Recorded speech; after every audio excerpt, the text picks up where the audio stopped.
Meet Chen Jiliao, a genius student whose greatest challenge isn't his grades, it's his girlfriend. She forces him to do all her homework, needing to grind in-game all night to protect her precious high rank. Chen Jiliao endures it all because, let's face it, it's the only way he can keep a girlfriend this beautiful. But he wants more. So he makes his move, asking to join her in the game. She agrees instantly.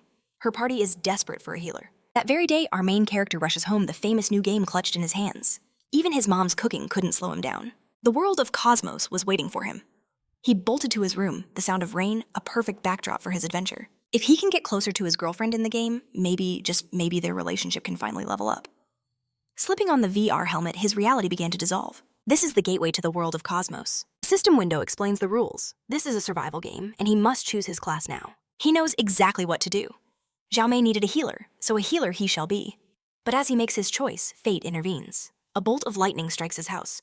A massive electrical discharge surges through the cables, frying his connection and flooding his mind. I can feel the energy. My brain is going to melt, he thought as his entire room was engulfed in an ethereal blue light. When his mother came in with his food, her son was gone.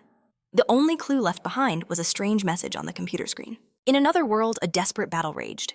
A young woman was cornered by monsters ready for their feast. All she could do was scream for help. Suddenly, a brilliant light commanded everyone's attention. Chen Jiliao appeared from the light, promising Xiaomei she would be safe. His only wish was to finally taste her lips, and in that moment, it happened. But alas, it was just a dream shattered by a strange lizard waking him up. Confused, he tries to remember the transfer process. He recalls a sensation like a pleasant electric shock, a sign he has successfully logged into the game. But as he stares out at the vast, empty desert, a sense of unease creeps in. The scorching heat, the hyperrealism, the complete lack of players in the so-called newbie village. Something is terribly wrong. His first priority finds Xiaomei. He pulls up the player search window, but the system delivers a chilling response, player not found. That's impossible. Her ID is burned into his memory. Still, he clings to hope and heads for the village. Now cloaked to protect himself from the sun, he presses on through the endless sand. Suddenly, a map opens, showing his location in an unconfirmed desert area. The doubt returns with a vengeance. Did he make a mistake? Where did the game send him? 2 more system messages flash before his eyes, one after another. The final notification confirms his fears. Warning, you are outside the server area. Now it all makes sense. He can't contact Xiaomei because he's not even on the same server. The relentless heat is taking its toll. By his calculations, he's losing almost a liter of water every hour. In that moment, the horrifying truth dawns on him. This is no longer a game. At this rate, he'll collapse from dehydration. The decision is easy. This game is too brutal. He needs to disconnect and tell Xiaomei what happened. He hits the logout button, but an error message appears. He tries again, a nervous laugh escaping his lips. This has to be a joke. Disconnecting is impossible. He frantically mashes the button, but the same cold digital error message greets him every single time. With no answers, the terrifying reality crashes down on him. A raw scream escapes his lungs. He's trapped in the game. Just then, a notification pings and his head snaps up in a flash of desperate curiosity. A new quest has appeared. The name Survive, duration infinite, rewards unknown. Rage boils within him. He just wanted to play a game with Xiaomei. Now he's imprisoned, unable to log out or call for help. He slams his fist into the sand. A cold dread fills his heart as he wonders, will he be stuck here forever? 8 hours later, the shock wore off, replaced by grim acceptance. This was his first day in the apocalypse. He quickly learned this world followed real-world rules. The heat, the thirst. These were not status effects. They were real threats. If he stays here and does nothing, the only thing waiting for him is death. To survive, he needs one thing above all else: water. His mind flashes back to a survival show he once watched. Limestone rocks often meant water was nearby. Based on that memory, he deduces that the rocky area in the distance is his only chance. Wasting no more time, he begins the long walk toward his only hope. But as he marches onward, a creature with razor-sharp fangs begins to stalk him from the shadows. He's not alone. Deep inside a cave, he finally finds it, a life-saving source of water. He drinks desperately, knowing this is the first step to survival. But as he lies on this ground, recovering, a monstrous creature watches him from the cliffs above. The water problem is solved, but a new deadlier threat is about to emerge. Shaking off the daze, a system window blinked open before him. If this was a game, there had to be a way out of this desolate wasteland. His eyes immediately fell on the map, but it was a cruel joke, revealing only the small area he'd already explored. Frustrated, he switched to his system profile. A single glance at his stats confirmed the grim reality. Level 1 with no skills.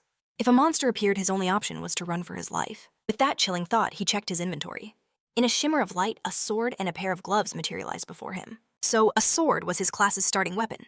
He didn't hesitate for a second, equipping the blade and gloves immediately. Rising to his feet, he gave the sword a few experimental swings. He then tapped it against a rock, which instantly shattered into dust. The realization struck him. This weapon was impossibly hard, far tougher than anything from his world. When he saw the system even displayed equipment durability, it hit him. This wasn't just a game. Everything felt terrifyingly real. Standing at the mouth of the cave, the silence was broken by the rumbling of his own stomach. He had to find food and fast, or he wouldn't survive. But as he turned to leave, a sudden splash from the water behind him froze him in place. Instinct took over. He dove behind a rock, cautiously peering back into the darkness. A cold wave of regret washed over him. He should have been more careful after drinking from that pool. Suddenly, something clattered to the ground nearby, and his eyes snapped toward the sound. There at the back of the cave lay a massive pile of animal skeletons. He crept forward and picked up a single bone, wondering what could have caused this carnage. His fingers traced the deep teeth marks gouged into the bone's surface. A memory flashed in his mind. He'd seen marks like these in a book once. A look of pure shock crossed his face as he whispered, "This can't be real." He scrambled to his feet, panic rising in his chest. "I can't stay here. I have to get out now." But it was too late. A monstrous shadow fell over him. He froze paralyzed by the sight of glistening fangs and barely dodged the attack at the very last second. The beast began to circle him, a low growl rumbling in its chest. A system window flared to life, identifying it as a level 5 desert wolf. The system highlighted its main attack, a bone-crushing bite with 300 kilograms of force. But another notification offered a sliver of hope, pointing out the monster's belly as its primary weakness. The realization hit him. The creature in front of him was real, and with the wolf's superior speed, running was not an option. He had to fight. With grim determination, he rose to his feet and took a combat stance, his grip on the sword tightening. He knew if he lost this fight, he would die. A defiant roar echoed through the cave. "You're underestimating me!"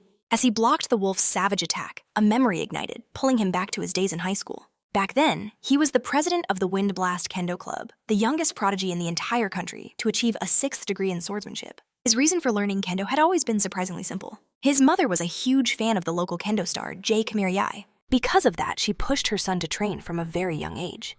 At first, he thought it was just a show with fancy clothes. But the moment he began to practice for real, he quickly learned how deeply mistaken he was. Facing an opponent in full armor, the world would fade away, leaving only the sound of his own breath and the pounding of his heart. In that intense moment, an overwhelming pressure would seize his body, making it hard to move. It was the crushing realization that he wasn't strong enough. The only way to overcome that feeling was through relentless practice, pushing himself beyond his limits. That's why he spent every waking moment in that sweltering, non-air-conditioned dojo. He repeated the same motions thousands upon thousands of times. His training was a path paved with constant failure and countless injuries. Yet he never stopped refining each movement bit by bit until he became the youngest 6th Dan Kendo master in all of Z City. Even after reaching that peak, his training never ceased. He was guided by a single brutal belief. In a world where the strong devour the weak, the victor is king.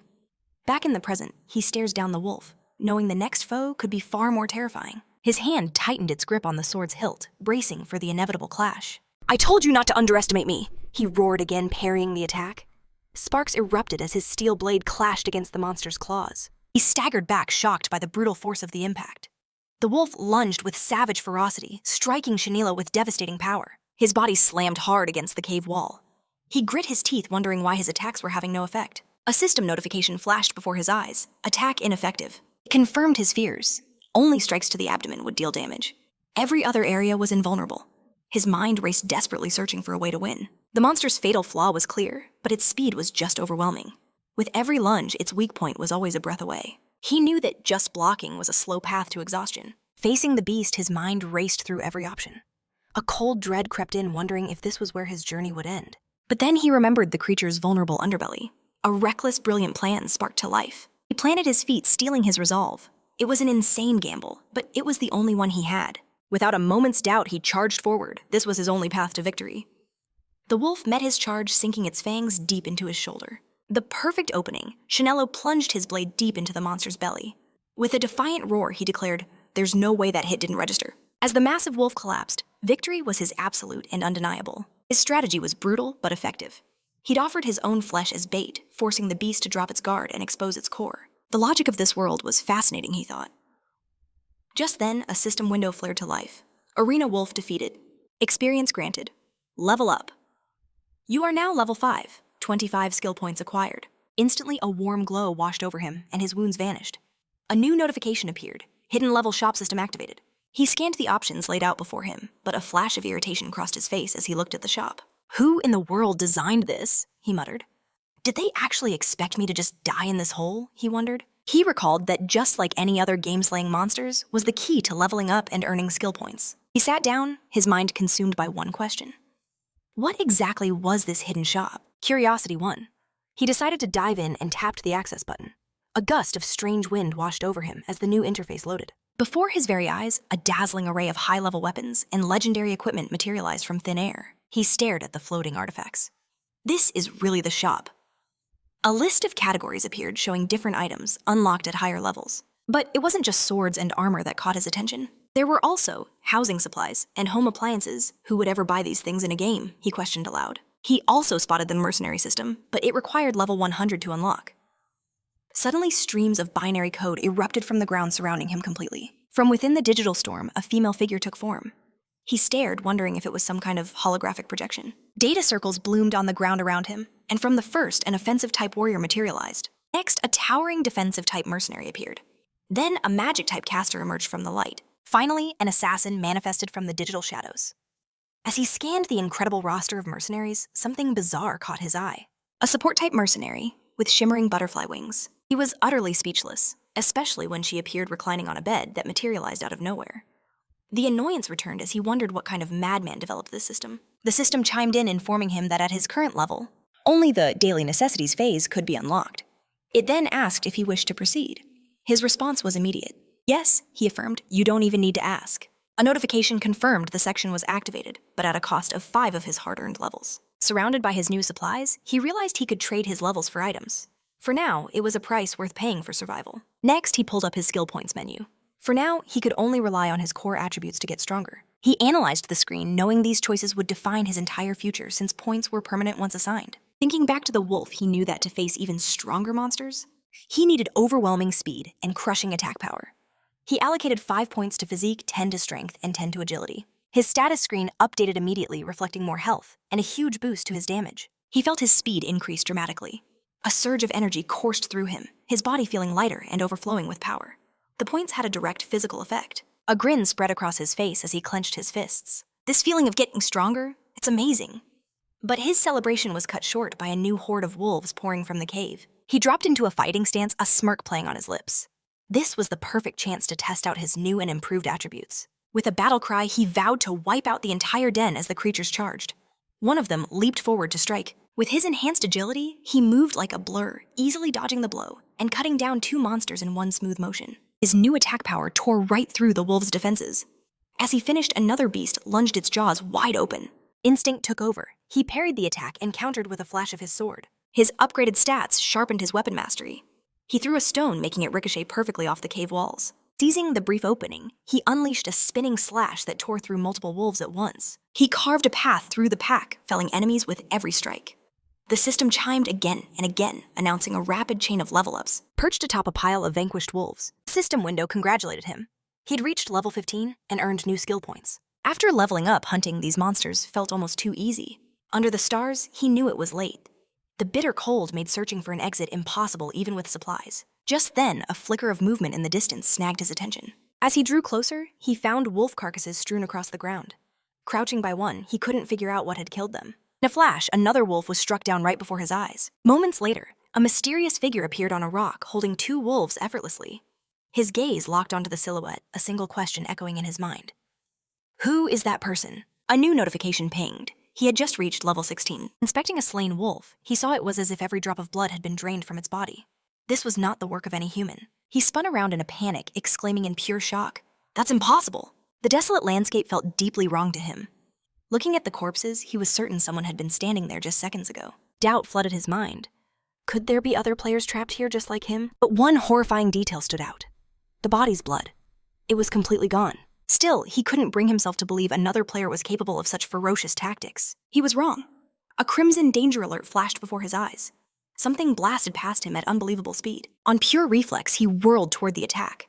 A grotesque tentacle slammed into the ground with devastating force. The tip of the creature's limb dripped with blood as it writhed on the cold earth. Facing this new horror, he watched the monster as the system warned him that his weapon's durability had fallen. The chilling truth crashed down on him.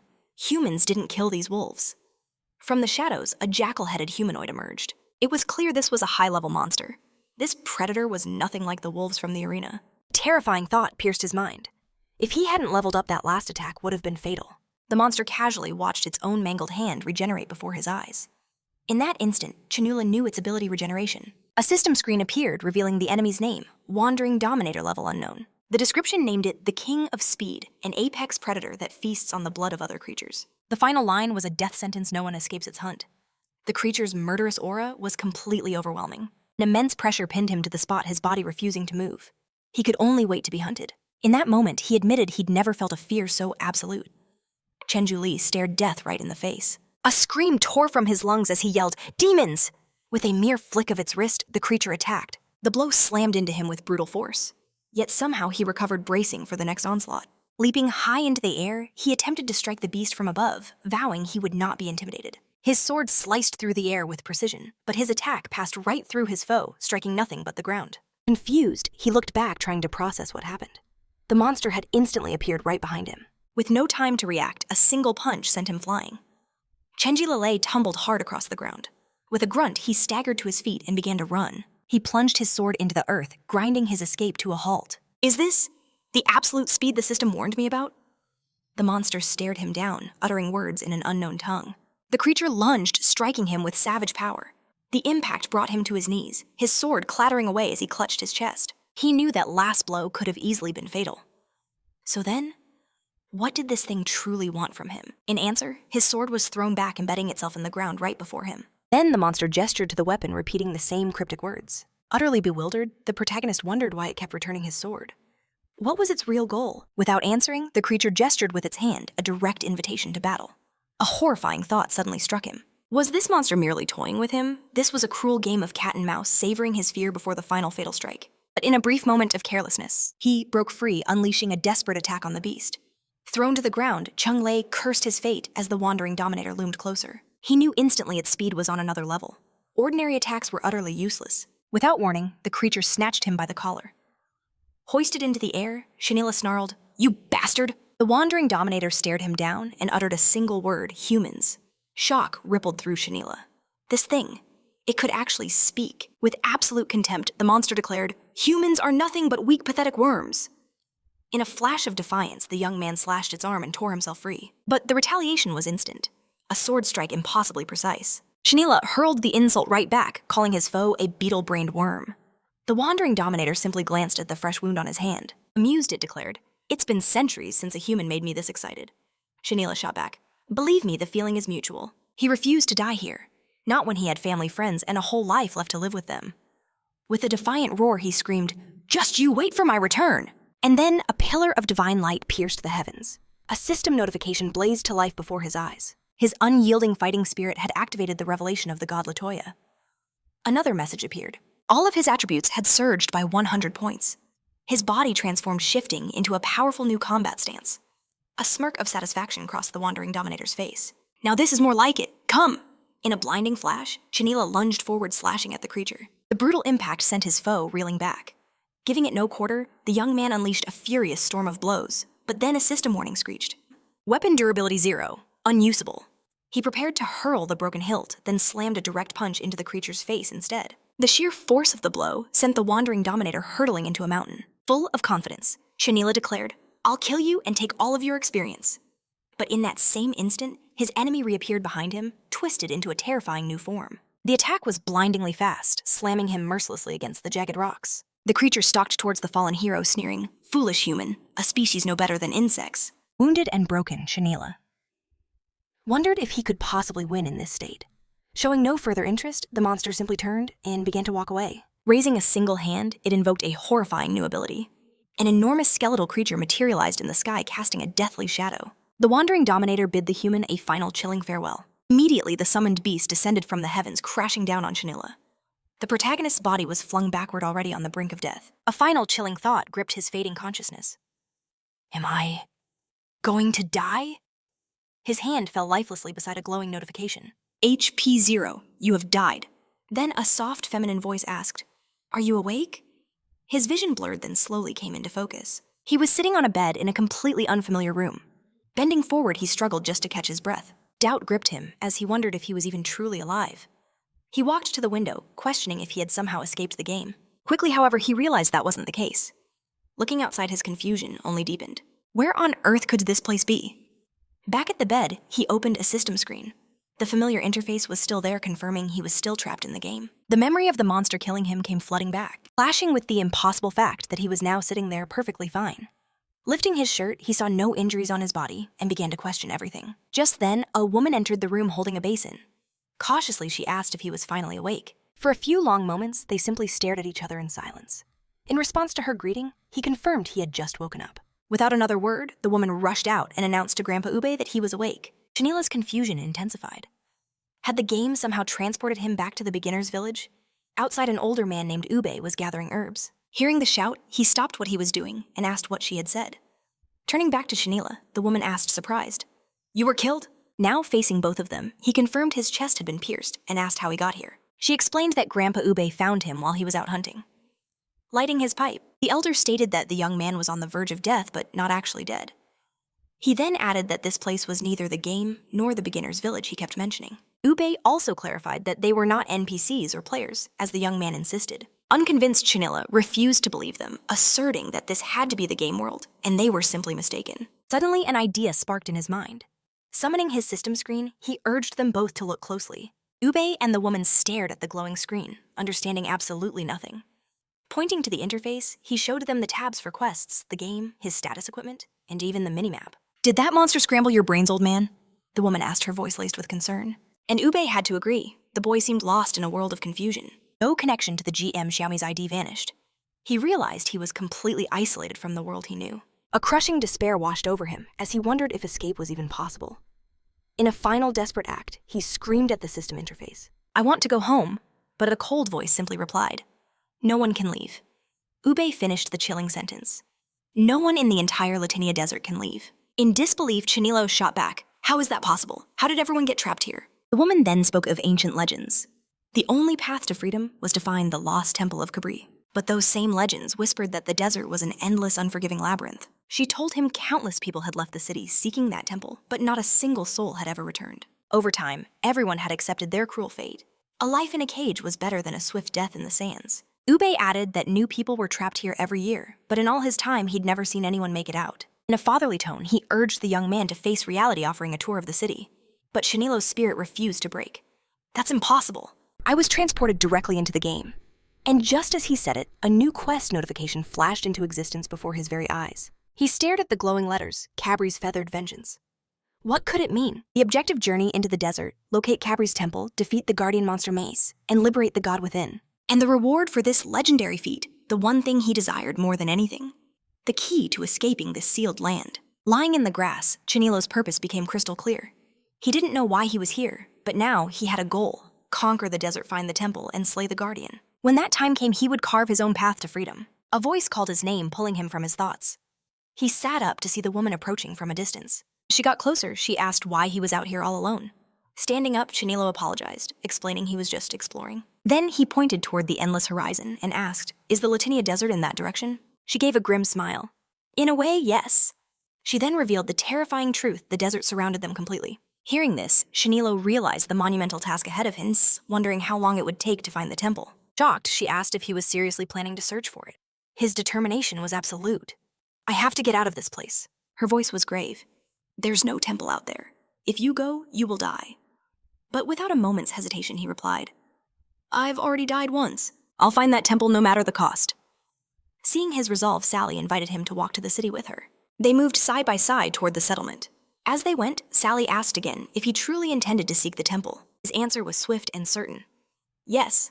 She warned him the desert was teeming with powerful monsters, beasts that even Grandfather Ube couldn't guarantee victory against. Chanilo just smiled confidently, telling her not to worry. "My fighting ability," he claimed, "tends to surprise people."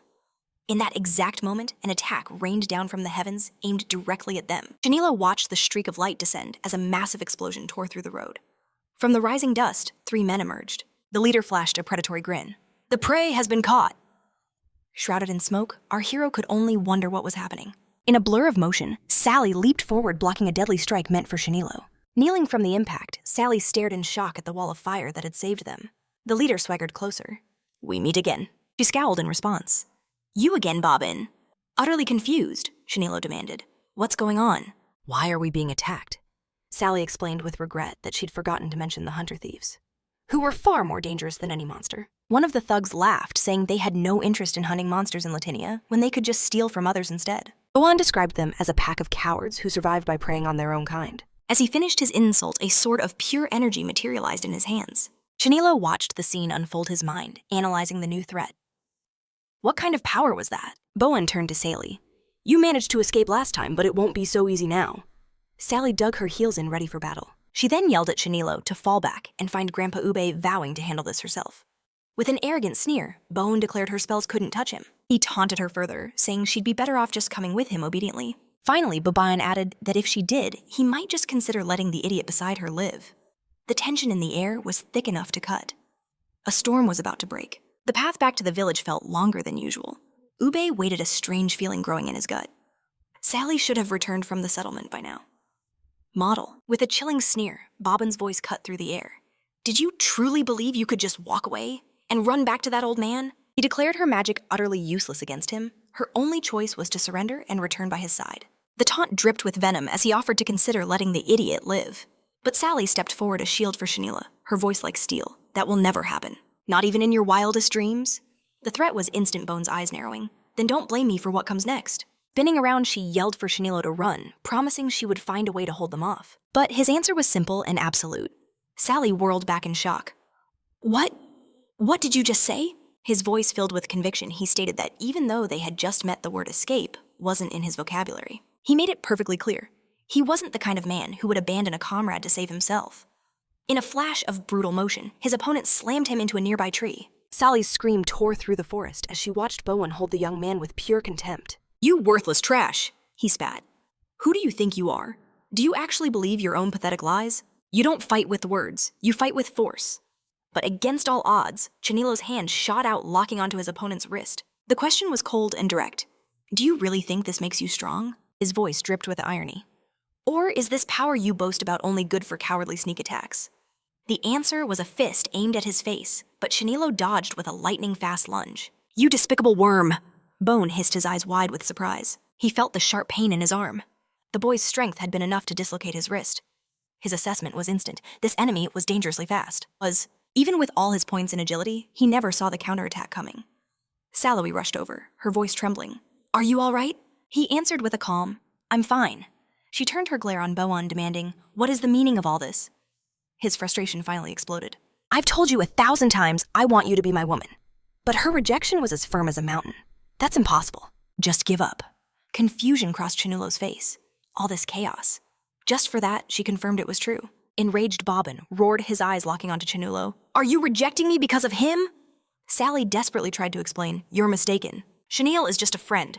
But his face twisted with disbelief. A friend. Don't give me such pathetic excuses. Without another word, Bobbin pointed his blade at him. Let's settle this like men, he snarled.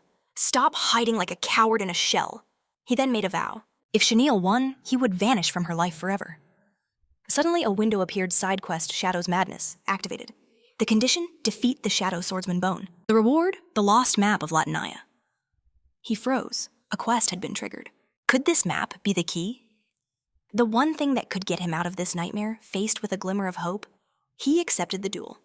Boan sealed the pact. Boan's two lackeys glanced at each other, sensing the sudden shift. Why had their boss suddenly become so deadly serious? One of them muttered. The air just turned ice cold. Sally grabbed his arm, her voice filled with dread. Are you insane? You can't win this. Boan is the strongest shadow swordsman in this entire city. Chen Jiliao's curiosity was piqued by the title. Shadow swordsman. Is he truly that powerful? Sally explained that those who wield shadow power aren't just impossibly fast. Their physical strength is terrifying, she warned. A single touch from a blade cloaked in shadow means certain death. Unfazed, he simply replied, It doesn't matter. I have already died once before. Weighing his chances, he knew he'd rather risk it all than remain a prisoner here. He then turned to Sally, his gaze unwavering. And I am not leaving you behind. His tone was meant to calm her fears. This is a battle I have to fight. If I win this, maybe we can both finally escape this world. Her eyes widened in shock as she whispered, escape. Without a second's hesitation, Chen Jiliao charged, ringing as he grabbed Boan. What happened to you? Are you even living your own life anymore? But then his focus sharpened like a blade. The objective was clear. Defeat Boan, get the map, and escape this hell. A shadow flickered behind him. In a blur of motion, Chen Jewel spun with a devastating kick. but Bowen vanished, reappearing effortlessly beside his followers. In that moment, Sally and Chenille realized the truth. They were completely surrounded. Bowen raised his blade, a cruel smile on his face. "Is this all the strength of the man you chose over me, Sally?" Doubt began to creep into Chenille's mind. His opponent was only defending, never once launching a real attack. Seeing their hopeless situation, Sally cried out, "Run, Chenille! Find Grandpa Wubuli. He's the only one powerful enough to stop him." His refusal was absolute, leaving Sally stunned. With unnerving calm, he told her not to worry, explaining that this fight was destined to happen if they ever wanted to escape together. Utterly confused, Sally demanded, "What are you talking about? What does defeating Bowen have to do with getting out of here?" Chung Lo revealed the truth, that since arriving in this game, nothing had made sense. But the system had given him one single clue, a quest to defeat Bowen and claim the map that promised a way out. On the surface, things seemed normal, but he could feel it. A hidden puppet master was pulling all the strings. Chen Jiliao locked his gaze on his enemy, calling him out. Bowen stood unmoving, his sword plunged into the earth. "Tell me your name," he taunted, a cruel smile on his face. "Are you trembling with fear?" But the reply was ice cold, comparing him to a cowardly turtle hiding in its shell. Bowen scoffed in disgust. "Fighting worthless trash with no decent weapon is just plain boring." With that, he drew his sword, declaring, "Since this is an official duel, it must be fair." He then hurled a blade directly at Chen Jiliao. He added, "I can't have Sally or my men thinking I bully the weak." A murmur rippled through his followers. "The boss, he's actually serious this time." Chen Jiliao smirked, recalling the earlier ambush. "You don't strike me as someone who plays by the rules." But Bowen just denied it, calling it a mere reflex. "Stop making pathetic excuses," Chen Jiliao shot back. Bracing himself, he accepted the duel. He declared with resolve, "Either way, I'm defeating you and taking that map." Bowen's voice grew menacing. "Then you will taste the power of the Shadow Blade." Without a moment's hesitation, Chen Jiliao launched himself into the air, aiming for a crushing overhead strike. But in a flash, Bowen reappeared right in front of him. Steel screamed against steel in a violent clash. Sally's desperate scream tore through the air, a warning. Two of Bowen's henchmen were lunging from behind. He masterfully parried one blow just as another assault came from the front. Raising his sword, he barely blocked Bowen's attack as well. The pressure mounted as the Shadow Blade forced him back its dark energy, threatening to paralyze him completely. The grim realization hit him like a ton of bricks. This was bad. "Chen Jiliao!" Sally cried out his name in terror. He struggled for breath, gravely wounded, his chest heaving. With his blade dripping blood, Bowen simply said, "Give up." In a chilling tone, he declared, "You can never defeat me." Suddenly, a blue window materialized. A system prompt offered to surrender the mission. Detecting his critical injuries, the system asked if he wished to activate a healing skill. His answer was immediate. Yes. In a matter of seconds, his wounds sealed over, and his health points were completely restored. Bowen and his men erupted in laughter. The idea of a mere priest challenging a shadow assassin was just too absurd. With a sneer, Bowen told him to leave Sally and run away, claiming a trash-tier priest wasn't even worthy to be his opponent. The taunts continued. "Are you afraid of being utterly crushed and humiliated in front of your little girlfriend?" Chen Jiliao turned slowly, his eyes burning with fury. "What did you just say?" Impatient, he commanded, "Shut your mouth and fight." Accepting the challenge, Bowen grinned. "Then I will show you the true terror of a shadow assassin." In an instant, two identical clones flickered into existence beside him, and without warning, one appeared directly behind Chen Jiliao. A menacing voice whispered in his ear, "You got lucky once, little boy. It won't happen again." As the clone lunged, sword flashing, he realized in a heartbeat that his opponent had become three. So this was it. The shadow assassin's true power relied on these cloning techniques. He deduced the first attack was a feint from a clone, and the real Bowen could swap places with them at will. This situation had just become a nightmare. Bowen's face twisted with utter disgust. "I almost pitied you for awakening as a healer. Now you're just pathetic." "Before I end you," he promised, "I will show you the ultimate unstoppable attack of a shadow swordsman." Raising his sword, Chen Jiliao's gaze was defiant. "Then bring it on. Show me what you've got." With no hesitation, he charged headfirst towards all three enemies. Bowen's mocking voice echoed, "Fool."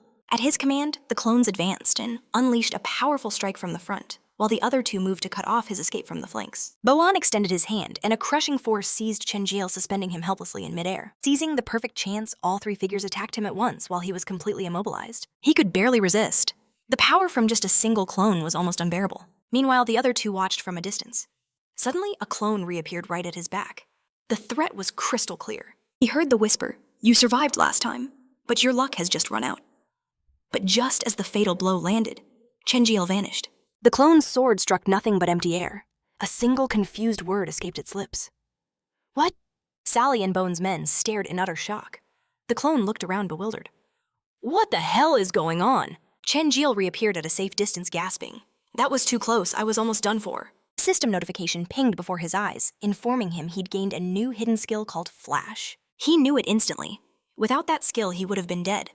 Now steady on his feet, he declared, "All I have to do is get rid of these remaining clones." Bobine lets out a chilling laugh as one of his doppelgangers dissolves into thin air. A brilliant escape. He mocks a twisted smile on his face.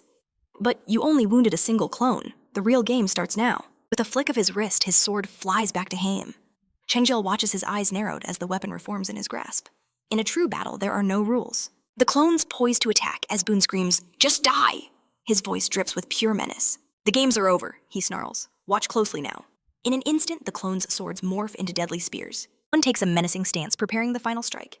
Seconds later, a torrential barrage of energy blasts hurtles toward him. Our hero is completely cornered by the overwhelming assault.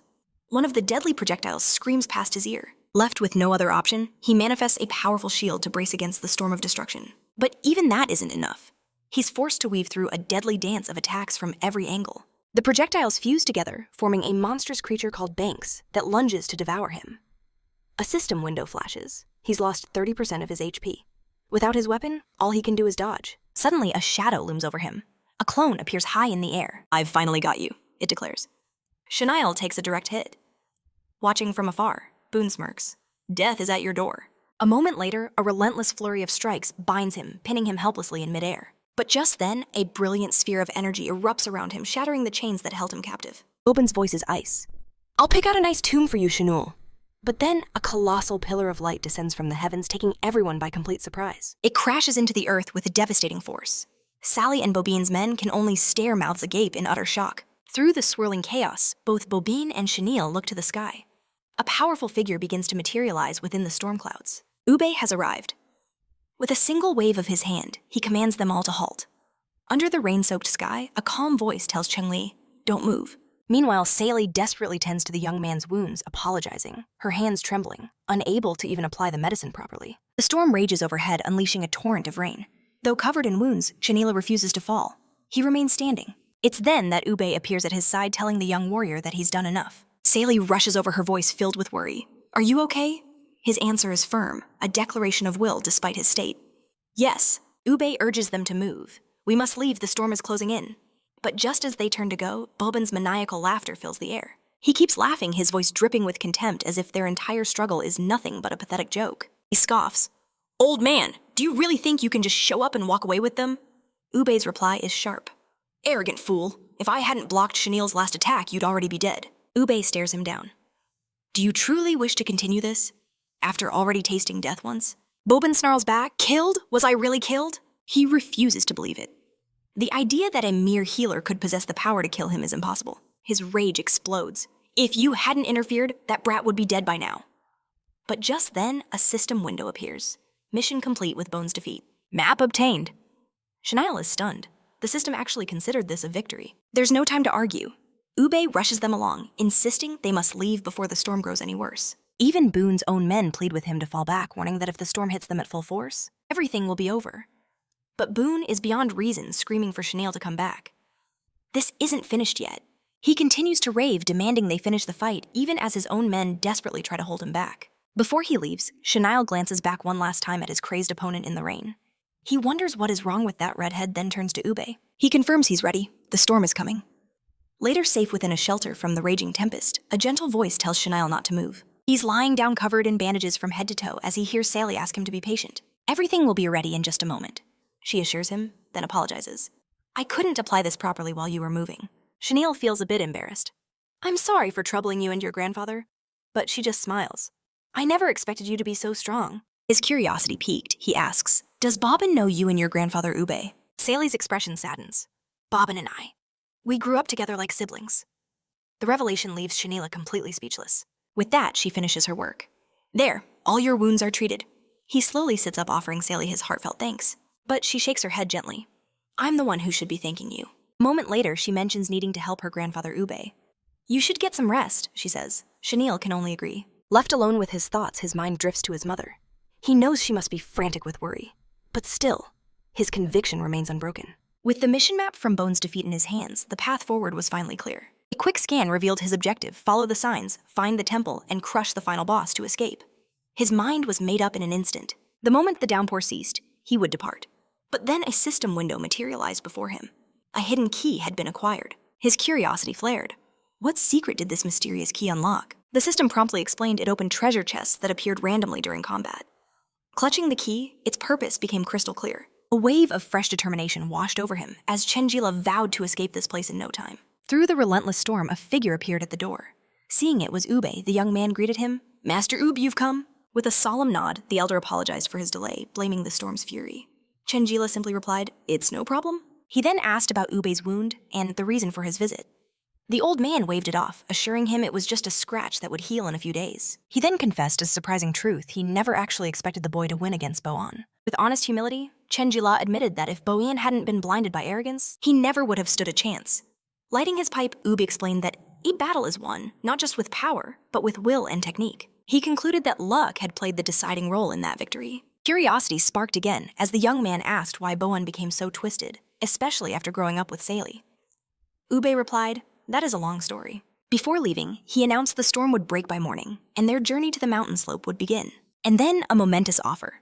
The master promised to train him, but only if he could pass a special test. Ube's mind drifted back 10 years to a storm just like this one. He and a young Sally had just arrived in Lydia when they stumbled upon a horrific scene. A strange beast had attacked a family. They were too late. The monster had already slaughtered the husband and wife. But their child survived, persistently asking what was wrong with his mother. From the rooftop, the creature watched the boy, its eyes glowing. Without warning, it lunged, and the boy screamed desperately for his mother. But Ube intervened, summoning a bolt of pure lightning. The monster recoiled, glaring at this new foe before vanishing into the dark forest. The child kept crying out for his mother as Ube watched over him in somber silence. That boy was Boan. After laying his parents to rest, Master Ube took him in.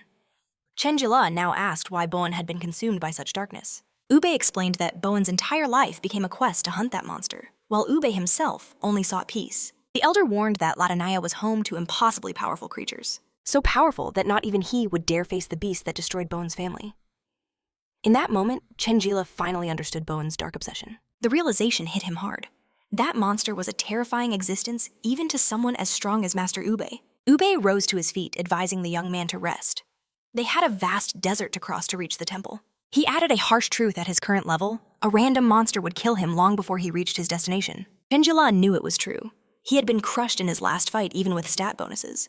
He had to get stronger no matter what it took. "Master Ube, please wait," Chen Jiliao called out.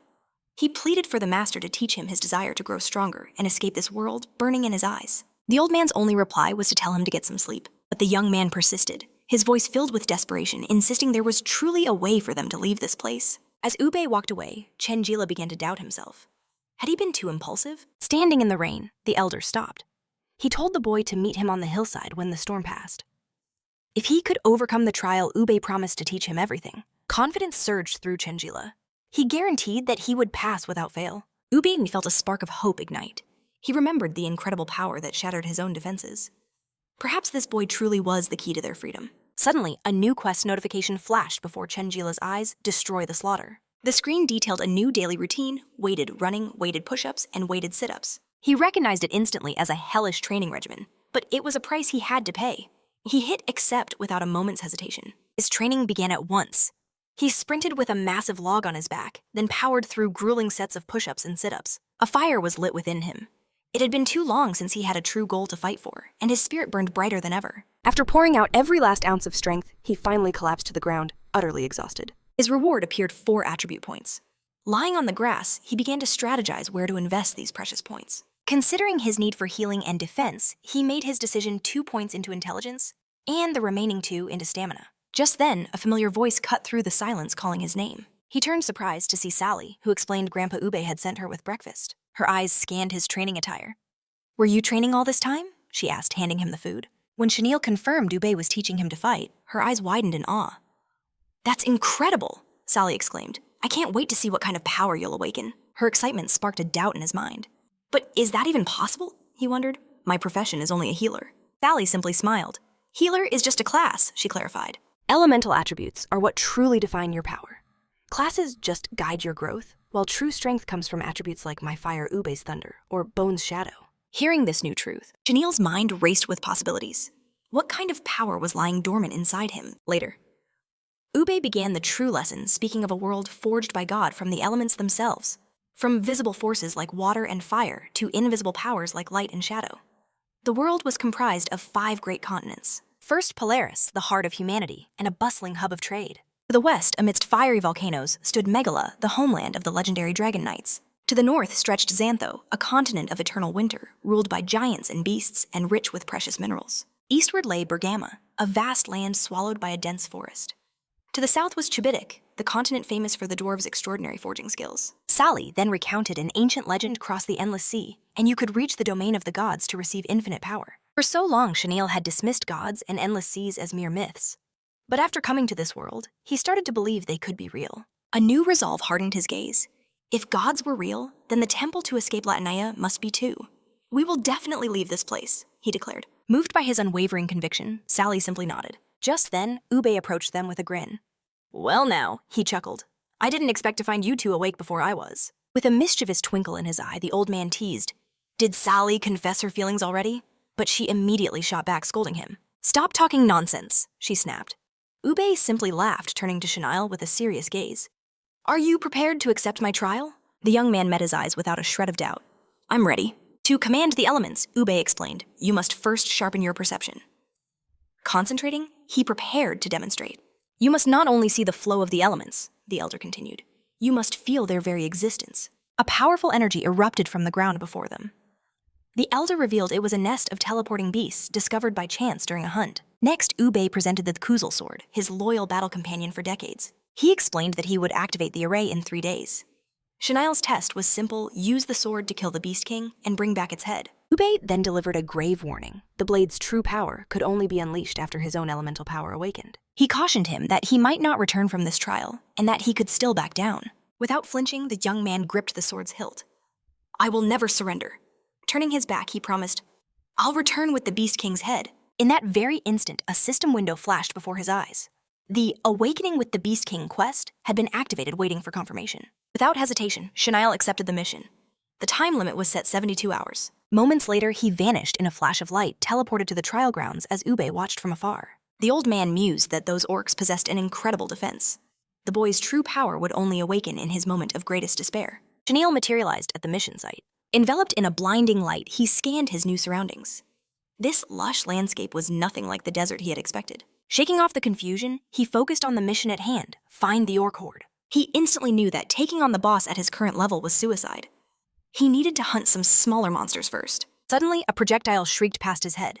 He dodged on pure instinct as the attack slammed violently into the ground. A cold chill ran down his spine. Was he already discovered? He looked up, his eyes fixed on the approaching threat. The creature revealed itself. Dotham, one of Latinia's most elusive monsters. Ube's words echoed in his mind. Even before your power awakens, the sword can still kill, depending on the wielder. His resolve hardened. Gripping the blade tightly, he prepared to test its legendary power. As his combat instincts soared, Chanel charged forward, declaring, I'm not that rookie player anymore. Dotham retaliated, its tentacles lashing out like deadly whips. But this time, Chanel felt no terror, only an intense burning fighting spirit. He realized he could grow stronger by defeating prey and leveling up. Seizing an opening, he parried the creature's tentacles with a deft swing of his sword. Using the momentum, he rocketed into the sky. He soared towards the beast, high on the thrill of a new level. Suspended in mid-air, the young man readied his final blow. With unshakable resolve, he spun the sword in his grip. In one flawless vertical slash, he cleaved the monster clean in two. Victory experience points and attributes flooded his system. But his triumph vanished as a new horde of creatures swarmed before him. Miles away, Sally confronted UB, demanding why he sent the boy into the heart of the beast's lair. A place so deadly, not even UB himself had ever stepped foot inside. The old man simply replied, I'm heading to the city for a bit. Make sure dinner is hot when I return. Sally watched him depart, a cold knot of dread tightening in her gut. That answer was far too simple. Under the cruel moonlight, Chenji let out a roar. This is not enough. With every fiber of his being, he crashed into a colossal creature, unleashing his energy in one devastating world-breaking strike. The sheer force of that attack made Bob recoil, wondering how he could have ever lost to someone like him. The blast of energy had hit him dead on, and the question of his defeat still echoed in his mind. He just couldn't process it. How could a mere priest and elemental-less nobody wield such terrifying power that made his very soul tremble? He remembered the struggle barely containing that single attack, a technique he'd never even seen the Master Ube use, not once. Bubin contemplated the mystery of Chanel, questioning everything he thought he knew. Back in the fray, Chanel slaughtered a Dotham and leveled up. Without a second to breathe, he pressed on, carving a path through the monster tide. More beasts fell, and his level shot up once again. A system window flashed to life, announcing he had ascended to yet another level. Another message confirmed he had reached level 25. The pharmacy was now unlocked, and he had 45 attribute points to spend. But then the system asked if he wished to consume 15 levels to activate the pharmacy. The thought of burning through the levels he'd earned with blood and sweat sent a jolt of anger through him. Chen Jiliao knew the harsh truth: every new upgrade would demand a greater price, and the cost to unlock future systems would be astronomical. The screen confirmed his fears, showing that weapons and armor shops also required sacrificing levels. The real gut punch came when he saw the home appliances tab, costing a staggering 300 levels. He quickly calculated his options. Hoarding levels was the smart play for the future. But his current mission was clear: kill the Beast King and survive. And for that, he needed medicine. The pharmacy menu opened, showing recovery potions buffs and speed enhancers. 2 items immediately stood out: a recovery item called the Berserk Feather, and a buff known as Klum's Burning Tears. Looking closer, he noticed the healing was percentage-based. That meant his recovery would scale with his power. Decision made. He sacrificed the 15 levels and unlocked the pharmacy. Notifications popped up. The item required level 8 to use, but his pharmacy skill itself was only level 2. In that moment, he declared grimly, "Now there are 2 lives on the line." His head snapped towards the sound of a loud explosion. With most of his energy spent, he decided to buy food from the system's convenience store. It would cost him dearly, leaving him with only a single level. But the food would stave off his hunger, a price he was willing to pay. As he chewed the tough bread, he thought of Lily's cooking, how much better it was. Suddenly, a new notification appeared. 12 hours had passed. 60 hours remained to complete the mission. He recalled Ube's words: the monster's den was northwest where the herb should be. Just then, the system reminded him of his 45 unspent attribute points. He had completely forgotten. Now he had to decide how to best use them for the trials ahead. His strength and agility were rising, but his mana and defense were dangerously low. It was a fatal flaw. A low health pool meant one bad hit, one moment too slow to use a potion, and it would all be over. This felt like a final exam for his life, a test he could only take once.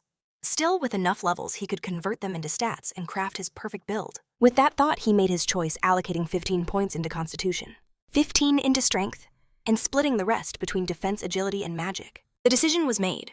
All that was left was to find the lair and finish this trial. Riddled with worry, Sally found UB tending to the fields, questioning his decision to send Chanula into that death trap. The old man calmly reassured her, revealing he'd placed a protective mark on the sword. If true danger arose, he would intervene. Still unconvinced, she pressed him again. Why there? She had never once heard her grandfather mention setting foot in that place himself. Ube explained he'd merely stumbled upon the lair by chance during a hunt. He then told Lily he was off to the city, asking her to prepare his meals for his return. As Sally watched her grandfather walk away, she couldn't shake the feeling that his answers were hiding something much deeper. With that, the old man turned, vanishing into the wilds. He knew only the harsh reality of this world could force Chen Jiliao to abandon his quest. But even knowing it was a near impossible dream, he clung to the hope that the boy would return with the Beast King's head. For Yuri, that single act would prove Chenille was the hero destined to lead them all to freedom. After a relentless 3-hour trek, Chenille continued to scout the treacherous region. He could feel it in his bones. The lair was close. Just then, piercing screams for help shattered the silence. A woman burst from the trees, fleeing for her life with a child clutched in her arms. Stunned, he wondered how they survived this deep in enemy territory as he rushed to their aid. In a calm voice, he promised she was safe now, asking what horrors she'd faced. "Monsters!" she cried, begging him to save them. Behind them, a towering behemoth emerged from the shadows. In that same moment, a man appeared before Chen Jiliao, his eyes wide with awe at the young man's power. A system window flashed into view, detailing the demonic beast's slow but with impenetrable defense, overwhelming destructive power, and monstrous vitality. Immediately, the profile of the wild orc chief appeared. Level 40, a tamer who could summon and command giant beasts to lead his devastating assaults. Chen Jiliao's expression turned grim. This foe was on another level, entirely armed with the same predatory cunning as the others. "Get back!" he commanded his allies. Still, a glimmer of hope remained. If the orcs were here, their fortress couldn't be far. At the same time, he wondered if the mother and child were new arrivals, dragged into this nightmare world, just as he and his grandfather had been. The woman held her child tight while the young man's determined gaze watched over them both. Kneeling before her, he made a solemn vow. "Do not be afraid, I will protect you." The orc chief sneered, his voice dripping with scorn. "You insect! You stupid, ignorant, weak, insolent creature!" A chilling memory surged back. The one who murdered him in his past life had also called him an insect. The enemy roared a command. "Stretch your necks, my pets, savor the taste of your prey." One of the monsters bellowed back. "Charge! Shred these worms, have your fun!" But before they could move, Chenille became a blur of motion, instantly closing the distance to the first beast. A maelstrom of impossibly fast strikes slammed into the monster's colossal body. Under the devastating force of the onslaught, the beast was sent reeling. With one final thunderous blow, the creature was launched into the sky. Without a moment's pause, Chenille was already moving toward his next opponent. "They're much stronger than before," he noted calmly. The orc watched in disbelief as the young man stood among his fallen monsters. Enraged, he pointed at his largest beast and screamed, "Kill him!" But a second later, that monster also crashed to the earth, utterly defeated. Seething with fury, the orc chief roared at his last minion. "You useless fool! Get out of my way! I'll kill him myself!" In a flash, a cold blade appeared before the chief's throat. Chenji's voice was ice. "Drop your weapon! Don't move, or your head will roll!" Turning to the other orc, he pressed his sword to its neck. "Why are you hunting humans?" he demanded. The orc spat, "I am the servant of a god. If you kill me, a divine curse will fall upon you." Without a flicker of emotion, Chen Jiliao's sword answered the threat.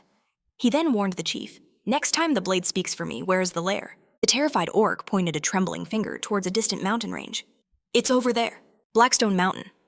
The beast's fortress was confirmed, but the chief's eyes still burned with defiance. In a cowardly act, he lunged towards the woman and child. Grabbing them both, he threatened, "I'll snap your necks and drink your blood." "That's exactly what I'll do," he snarled. But moving faster than the eye could see, the protagonist and his new ally charged forward, leaving a trail of afterimages. The orc chief was struck from all sides at the exact same moment. His body froze as if trapped in time before being blasted into the air. Blonde man approached Chenille, praising his incredible skill. Meanwhile, a woman helped the mother and child, asking who they were and how they arrived here. She learned that 3 days ago, the blonde man and his companion were summoned to this world and ambushed by orcs. He'd been following their tracks ever since, and finally found the protagonist. The man extended his hand. "My name is Bro's a warrior." Bros then nodded to the hooded youth beside him. "This is Feloka, our assassin." Pointing to the woman tending to the family, he added, "And that is Raquel the healer." The young man shook his hand. "I am Chen Jiliao, but please call me Jilia." Bros asked the one question on everyone's mind.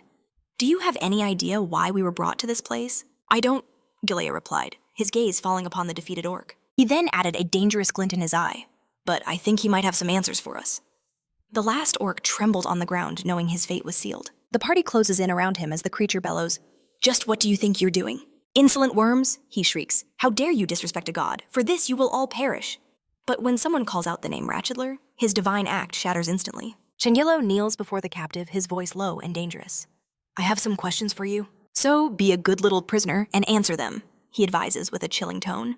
"Unless you have a death wish." As Feloka tightly binds the orc's wrists, the others keep their distance. With their prisoner finally subdued, the group's path was clear. Their next destination, the lair. "I'm telling you the truth," Ratchedler pleaded, his voice cracking with desperation. "I've already revealed everything I know, I swear." He stressed that for his lowly rank within the tribe, this was the absolute limit of his knowledge. "A god brought us to this place, we were meant to be food," he repeated, insisting his presence was by divine will alone and that he knew nothing more. In a grand hall within the city of Delks, a man's voice rings out in defiance. "Have you completely lost your mind?" Seated upon his throne, the ruler fires back. "After all these years, how can you still be so utterly naive?" The man retorts, his frustration boiling over. "Then what is the point of finding the temple?" Hicks, the elemental wind mage, steps in.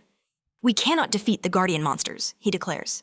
"And you're pinning all our hopes on a boy who hasn't even mastered the elements?" An elder cuts in with a grim proposal. "Go and kill the boy now," he warns. "If the gods are angered, this entire settlement will be in mortal danger. After it is done," he continued, "we can go before the gods and beg for their forgiveness." But the mage wasn't having it. "Is it not utterly absurd, Chim," he challenged, "that this god you speak of would slaughter us all on a mere whim, treating us as if we were nothing but worms?" The elder's reply was like ice. "The sacrifice of a few ignorant lives is meaningless. The villagers will still see us as heroes." He then leveled an accusation at Hicks. "All you do is show weakness while others pay the price in blood." Stunned, the mage could only ask, "What did you just say?" The air crackled with tension as the old man raised his hand preparing to strike. But Hicks was faster. He unleashed a furious blow, roaring, "Then I'll send you to meet your precious gods right now." Meanwhile, Chenila's group plotted their next move, knowing full well the path to the lair was crawling with unknown beasts. The young man knew this journey would be anything but safe. They took a moment's rest while Feloka finished securing their prisoner. Rose explained that Raquel was more than just a healer. She could conjure magical barriers and amplify elemental power, making her the perfect guardian to protect the others. She nodded in agreement, promising to keep the area secure until they returned. With their preparations complete, Chanilla gave the order. "It's time. We head for the lair." "You fools," Richidler warned. "The superior beasts in there will devour you whole." The young man shot back. "Are you afraid that if you guide us, you'll be devoured alongside us?" The prisoner bristled with pride. I am an orc, I do not fear death. But even so, he refused to move. I will not go. You can all die alone. As the group pressed on, a horrifying scene unfolded before them. Passage choked with countless bones and skeletons. Deeper inside, orcs dragged a massive cage teeming with human prisoners. They presented their grim offering to their king, reporting that this was all the food they could find, and that they awaited his command. Suddenly, a chilling frost crept over one of the orcs, freezing him solid where he stood. In moments, he and the other guards were completely encased in ice. A mage appeared before the terrified prisoners, his voice a beacon of hope. I will set you free, he promised. He turned to the other heroes at his side, rallying them with a cry. Slay the monsters! Let's escape this place together. To him, it was an unforgivable sin that so many innocents had been slaughtered for such selfish ambition. With a furious roar, he pointed at the Beast King. You will pay for your crimes in blood.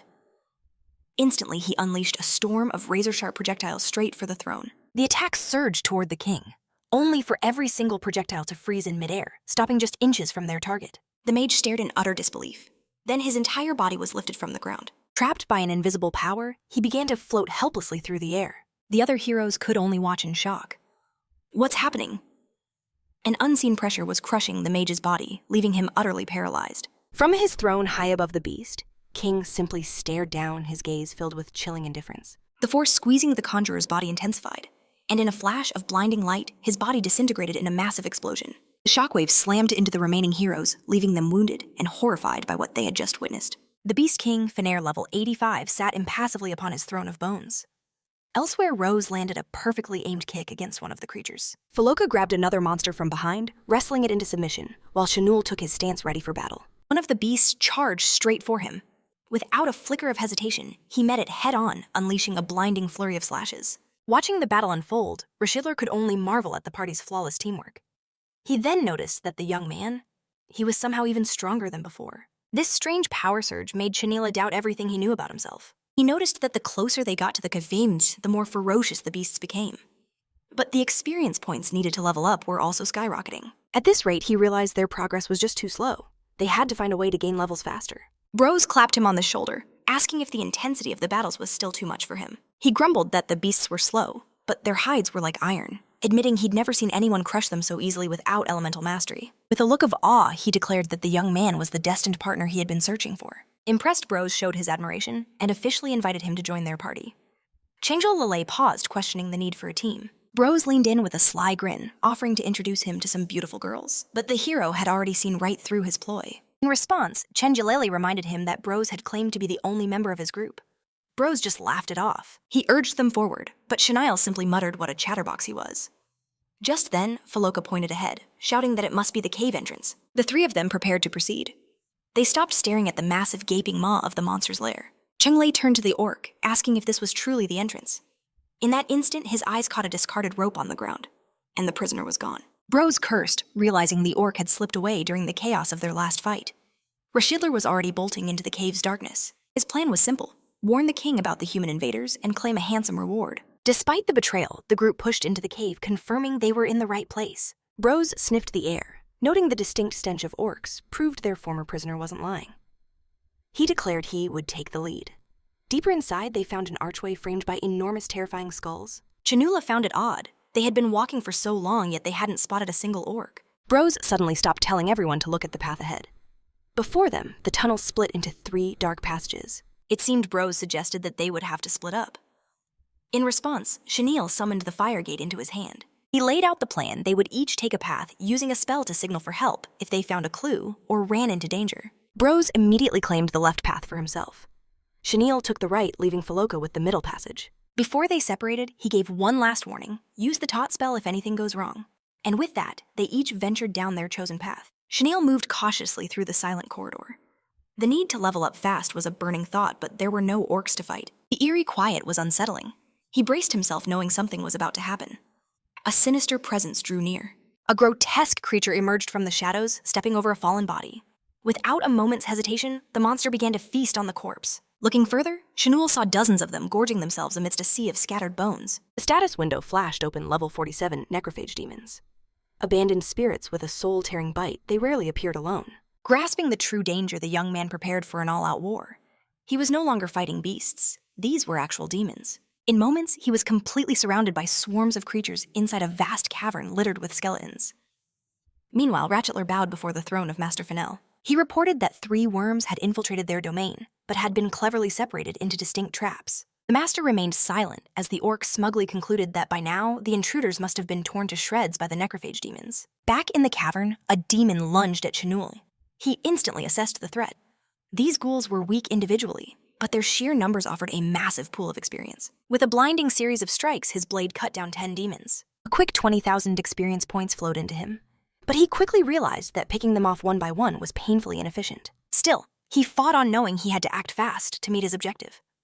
Eliminate 30 demons for 60,000 experience before the time limit expired. Then, with a single cataclysmic blow, he obliterated 100 demons at once, instantly netting 200,000 experience points. A system notification rang out congratulating him for eliminating 99 ghoul demons and achieving level 14. It also informed him that upon reaching level 50, he would unlock 3 powerful new skills. The first available skill was Holy Light Condemnation, capable of healing allies while unleashing area of effect holy damage. The second choice was Divine Destruction, an instant attack hitting multiple targets that also leached a portion of their health. The third was Divine Action, which massively boosted his movement speed and restored health with every kill, though it had a cooldown. Chen Jiliao wondered if he could choose 2 professional skills, but the decision felt agonizingly difficult. Analyzing his options, he saw that combining Divine Action with Holy Light Condemnation created a powerful synergy. At the same time, pairing Divine Destruction with Divine Action offered a potent double recovery effect. He concluded that melee attacks with built-in healing would boost his combat speed and let him close the distance on his enemies with lethal efficiency. However, a new thought gave him pause. He realized Holy Light's range was too short. It was useless unless he was right beside his target. Faced with this reality, he chose Divine Action and Divine Destruction. A system window flashed before his eyes. By making this choice, he would abandon Holy Light Condemnation forever. For a fleeting moment, he wondered if his allies faced the same terrible choice. But the magic circle in his hand was silent. They were safe. At that moment, more demons began to crawl from the cave walls. There was no time to hesitate. He charged into the monstrous horde. Meanwhile, flames erupted around Braz's foot as he activated Hellfire Rift. He stomped down hard, and the very ground beneath his enemies split open in a fiery eruption. The demons were instantly incinerated in the inferno.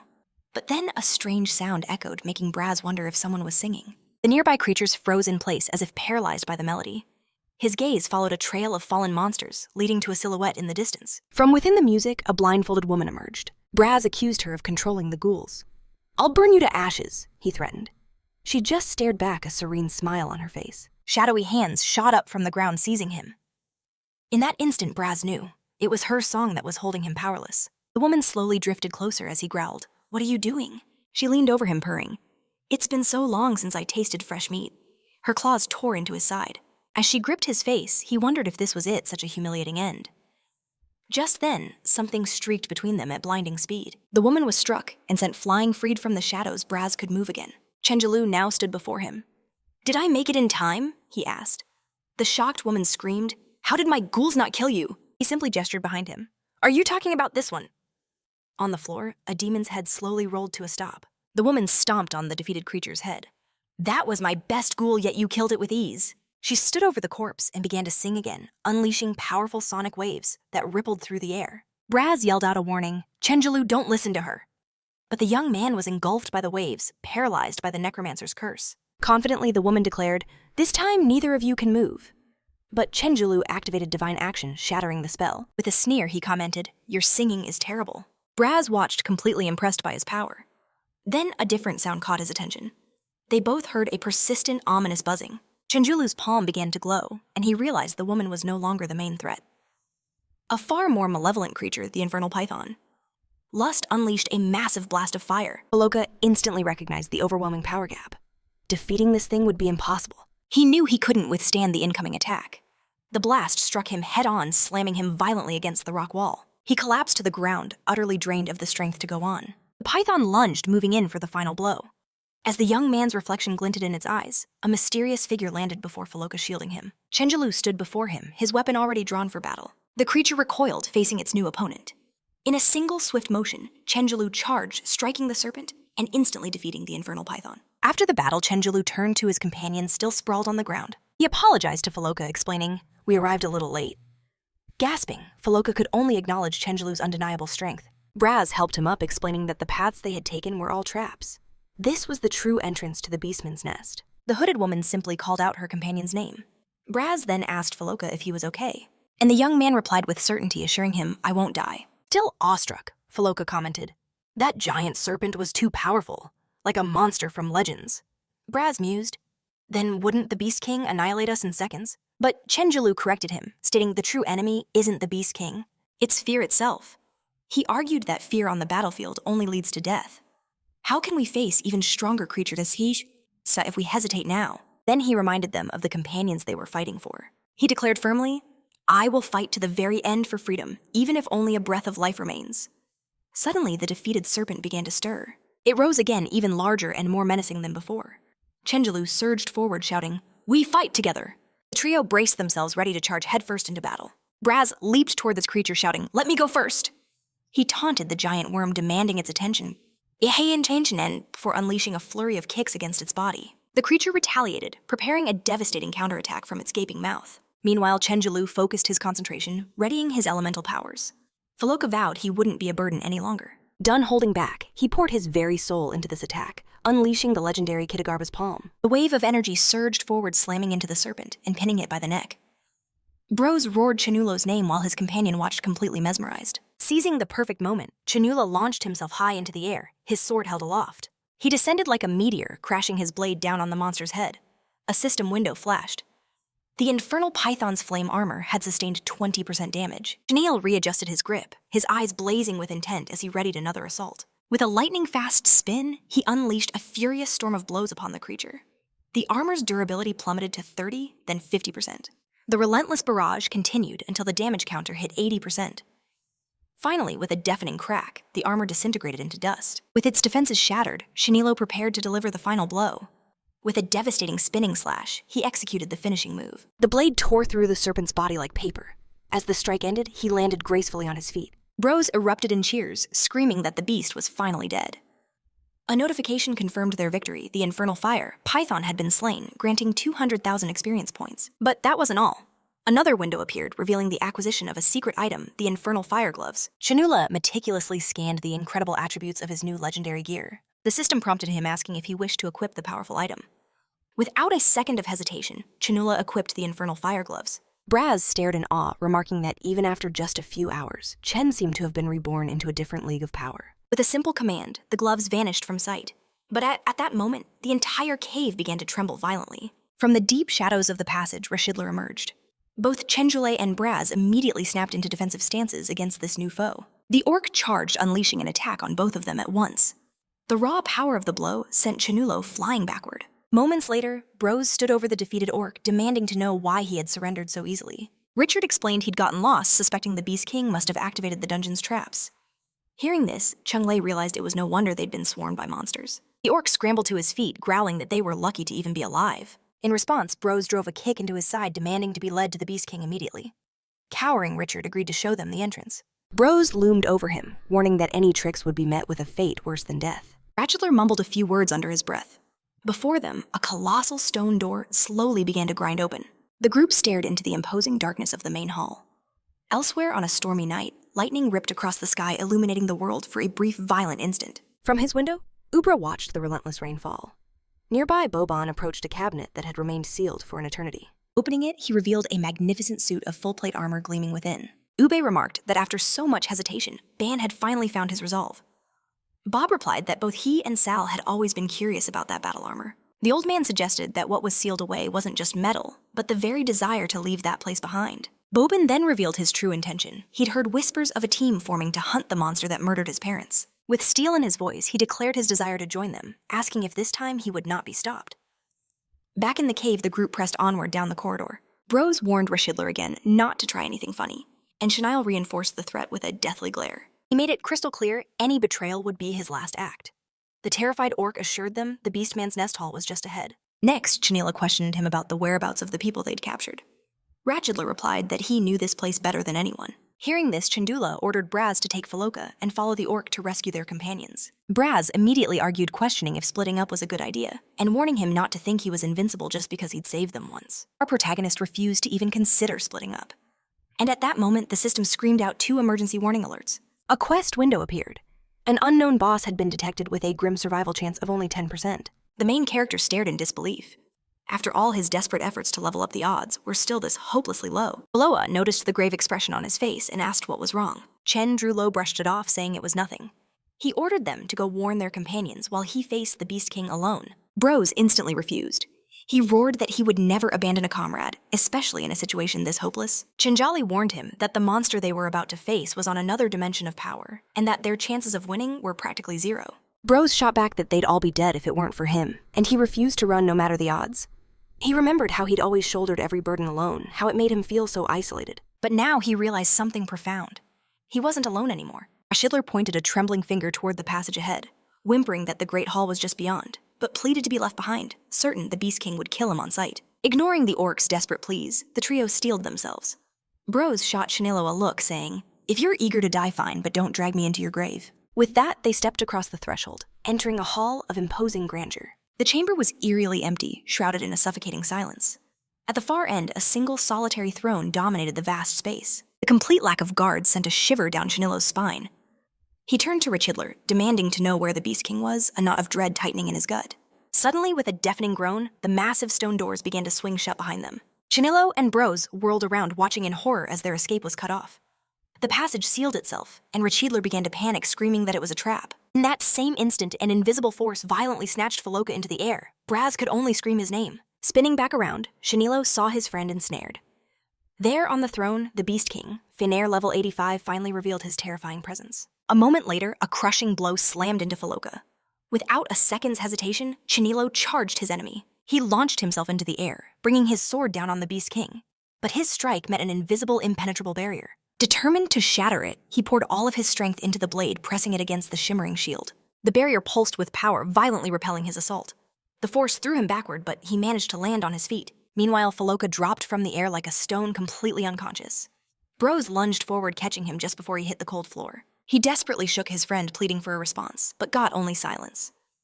Watching this, Shanilo wondered just how long the Beast King had been lying in wait. A cruel smirk spread across the enemy's face, revealing that he had nullified the attack without lifting a single finger. Despite Bros begging him not to push himself, Faloka staggered to his feet, hefting a massive stone weapon and roaring, "It's fine! We have to finish this!"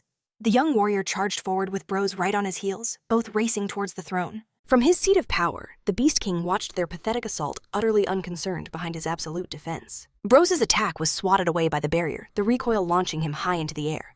Faloka was next, smashing his weapon against the shield with all his might, but the Beast King didn't even flinch. Chanilo was also repelled once more by the enemy's flawless defense, but this time he didn't retreat.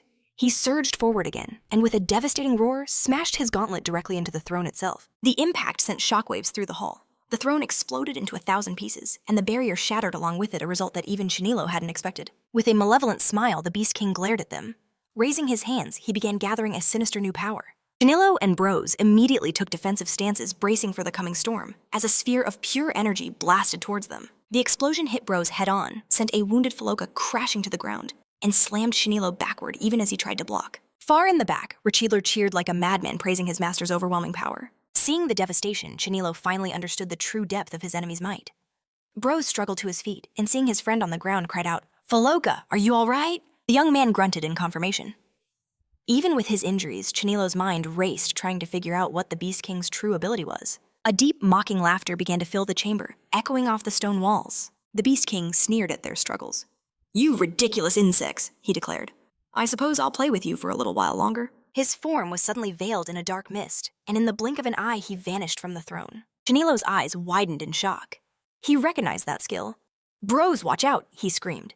Instantly, the Beast King materialized right behind Brodus. The young man spun to face the threat, but a lightning-fast blow struck him square in the chest. Even then, Bros tried to throw a counterpunch, but his fist was caught with contemptuous ease. With a single precise kick, the Beast King shattered his stance. As Bros stumbled helpless, the king raised his foot to deliver a final crushing stomp. Faloka screamed his name in despair, but the Beast King's foot stomped only stone. He realized Chanilo had pulled Bros to safety at the last possible second and ordered Faloka to finish him. Bros coughed, apologizing for being a burden, but Chanilo brushed it off. "Don't worry about it," he said, his voice dangerously low. "Leave the rest to me." Consumed by a burning rage, Chanilo declared, "I'm going to kill that bastard." The Beast King just laughed. "This is merely the appetizer." Chanilo wondered if his enemy would dare use the same attack again. In the next instant, the Beast King lunged, unleashing an incredibly powerful punch that tore through the air. The blow slammed directly into Shanilo's defense, who barely managed to block the attack with his gauntlet. Gritting his teeth, Shanilo stated, "I may be helpless against your strange abilities, but in pure strength and speed, I am not your inferior." A massive explosion of power erupted from the point of impact. Watching in awe, Faloka stammered, "Shanilo, he actually withstood that monster's attack." Bros, meanwhile, admitted with a grim face, "Even if I trained for another 10 years, I don't think I could ever face a monster like that." Surprised, the Beast King stared down at him. A mere worm had blocked his full-powered blow. This, he thought, was starting to get interesting. The Beast King sneered, declaring that a worm's resistance only made the hunt more thrilling. With a shattering roar, he unleashed an apocalyptic blast, intending to cast his opponent straight into the underworlds. Yet even beneath that raging torrent of energy, Chenili stood firm. "Save your shock," he growled. "For the moment I sever your head." He vowed to repay every ounce of suffering inflicted upon his friends. In that very instant, the divine blessing skill blazed to life. Chendula exploded forward, his blade a silver streak. Moving faster than the eye could follow, he closed the gap in a heartbeat and with a roar of pure vengeance, unleashed a strike in Foka's name. The blow landed squarely upon the Beast King's head. Another strike followed this one for Brass. He then launched into the air, preparing his legendary sacred cut. The sheer force sent the tyrant's crown flying. Uncrowned, the enemy glared at Chen Jiliao, his true monstrous face now revealed to the world. He watched intently, senses ablaze, bracing for the next move. Then, like a bolt from the heavens, he charged his opponent head-on. The attack hit dead center, causing a massive explosion that shattered the ground around them. In that moment, Shanilo dedicated this blow to all the innocent souls. His companions watched the epic clash unfold, while Richidler could only gasp in awe at such immeasurable power. Suddenly, a second explosion erupted from the epicenter, and the Beast King emerged from the dust and rubble. Completely unscathed, now sporting a terrifying new look. Richidler recognized his master's elemental power and despaired, "It's over, we're all doomed." Shanael, however, felt a flicker of doubt. Was this truly the full extent of his adversary's power? The enemy then revealed his new, overwhelmingly powerful form. The Beast King simply extended his hand, issuing a silent, deadly command. In response, a shadowy creature charged forward with blinding speed, and in the next instant it began to multiply. Forming a ravenous pack of wolves, the sovereign of beasts then summoned a massive staff made of bone. Chenille tried to launch a counterattack, but he was struck dead-on, completely paralyzed by the overwhelming force with no time to even react. The Beast King prepared another attack this time, summoning a colossal shadowy monstrosity. Immobilized, Chenille knew he could no longer move his body. He'd used all his skills. He wondered, is this truly the end? At that moment, a masked figure materialized before him and attacked with terrifying speed. The blow sent Chenille hurtling backward. The assault was relentless. Brutal blow after brutal blow rained down, leaving him utterly shattered. The young hero collapsed to the earth, his opponent looming over him like a specter of death. The creature then manifested two gleaming scythes and with pure contempt declared, "A useless insect deserves to be trampled. Accept your fate." Lying defeated, Cheonji wondered if this was his final moment. Memories flooded his mind, voices that had always called him an insect. He despised that word. He pushed against the cold ground, struggling to rise. In that instant, he remembered a woman's voice calling his name, pleading for her little boy to come home. Back in the present, a brand new strength began to awaken deep within his soul. Boka and Braz watched, stunned, as Chenille began to transform. An unprecedented energy erupted, engulfing his entire body. He rose to his feet, completely reborn, gripping his sword with an unwavering resolve. A voice then called out to Chenille, urging him to awaken. He found himself floating in a silent, empty void. Confused, he struggled to understand what was happening. His last memory was the desperate fight against the Beast King. As he surveyed the unfamiliar darkness, he started to question if he was already dead. The answer came immediately. He was not dead. Before Chen Jiliao, a mysterious man appeared also floating in the void and called him by name. Startled, the young man demanded, "How do you know my name? Who are you?" The man replied that he too wished he knew who he truly was. He explained he had awoken in this place and had long since lost all sense of time. Still, he remembered a single voice that had echoed in his mind, saying that one day in the future, someone would finally come to take him away from this place. According to him, all signs pointed to that person being Chen Jiliao, demanding clarity. The young man asked, "What do I need to do to get out of here?" The man extended his hand and simply asked him to accept him. Then he knelt within the void, pleading for Chenille to become his new master. The young man listened intently as the stranger explained that the voice promised that as long as he supported this chosen person, they could both leave this prison immediately. Once more, he begged Chenille to accept him as his master. Without hesitation, the young hero agreed, urging him to hurry. The man smiled as they clasped hands.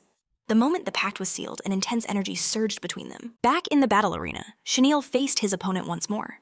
He smirked, noting that the mysterious guy hadn't lied. He really had returned. Immediately, he felt a new power surging through his body and wondered if this was the result of that man's support. A system notification materialized before his eyes. You have obtained chaotic elemental power. Understanding the message, he realized this was his brand new element. The masked figure watched in shock. How was he completely unscathed? A chilling realization dawned. The boy was somehow even stronger than before. And then another system window materialized. Your abilities have been reinforced. You have acquired the elemental ability, Extinguish. The Extinguish ability consumes 90% of your HP to activate a special mode draining 100 HP every minute. This newfound elemental power also awakened the hidden attributes of his weapon Ozul. In that moment, Shaniel understood.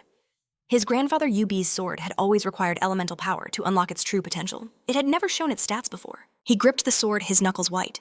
Now that it's awakened, he declared, I can finally begin my counterattack. With absolute confidence radiating from him, he advanced toward the enemy. The masked creature recoiled. How dare a mere insect challenge me? Do you truly believe you're on my level? Without a single word, Shaniel vanished, attacking with blinding speed. Thrown back, the creature prepared to launch another assault. Refusing to accept defeat, it resolved to pour every ounce of its strength into shattering him. Shaniel activated Elemental Flash, unleashing a devastating flurry of attacks. The masked being was slammed by blow after blow, its mind screaming impossible. At that very instant, the Extinguish ability triggered, tearing deep, savage wounds across its back. A notification appeared. 90% of your HP has been consumed. Then the body of the Beast King Fenair began to dissolve into thin air. In mere moments, the overwhelming attack had utterly annihilated him. A message flashed into view, congratulating Shaniel for defeating Beast King Fenair, granting him a massive surge of experience and a level up. Finally, another notification confirmed the quest's completion. He was rewarded with even more experience and a black treasure chest. Meanwhile, in a peaceful village nestled among the mountains, Uber was scolding Bob for slacking off, but the young man defended himself, claiming he was just a little out of practice. Sitting by a tree, Sally asked her grandfather if Shaniel would return soon. Ubra looked to the heavens, remarking that 3 days had already passed. Suddenly, the earth began to shake violently, and a colossal wave of energy erupted over the horizon. Ubra shielded himself from the shockwave, wondering what could cause such a thing. Bowen rushed to his side, asking the old man what was happening. Sally sprinted toward them, distressed. Grandfather, are you all right? What was that? Ube explained that energy waves like this only appear when high-level monsters are destroyed. And this one came directly from the Beastman's nest. With that realization, he knew. Shaniel had awakened his elemental power and slain the Beast King. Elsewhere, a pillar of pure energy erupted from a cave, bathing the area in an intense light. Riddler stammered in disbelief. My lord was truly killed by Shaniel. Faloka remarked that he never would have believed someone so powerful could exist if he hadn't witnessed it himself. Rose, meanwhile, spoke of the terrifying combat power that had just been unleashed. He wondered if Shaniel had been hiding his true strength this entire time. Even Shaniel himself could barely believe he'd defeated such a monstrous foe. But he knew. The old man who granted him this power was the truly terrifying one. Faloka approached him. Why are you moving away? The battle is over. We've won. Shaniel simply replied, I'm fine. I'm going to rescue our comrades. You're all injured, just wait here. Suddenly, a small creature leaped onto his face, calling out, Daddy! Surprised. The young man wondered why it would call him that. He then ordered Rakadlae to lead them to the other prisoners, and the orc quickly obeyed. As he walked, Shaniel couldn't shake his thoughts. Despite the victory, so many questions about the old man and this entire situation remained. A suspicion began to grow in his heart, that someone was pulling the strings from behind the scenes. The doubt consumed him, making him question the true reason for everything. Abruptly, his body started to disintegrate. Uber held him in his arms, the old man watching in silence as the young man called out his name. Then Shaniel declared, I've completed the mission. Suddenly, Shaniel jolted awake in his bed as a voice urged him to get up. His mother walked in, asking if he planned to sleep all day since it was already noon. Dazed and confused, he called out to her, his mind reeling. Did I really make it back? She mentioned that she had already cooked all his favorite dishes.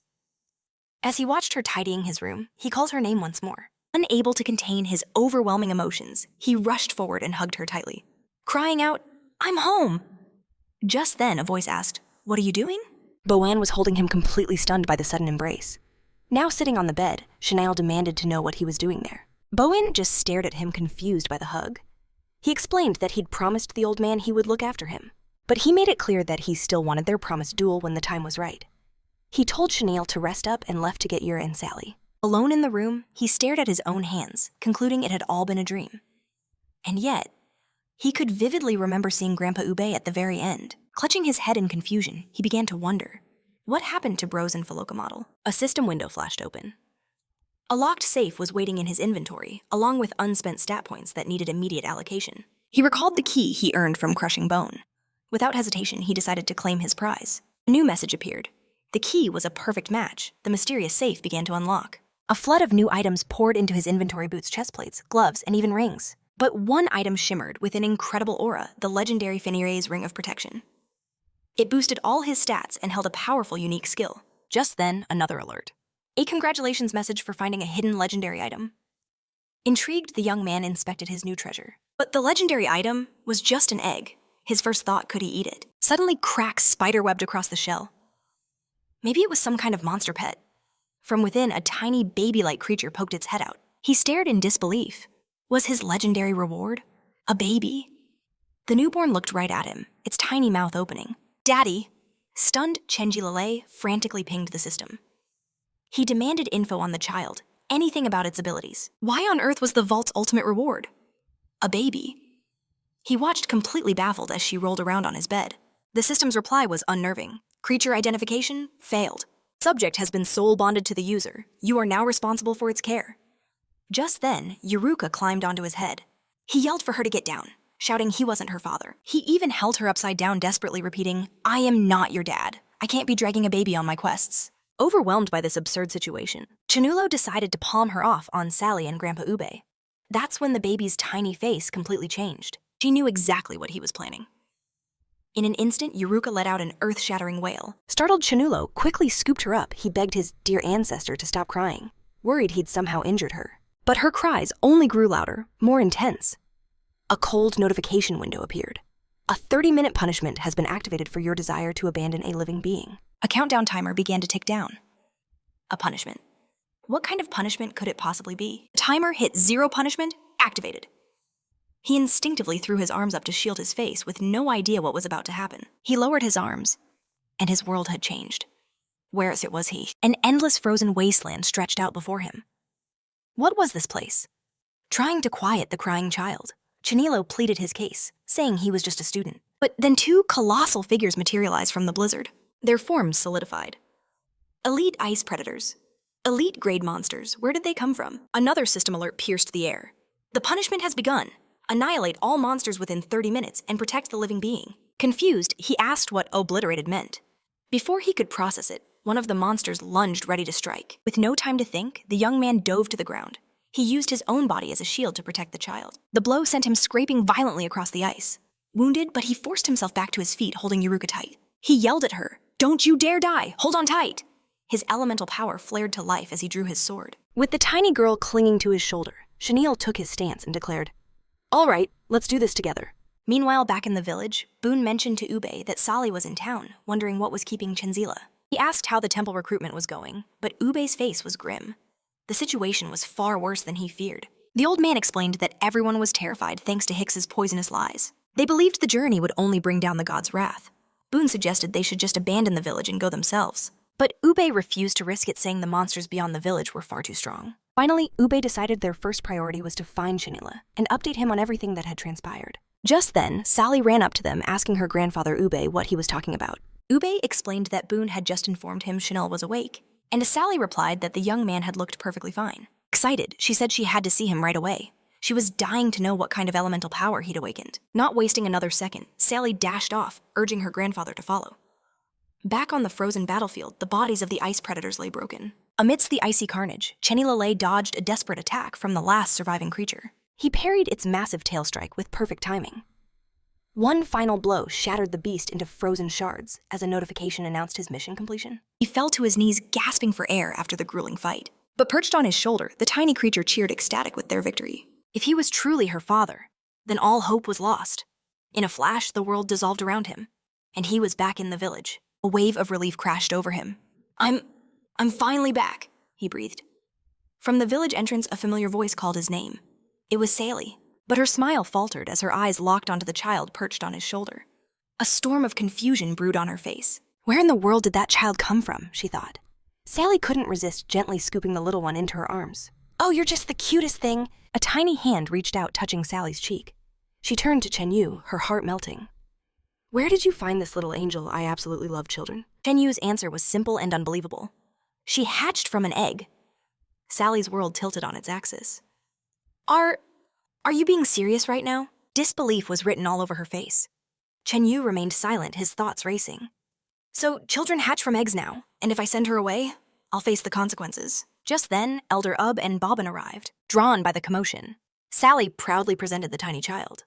Look what Chen Yu brought back with him. Isn't she just precious? She beamed.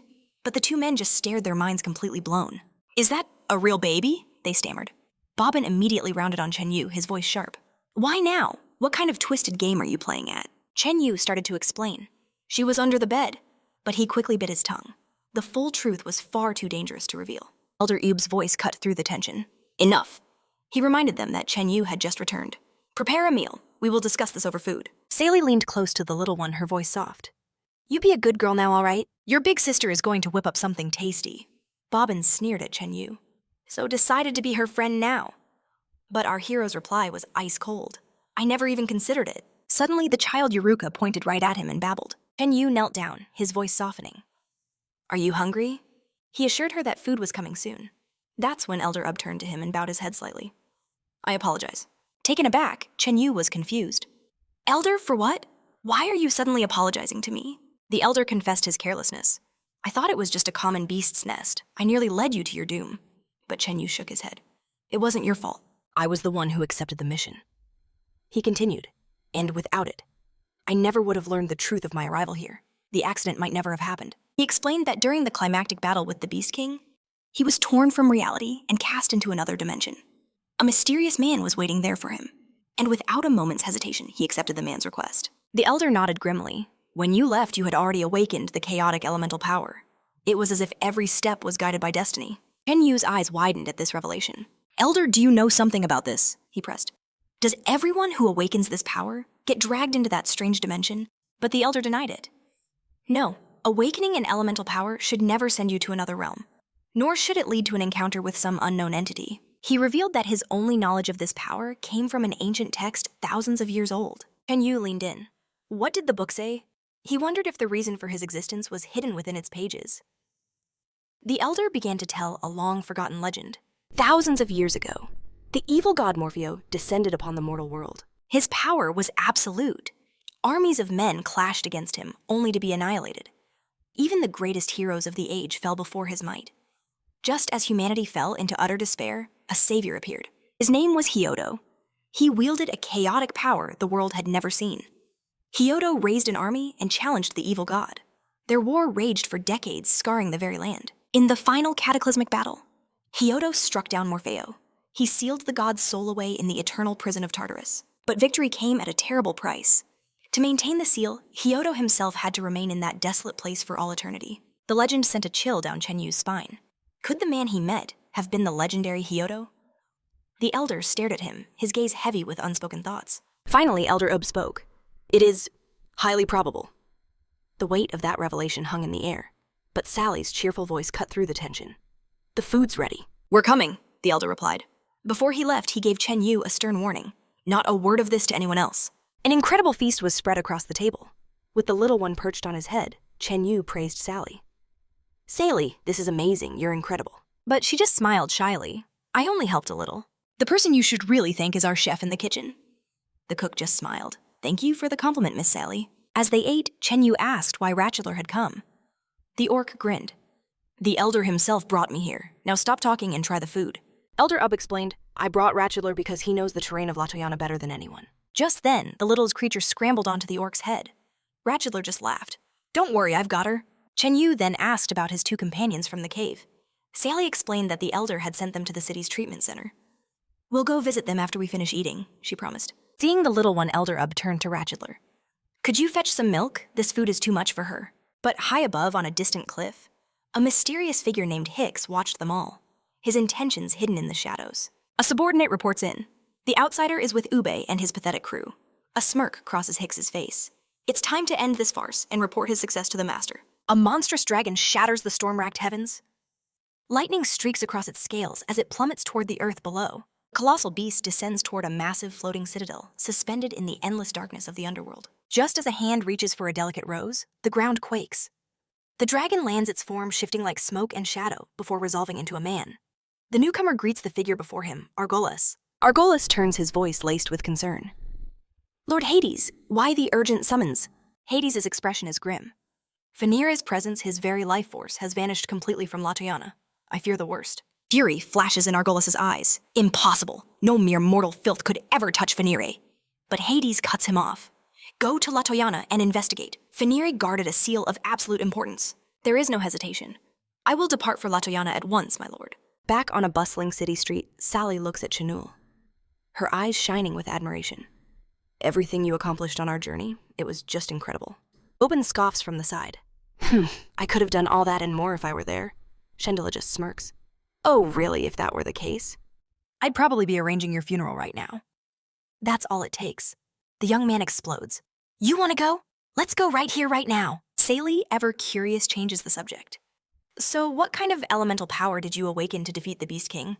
Chenua looks at his hands, admitting, I'm not entirely sure myself. He then asks, what elements do priests normally wield?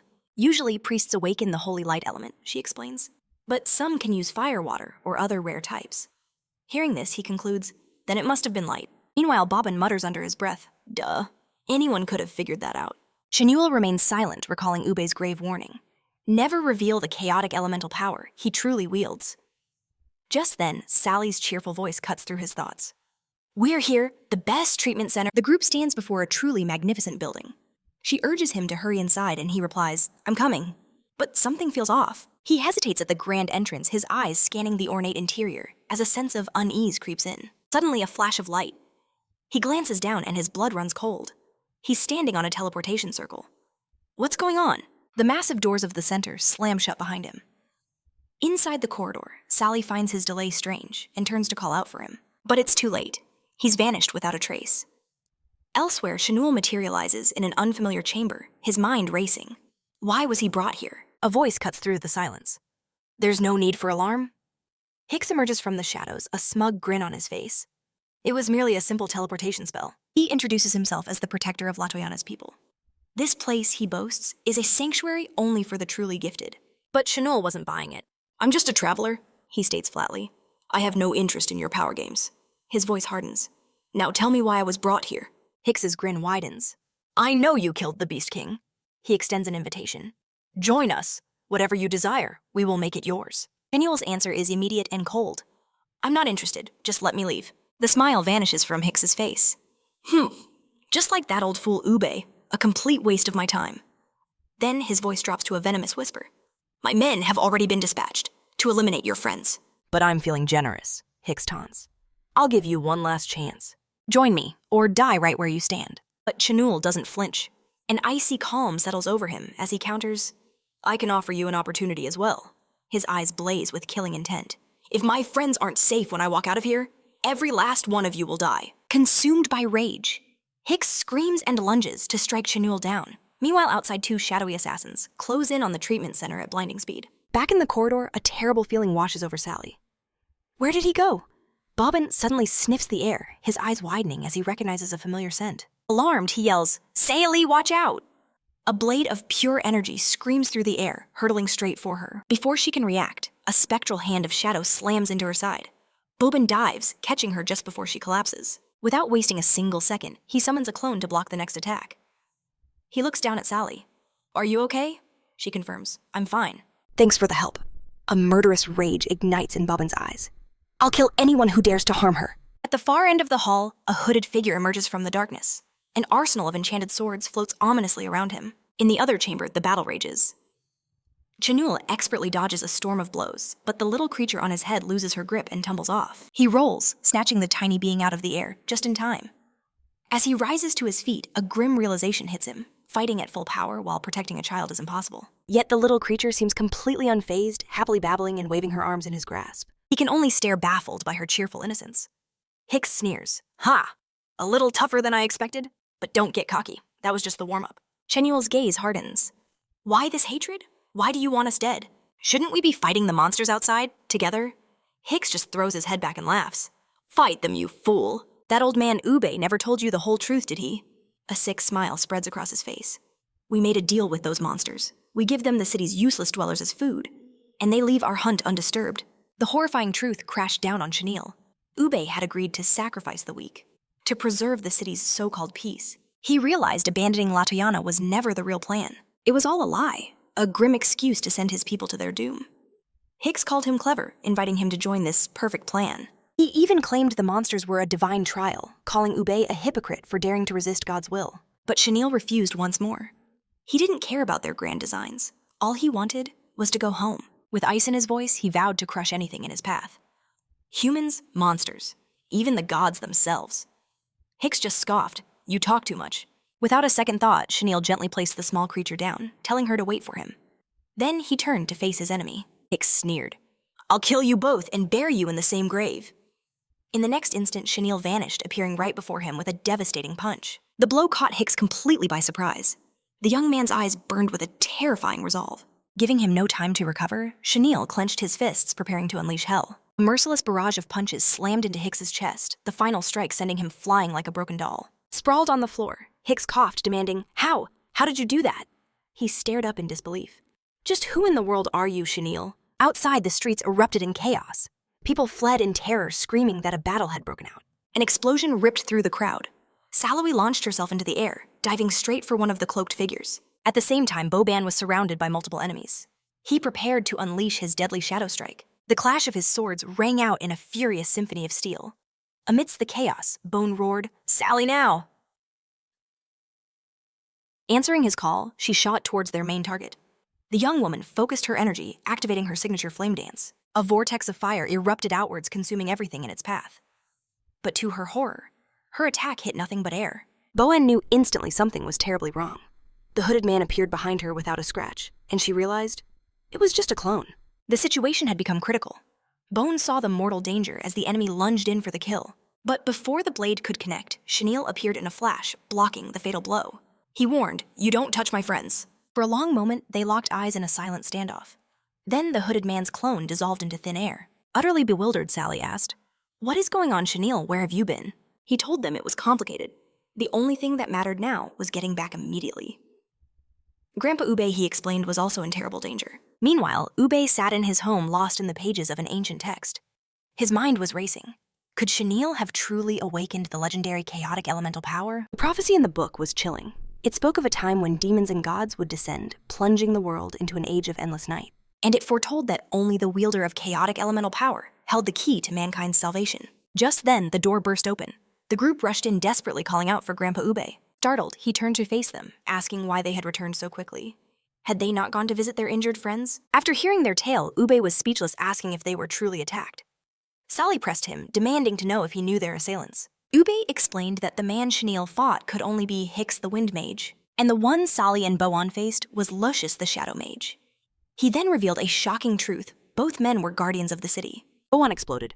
Why would the city's own guardians try to kill us? Ube began to tell a story of how Hicks, Lucius, Salkia, and Dorop were the first heroes to arrive in this land, the very founders of Latiana. He spoke of a brutal time when humanity hid from monsters fighting over scraps.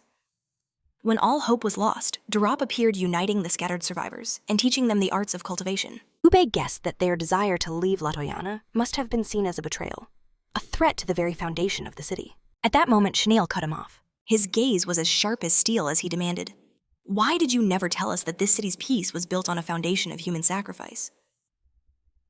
Pizzazz. Chenille stared him down, his voice cold. Did you always know about this deal to sacrifice the innocent for peace? Ebon stepped forward. Grandpa Ube, why did you hide the truth from us all this time? Chenille's accusation hung in the air. Would you also use innocent lives as pawns to protect this fragile peace? Sally rushed to his defense, insisting, Grandpa Ube would never do that. He's one of the 12 heroes. But Ube silenced her with a raised hand, admitting that Chenille's words were not wrong, though he insisted he never agreed with the Guardian's methods. The shocking admission left everyone breathless. Ube then locked his eyes on Chenille, posing a heavy question. What would you choose, the lives you love, or your own sense of justice? He argued that any man would protect those he holds dear.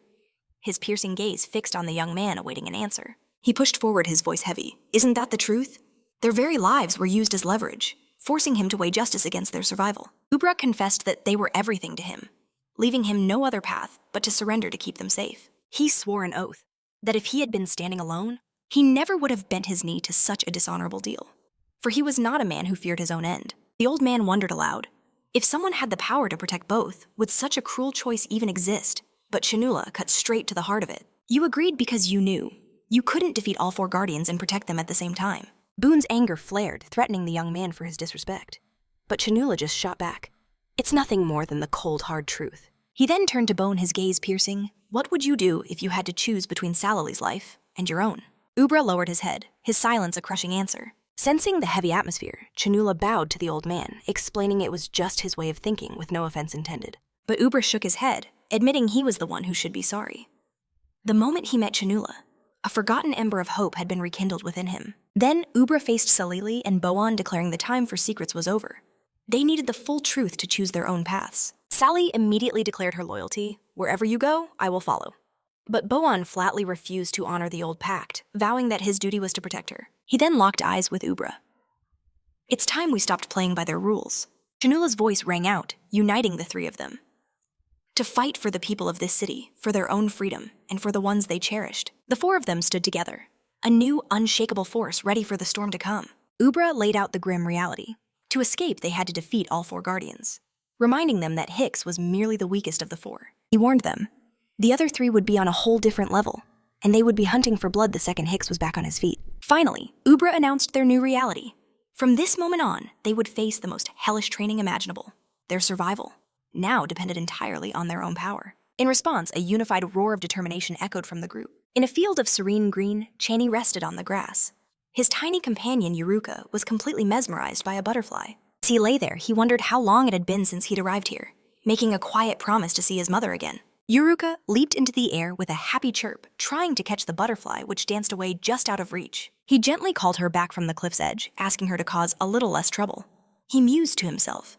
Even after gaining a mountain of experience from the Beast King, he'd only soared up 10 levels, and still had 50 attribute points waiting to be assigned.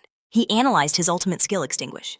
It consumed a staggering 90% of his health, leaving him in a state where a single stray hit could mean game over.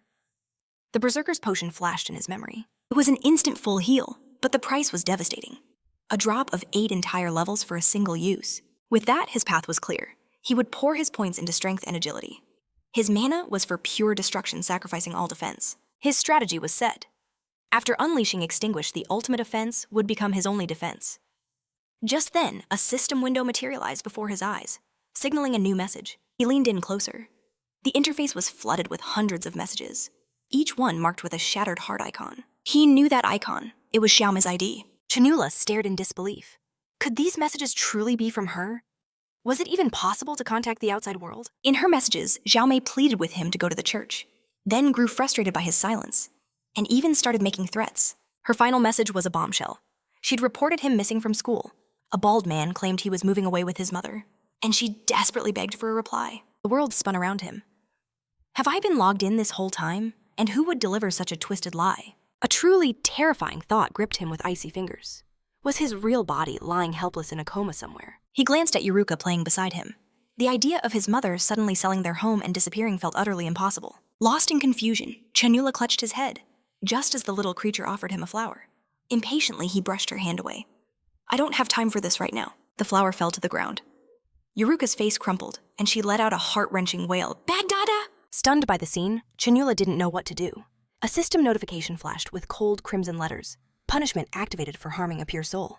As the tiny creature sobbed her heart out, Chanula could only wonder what terrible sin he had just committed. Without warning, the system's voice declared, teleportation initiated. In a blinding flash, the world vanished, replaced by the scorching peak of a volcano. And from the molten rock, a colossal monster of pure flame erupted before him. The scene changes. Chanula is apologizing profusely to the little creature. Gently scooping her up onto his sword, he whispers, let's get out of here. As night falls, a grand mansion is silhouetted against the moonlit sky. Inside, Brose's eyes narrowed, questioning the old man's sudden appearance and his true motives. Recognizing the face of a legend, one of the 12 heroes, Brose, asked if he too was a prisoner in this land. Ube replied that such titles were meaningless now, a past that should remain buried. Stunned to be in the presence of his idol, Brose wondered if the great hero had sought him out. Ube confirmed it, admitting he desperately needed his help. Leaning in, Brose pressed him, what mission could be so critical that a legend like you would come in person? The elder's voice grew heavy, explaining that if anyone dared ask about Chenille slaying the beast, King, both he and Foka were to feign complete ignorance. Though the reason was a mystery, Brose swore he wouldn't breathe a single word. With a nod of thanks, Ubi bid him farewell, urging him to get some much-needed rest. Left alone with his thoughts, Braz realized that if even the great Ube was trapped here, his own dream of escape was nothing more than a fool's fantasy. But before vanishing, the elder offered a sliver of hope, a clue. To seek the temple hidden deep within the heart of Latoyana. Then Ube extended an invitation to the Southern talent recruitment, an offer Bros quickly accepted. In that moment, Faloka appeared. Bros looked up in surprise. Faloka, I didn't think you'd be awake. Faloka shot back. And why are you still up, Bros? Your wounds are nearly mended. Braz confessed that while his body was healing, his mind was still reeling from the storm of recent events. He then looked at Faloka intently, asking if Ube had also spoken to him. About Chenille, and about the temple. Faloka's jaw dropped. Wait, that was Ube as in one of the legendary 12 heroes. Bros nodded grimly, confessing he only knew because Ube had been his lifelong idol, his walls covered in portraits of the legendary warrior. Faloka could hardly believe it. The mighty Ube, the man who single-handedly shattered the Swift Troll, was also a prisoner in this forsaken place. The 12 heroes isn't just a fancy title, Bros insisted. They are the 12 most powerful beings on this entire planet. He explained how every 5 years, a grand tournament of fate unfolds, where the top guilds send their champions to claim the title of hero. Ube's guild, though a newcomer, had decimated many of the old legends. But after the catastrophic Battle of O'Brien, the guild fell to ruin. Ube was the last one standing, vanishing from the world after one final solitary hunt. And Ihul. Bros shook his head overwhelmed. This is all too much. It's completely insane. He finally understood. The power wielded by someone like Chenille was on a plane of existence they couldn't even begin to comprehend. And then, a ghost of a memory surfaced. A younger, bloodied Ube screaming a desperate warning. A colossal, shadowy hand descended from the darkness, reaching for 2 figures. Sally's parents stood their ground, bracing for the inevitable collision of fates. But the blow was absolute, sending one of them flying. The man and woman collapsed, crushed by a power that defied all reason. Morse Luna! Ube's raw scream echoed in his memory. Back in the present, he clutched a treasured locket. A family photo rested inside, hardening his resolve to get Sally away from Latoyana, no matter the cost. He cursed his own suffering, vowing she would never endure the same fate that she deserved, a life of light. He revealed the powerful enchantment he had placed upon her, a charm to protect her from all mortal harm. Gripping the locket until his knuckles turned white, he made a silent oath. This time he would not fail. High on the mountain, a notification chimed announcing the end of his divine punishment. Chenille lay exhausted on the grass, wondering why this trial felt infinitely more brutal than the last. A system window materialized, explaining that the punishment monster's combat power steadily increases over time. His eyes went wide as he read the next line. Its power also grows by 10% with every new activation. The path ahead would only become steeper. The young man decided this tiny creature was like some ancient, fragile ancestor that needed to be handled with the utmost care. Still, he sighed to himself, realizing it didn't really matter, since he couldn't understand a single thing, it said. But then an idea sparked. Pointing at his system screen, he asked the little creature if it could see what he was seeing. He recalled how neither Ube nor Sally could perceive his system. Yet this creature seemed to react to it. So he pressed on asking if it knew anything about the messages he kept getting from Xiaomi. The creature simply tilted its head and shook it no. Frustrated, Chenille slumped. He was trying to have a conversation with a creature from another world. Just then, he heard a familiar voice call his name. The entire group was making their way towards him, with Sally shouting his name as she ran ahead. He saw everyone gathered in the clearing. Spotting Bros and Foka in the crowd, the young man gave a weary greeting. Bros explained, "You never came back, so we all decided to come find you." Chenille apologized for his abrupt departure, but Bros just remarked how quickly he'd recovered, thanks to Bob and Sally. The comment irked him, and Bros instantly called him out on it. Despite the bickering, a wave of relief washed over him. At least everyone was safe. Baloka then spoke up, declaring their new mission they came to find Ube and finally engineer their escape. Bros patted the small creature, confirming their objective. Chenille stared completely bewildered. "Wait, what? How could I possibly have a child?" The small creature in his arms bristles, then speaks with surprising clarity. "My name is Yuruka."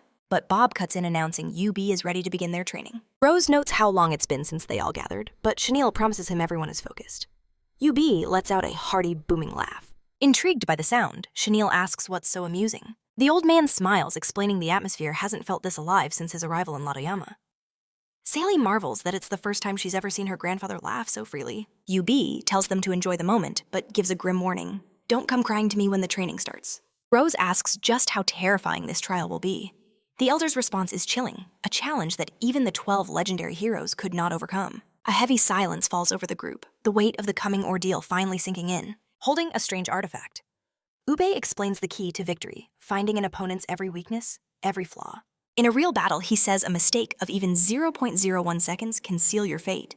In a flash of light energy, copies of every single member materialize before them. Bros and Foka instinctively spin around, coming face to face with their own duplicates. Uber declares that a team battle is the ultimate test of cooperation and trust. He then reveals the artifact creates clones with identical skills, but with 1.5 times their combat power. As a small comfort, Abreu explains the clones can't inflict real damage, but the pain will be very real, and a fatal blow means instant elimination. He adds a final dire warning on the path to the temple. Every fallen comrade will make their journey that much more brutal. With newfound resolve, the group stares down their opponents, knowing their true training has just begun. Dawn breaks over the mountain village.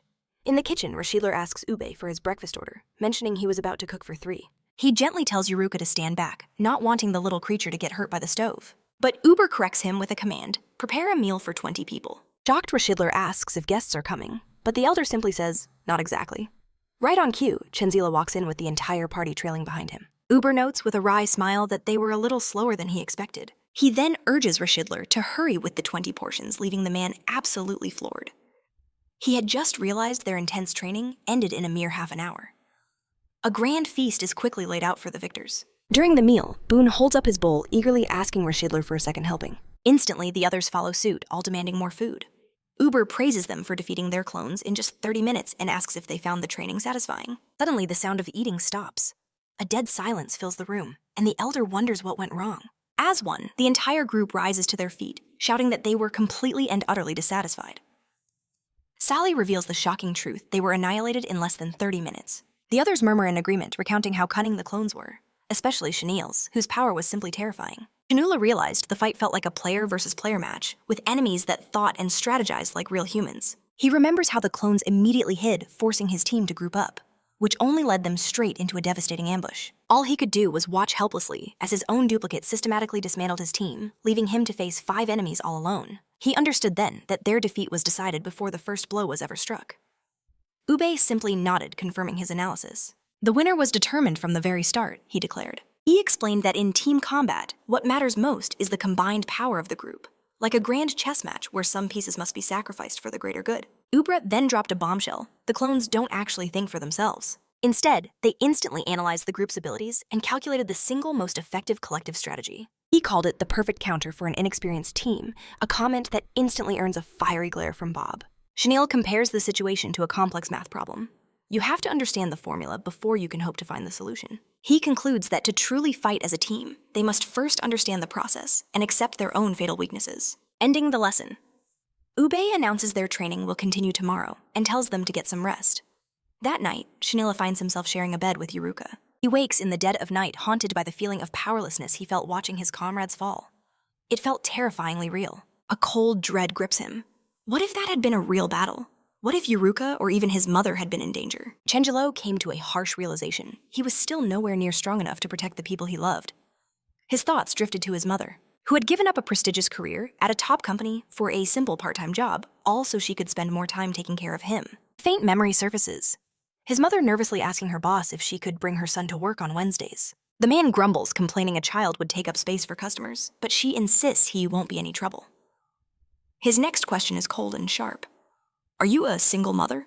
A disgusting grin spreads across his face, remarking that a girl with her looks shouldn't have to work so hard. He then offers her a night out, but she cuts him off with an icy stare, declaring she's here for a job, nothing more. Suddenly, a tiny fist slams into the man's gut as little Chenji screams, "Stop bullying my mom!" Instantly panicked, his mother apologizes over and over, desperately begging her son to say sorry to the boss. But rage explodes from the man, who calls the boy a brat and spits out venomous threats. As he lunges, his mother becomes a human shield protecting her child. In one fluid, lightning-fast motion, she sends him flying over her shoulder, crashing hard against the floor. Then, with tears streaming down her face, she declares, "If I don't get this job, then so be it." She turns to her son, heartbroken, apologizing that they can't eat hamburgers together anymore. In that moment, young Chenille gripped his mother's hand and made a silent, unbreakable vow. He would be the one to protect her. But a voice suddenly echoed in his mind, mocking him. "Wanting to protect others with your strength alone. What a pathetic joke." He looks up to see the white-haired figure from before, materializing right in front of him. Cheng Lilei calls out to the strange man, "Where are you?" But there's only silence. He's starting to question his sanity. He was so sure he heard that voice.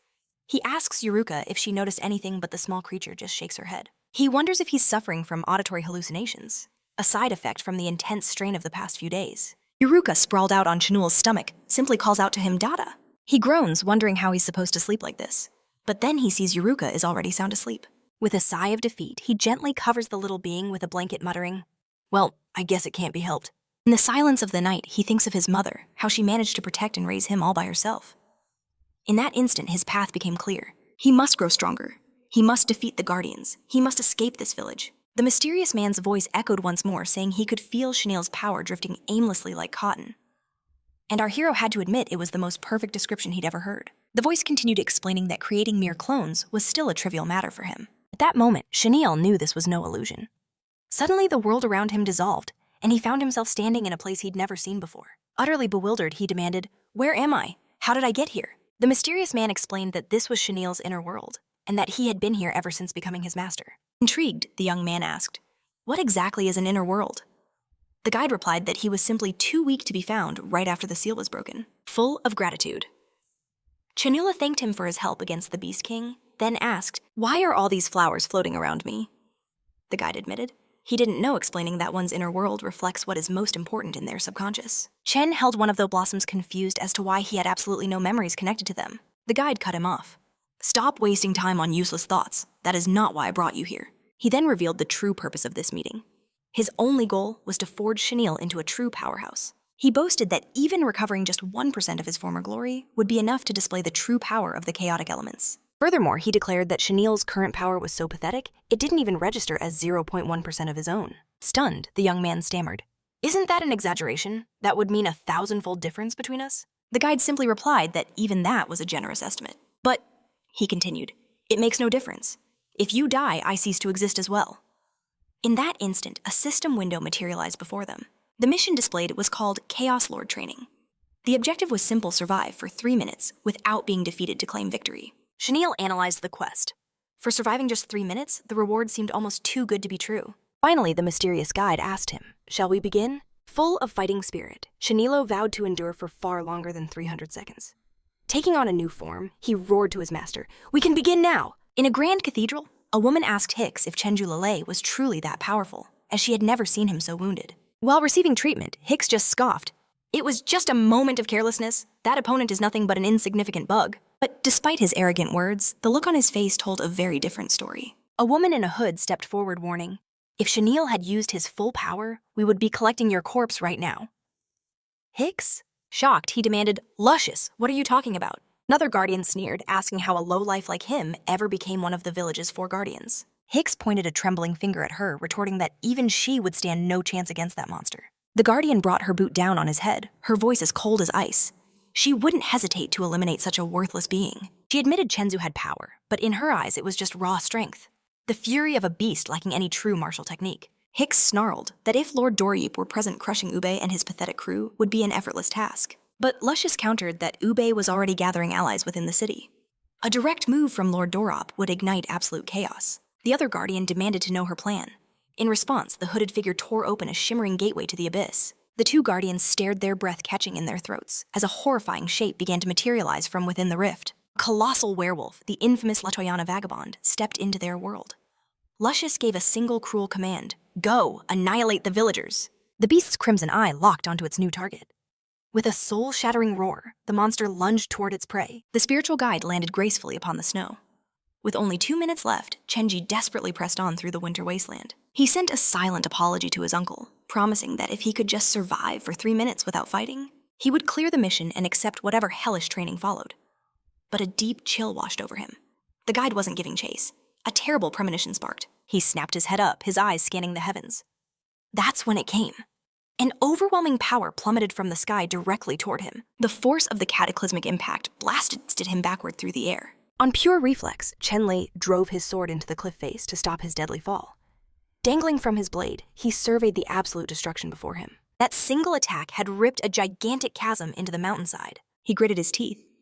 How could anyone call this training? This was a clear attempt to end his life. He knew the only reason he was alive was the Beast King's shield he'd activated less than half a second before the blow landed. From across the canyon, the spiritual guide's voice thundered, "Are you still attempting to flee from a proper battle?" The man admitted he'd underestimated his reflexes. "I acknowledge your speed," he boomed, "but such cowardly tactics cannot be forgiven." "Uncle!" Chen Lei yelled, pointing urgently. "Look behind you!" Annoyed, the guide spun around, only to see the young man standing alone on the other side.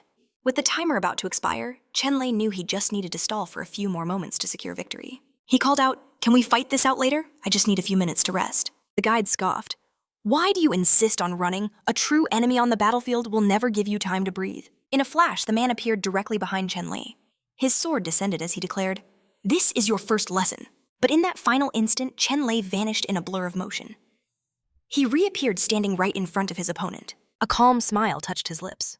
Luckily for me, that was a physical attack. I managed to avoid it just in time. The guide's eyes widened in disbelief. How did he get behind me? I couldn't even track his movements. Chen Lin knew his skill was on cooldown, leaving him completely vulnerable. And there were only 30 seconds left on the mission clock. Keeping his distance, he requested a brief pause, promising not to escape. The guide agreed, but asked, "What was that skill you just used?" Chen Lei answered calmly, "You must be referring to Flash." Just then, a system window materialized before him. Time limit expired. Mission successfully completed. The guide explained that his own skills were gained through the system by leveling up. Using them was like giving a direct order to his own body. Chen Le then asked, "Is there something wrong with using a skill to evade an attack?" The mysterious man confessed he wasn't sure, but that technique felt hauntingly familiar. Chen Lei pushed, "Has anyone else ever used it?" The guide searched his memory. His body reacted as if it had faced that same move before. But he couldn't recall who had pushed him to such a limit in a past life. Suddenly, the story Ube told him about the legend of Isekai'd flashed through his mind. In that moment, all the pieces of the puzzle aligned. He began to wonder, could his uncle actually be that fabled hero? A knowing smirk spread across his face. "I think I know who you really are." The guide stared back, completely stunned into silence. Pointing directly at him, Chen Lei made his declaration. "You are Isekai'd, the hero who saved this world by defeating the evil god Morpheus." He then asked, "Do you remember anything?" The mysterious man whispered the name Hesiod, as if tasting a memory from a forgotten age. Elsewhere, in another part of the city, Rackler slept peacefully, clutching a small doll. Next to him, Bubun grumbled about having to room with a beast man. He shot up in bed, shouting, "I can't stand this anymore." Suddenly, a familiar scent washed over him, and his entire body went rigid. Bubun spun around, his eyes wide with shock. "It's him!" Without wasting a single second, he burst from the room at full speed. The violent tremor jolted Rackler awake. Was that an earthquake? As Bubun bolted down the corridor, a sinister figure materialized on the ceiling. Latiana's vagabond.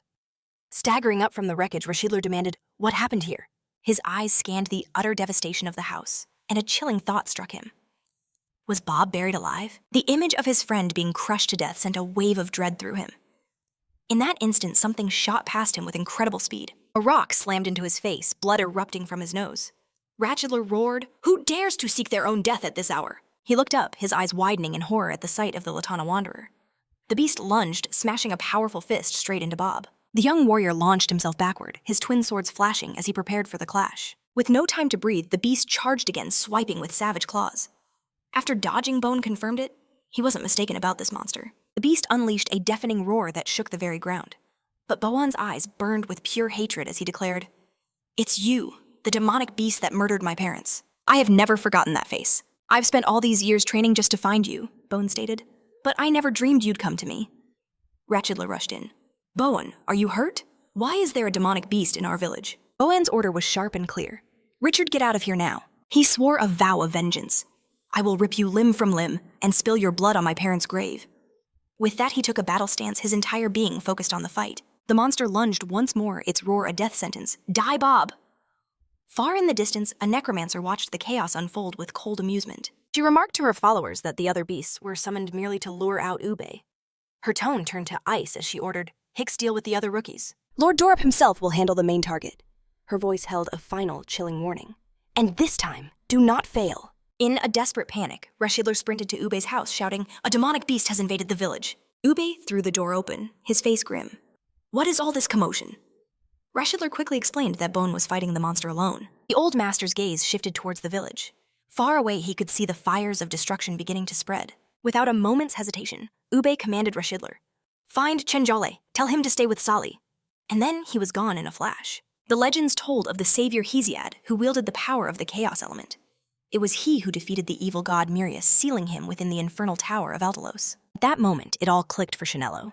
His uncle had to be Heod, and the place he'd rescued him from was the infernal tower itself. He looked to his uncle, asking with newfound hope, "Can you remember anything now?" But the man replied that his mind remained a complete void, leaving the young man utterly perplexed. Chen Jiliao wondered, why haven't his memories come back? After all in all, the manhwa and stories he knew, characters always remember everything the moment they hear their name. The guide explained that even he could not access his own past. Despite that, he admitted that witnessing the young man's power sparked a strangely familiar feeling inside him. That single reaction was enough to make him feel, if only for a moment, connected to that lost world once more. Chen Jiliao's own questions swirled in his mind. Why was he brought here? And how did he awaken the legendary chaos element? He held on to a single shining hope. If his uncle truly is Hesiod, then his memories held the key to answering everything. The guide then issued a challenge. Let us fight again. Perhaps the heat of battle will awaken something. The young man accepted without a shred of hesitation. Suddenly, a tiny piercing cry shattered the air. Chanel's heart stopped. He instantly recognized Yuruka's desperate call. Back in his room, a dark guardian crept closer to Chanel's sleeping form. Her cold gaze was fixed on the small child beside him. Her eyes held a silent threat.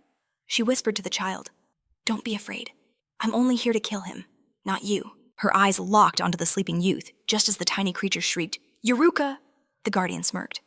"If you can't bear to be parted, then you can join him in death." In a flash, she unleashed a deadly attack aimed straight for Yuruka, but the blow was stopped cold by an invisible barrier stunning the woman. She spun around thanking someone named Luca for the protection. Just then, Chen Jiliao appeared cradling the small creature protectively. He told her, "Leave this one to me. She will be easy to handle." The Latoyama wanderer closed in on two fallen women, its massive jaws gaping wide, ready to devour them. But before it could strike a devastating counterattack, sent it hurtling violently through the air. Ube held the little girl safely in his arms and asked if she was all right. He then turned to face an entire horde of monsters closing in. Two beasts lunged, their eyes locked on their prey. In that moment, Brose appeared, unleashing his serpent technique. He joined Ube, demanding, "What is happening? Why are these monsters attacking our village?" Ube explained that the area was protected by a powerful enchantment, meaning these creatures shouldn't have broken through so easily. Grim realization dawned on him. Their enemies could no longer wait. This invasion was nothing more than a diversion. The chilling truth finally dawned on Brose and Foa. Their enemy's true goal was to eliminate them from within the city's own walls. Ube turned, calling both of them by name. He ordered them to rush to the city center, rescue the people, and bring them all to his home. Brose asked, "And where are you going?" Uber declares his intent. He will venture to the city's edge and reseal the crumbling enchantment. Concerned, his comrades insist on joining him, warning the area is swarming with monsters. But Uber's resolve is absolute as he commands them to protect the villagers. With that vow, he summons a crackling bolt of thunder and vanishes in a blinding flash. Lucius watches in shock. His speed, it's even greater than their last encounter. Our hero recognizes her instantly. She's the hooded figure who ambushed his friends, and he's stunned to realize Lucio was a woman all along. "Is hiding in the shadows the only way you know how to fight?" he demands. Annoyed, Lucius snaps back. "Who are you calling an old hag?" He demands to know why they're so obsessed with killing them, when true freedom lies in defeating the god who trapped them here. Lucius retorts that Lord Doroth built this city with his own blood and sweat. The young man counters that the temple has always been a complete lie. She insists that defying divine will is pure foolishness. But he declares with a firm voice that the true temple is real. And he issues a grave warning. Anyone who stands in his way or harms his companions will face his wrath. Lucius just scoffs, calling him an arrogant fool. "Defeating Hicks, the weakest of us all, means nothing," she sneers. She declares her battle power is on par with Lord Dorth himself. Immediately, she summons countless blade-wielding shadow wolves. Then she commands her shadow army to advance. The protagonist braces himself for the oncoming assault. Activating his sacred blade skill, he channels immense energy into his sword. With a single devastating strike, he obliterates the entire summoned pack. Lucius can only stare, her eyes wide with disbelief. "That's impossible!" she gasps. Enraged, she unleashes her true fury. A storm of 1,000 blades rains down from the heavens. He reacts in a heartbeat, activating a hidden item. A powerful shield materializes around him, deflecting every single blade. From within the barrier, he taunts her. "Is this the grand power you boasted about?" Stunned, she's forced to admit she underestimated him, unable to believe he nullified her attack so easily. Lucius lands on the ground, a smirk finally playing on her lips. "Not bad," she concedes. She then declares that was just a warm-up. And now the real fight begins. In response, he reveals a new gigantic sword that radiates a terrifying, oppressive aura. The Guardian proclaims, "Now you will witness my true power." At that exact moment, a system window flashes before his eyes, informing him of the city's failing defense and its escalating instability. At the city's edge, a massive war was unfolding. Amidst the chaos, hordes of monsters clashed as the great defensive barrier began to crumble. Mages desperately channeled their energy into a massive pillar, trying to sustain the failing defense. Warriors fought bravely against the monstrous tide. But finally, the creatures shattered the barrier and swarmed into the city. One of the defenders screamed for Gloria, asking how much longer until she could repair the zone's boundary. Gloria cried back that the number of beasts was only growing, and there wasn't enough mana left to restore the barrier. A hooded commander ordered everyone to hold their ground, reminding them their mission was to protect this place at all costs. He commanded Wagner and Romo to contain the beasts and defend the walls. The warriors roared, "Hold your positions!" The protective barrier completely shattered. A mage cried out in despair. It won't hold much longer. Just then, a powerful attack struck the exact point where the barrier had been breached. The rift slowly began to seal itself shut. A soldier questioned, was that Marty's doing? While a woman beside him cheered, seeing the opening finally sealed. Uber appeared floating in the air and radiating an overwhelming power. One of the men immediately recognized him as one of the 12 heroes. As he landed, the monsters themselves recoiled from his sheer presence. With a single fluid motion, he cut down the creatures surrounding the warriors. Uber declared he would handle the alpha beasts, ordering the others to deal with the rest. The mage leader commanded everyone to move to the next rift. As they moved, Uber prepared to unleash a large-scale attack. An incredibly powerful gale erupted from him, crashing into the monsters. The blow was so immense the creatures were completely disintegrated. But amidst the chaos, a hooded figure materialized in the sky. A warrior identified him with a terrified scream, Lord Dilipo! Suddenly, the defenders realized they were encircled by a new threat. A wall of hellfire engulfed them from all sides. Uber challenged him. What do you think you're doing? Dilipo merely sneered. I granted these fools the chance to live so I can take it away whenever I please. He declared, this is the fate of those who dare betray me. As he spoke, a rain of swords descended upon our hero. Moving at blinding speed, he dodged the storm of blades. A powerful attack was unleashed directly at him. However, the enemy's sword was caught in the massive jaws of his beast companion. The creature held the blade fast as he braced for a counterattack. He lunged directly at his adversary. His blade and Lucius's clashed with immense deafening force. Lucius gasped, her weapon vibrating violently from the sheer power of his blow. The impact of the collision sent her reeling backwards. Chen Jiliao gave her a final warning, telling her to watch her step or risk inviting disaster. She scoffed, questioning his concern for Marty, and declared that Lord Dolop would punish every last traitor. Then she revealed a shocking truth. Lord Dolop was one of the legendary 12 heroes. Chenju froze, the words hitting him like a physical blow. Dolop is really here. He clutched Grandfather Ube's sword, wondering if it was fair to face an unarmed opponent. But he instantly banished the thought. This was a battle for survival, not a duel of honor. A glint of steel entered his eyes. He would end this right here, right now. Lucius felt that his combat power had just skyrocketed. Stealing her resolve, she met his gaze head-on, pushing her body past its breaking point, ready for the impact. With a clang, she barely blocked his initial strike. But in the next instant, Chen Jiliao vanished, reappearing behind her, like a phantom, to land a single perfect punch. Lucius staggered from the blood trickling from her lips. Why? She demanded. Why didn't you kill me? Chen Jiliao simply stared in silence before turning his back on her. A system window materialized, updating the defense mission's status. In another part of the city, Ube navigated a corridor of unstable, crackling energy. He pushed forward, gaining on the figure just ahead. Suddenly, a violent maelstrom of power erupted, pulling them both into its chaotic heart. Without hesitation, Ube unleashed a devastating attack on his foe. Dolop's mocking voice echoed, "Is this the legendary strength of your youth?" Ube shot back, "My prime is a distant memory. I am nothing more than an old man." Dolop sneered, declaring himself a god who despises the weakness of aging mortals. The attack slammed into him head-on. Then Dolop unleashed his wind howl. 2 raging tornadoes of pure energy materialized, and with a final taunt, he bid Ube farewell. Lucius collapsed, her body screaming in protest. I can't move." The chilling realization hit her. He could have ended her life in that moment. But why had Chen Jiliao shown her such mercy? The act felt less like kindness and more like utter humiliation. "Is your pride so great that you won't even kill me?" she screamed. "I don't need your pity. I will hunt you down and kill you." Chen Jiliao replied coldly that he didn't want her thanks and that he had far more urgent matters to attend to. She warned him, next time it won't be the flat of the blade. He knew she was right, but he couldn't bring himself to kill her. Even if she was an NPC, it all felt too real. His own conscience was his cage. Chen Jiliao understood that even in a game without real consequences, the act of taking a life would stain his soul forever. Just then, Saley rushed to his side with an urgent report. "Ure is at the enchantment on the city's west side." Lucius warned him. "It's suicide. Even with Ube, you can't defeat Lord Dolop." Chen Jiliao simply told her not to worry. He handed her a map, instructing her to get Uzi to Ube's location by the western enchantment. Gripping Yuruka's hilt, he declared, "We have to hurry. Grandfather Ube needs our help." With a final shout, "I'm on my way!" he launched himself into the air, rocketing towards the battlefield. Dolop watched the sphere of energy hurtling towards him. A heartbeat later, the blast hit him dead center, launching him through the air like a cannonball. The force of the attack carried him backward before a cataclysmic explosion rocked the entire area.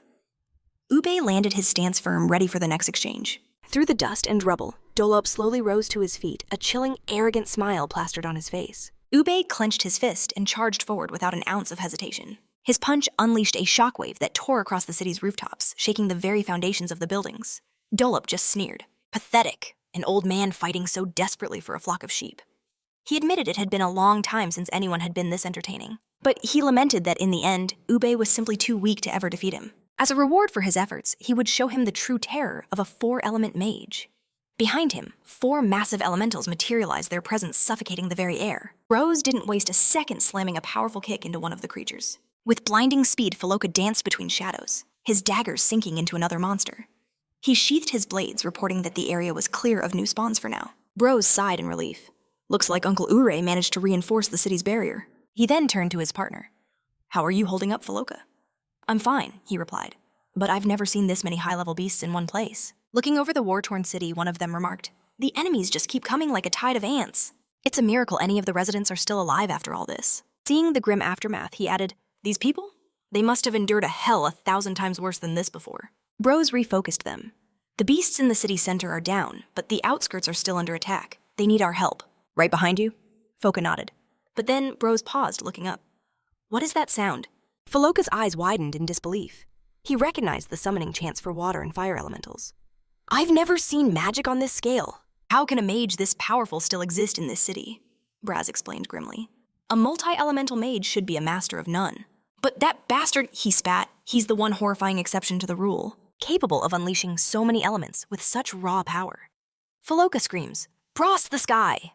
A web of destruction fills the air, a chaotic dance of lethal energy. Through the roaring flames, Oops surges forward as someone screams his name from the chaos. A fire dragon roars, unleashing a colossal sphere of energy, but Ube moves like the wind, evading the crushing barrage. He answers with a devastating punch of his own.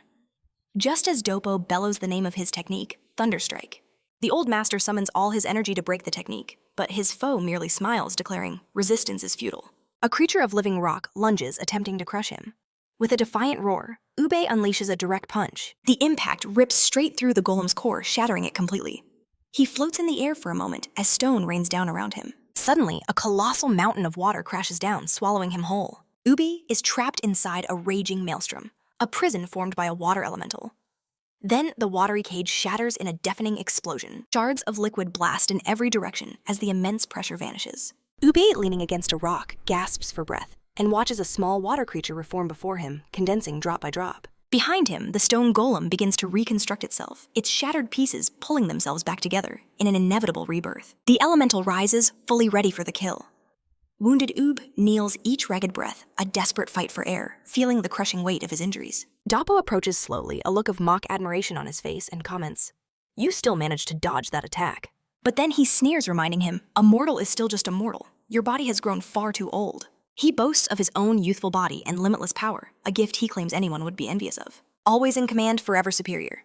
Doppo then delivers his final taunt. Is it really comfortable living as a walking corpse, all for a taste of eternal power? Ube retorts, his voice sharp. Aren't you Doppo the one who is truly envious of others? Enraged Doppo screams, "Silence!"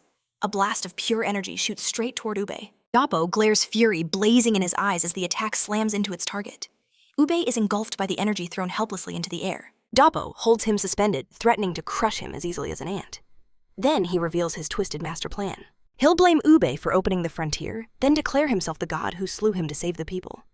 Ube, gasping for air, can only roar, "Go to hell." Suddenly, a blur of impossible speed streaks across the battlefield. The impact slams into Doppo, shattering his attack. The dark energy disperses violently. Chenji emerges from the debris, catching the elder just before he falls. Ube recognizes him in an instant, calling out his name. Doppo slowly recomposes himself, scanning his surroundings. "Who dares interfere?" he snarls. Chenji asks, "Grandfather Ube, are you all right?" Ube replies, "Just superficial wounds." Then he asks, "How did you get here?" Chenji explains, "I came as soon as Luscious was defeated. I figured Doppo would try to kill you." He then apologizes for not returning Ozul sooner. Ube tells him not to blame himself, explaining, "Even with Ozul, I might not have defeated him. Our enemy sold his very soul for that unimaginable power." Ube continues, "My body is old, my strength has waned, and my movements no longer obey my will. I am just a mortal in decline." He then instructs Chenji, "Use a teleportation barrier and escape with the others. I will hold Doppo off." But the young man turns resolute and declares he will not leave his grandfather behind. He vows, "I won't abandon Yurukasali Boonbros Faloka or anyone else who is now part of my life." Chenji says, "My mother always taught me to never lose faith, to never surrender to destiny, even when living as a mortal is painful." He affirms, "We can defeat Doppo, and we will lead everyone to the temple." Ube stares at the young man for a long moment. Then, with a tired smile, he declares, Then we will leave this place together. The instant Chenji grips his sword tighter, a system window flashes before his eyes. Mission complete. The lost weapon Ozul. But Doppo's mocking laughter echoes. Do you really think you're leaving here together? In the sky above them, an immense sphere of energy begins to form. A luminous mass of destruction poised to collide violently with the ground. Facing the imminent impact, Chenji and Ube brace for confrontation. With utter contempt, their enemy sneers. You insufferable fools still daring to defy me. Without hesitation, Doppo roars, "Die!" and unleashes his explosive fire rain ability. Countless incandescent blasts rain down upon them. To counter the attack, Ube raises a defensive barrier. Beside him, Chenji strains to maintain the shield as a system alert warns that Fanir's defenses are on the verge of shattering. The ring on his hand begins to crack under the immense pressure. In mere moments, the entire battlefield is engulfed by a colossal fiery explosion. Convinced of his victory, Doppo declares that no one could possibly survive such a rain of flames. Was he vaporized in an instant?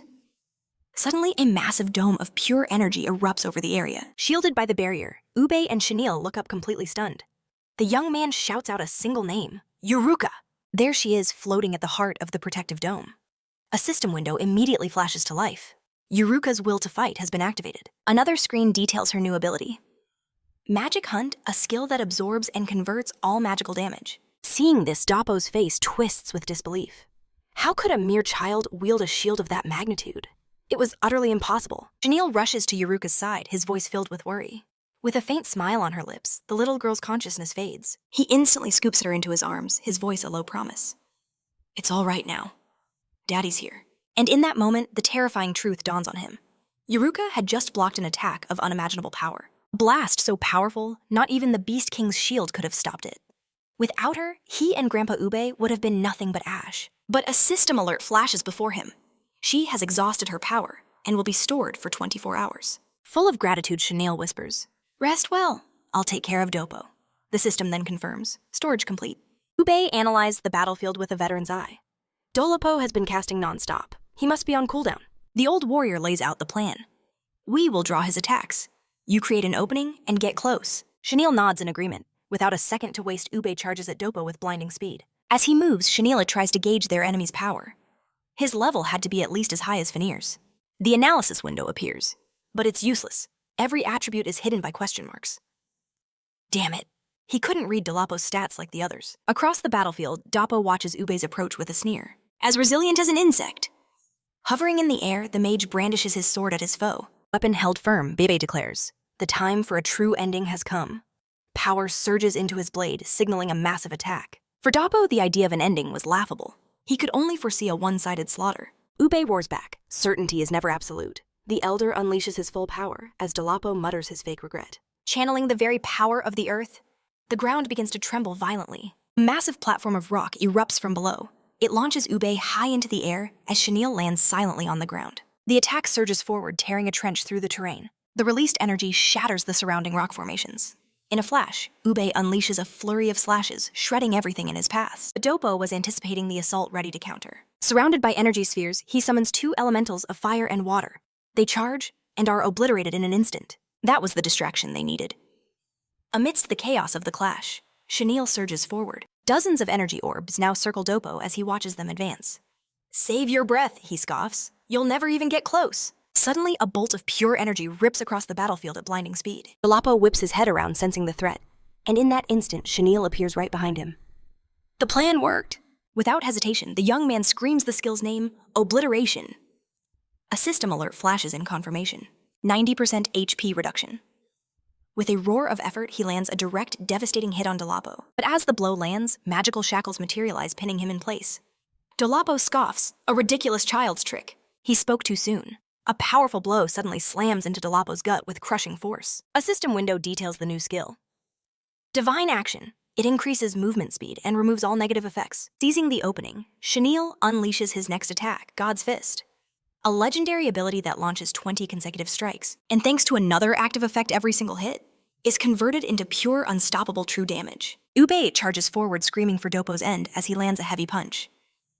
Now, the veteran roars. This is the moment to strike. He raises his sword, his voice dripping with contempt. It doesn't matter that you sacrificed your soul for this power. Ube presses the attack relentlessly. You forget the greatest weakness of all mages, your pathetic defense. This strike might be excessive, he admits, his eyes blazing.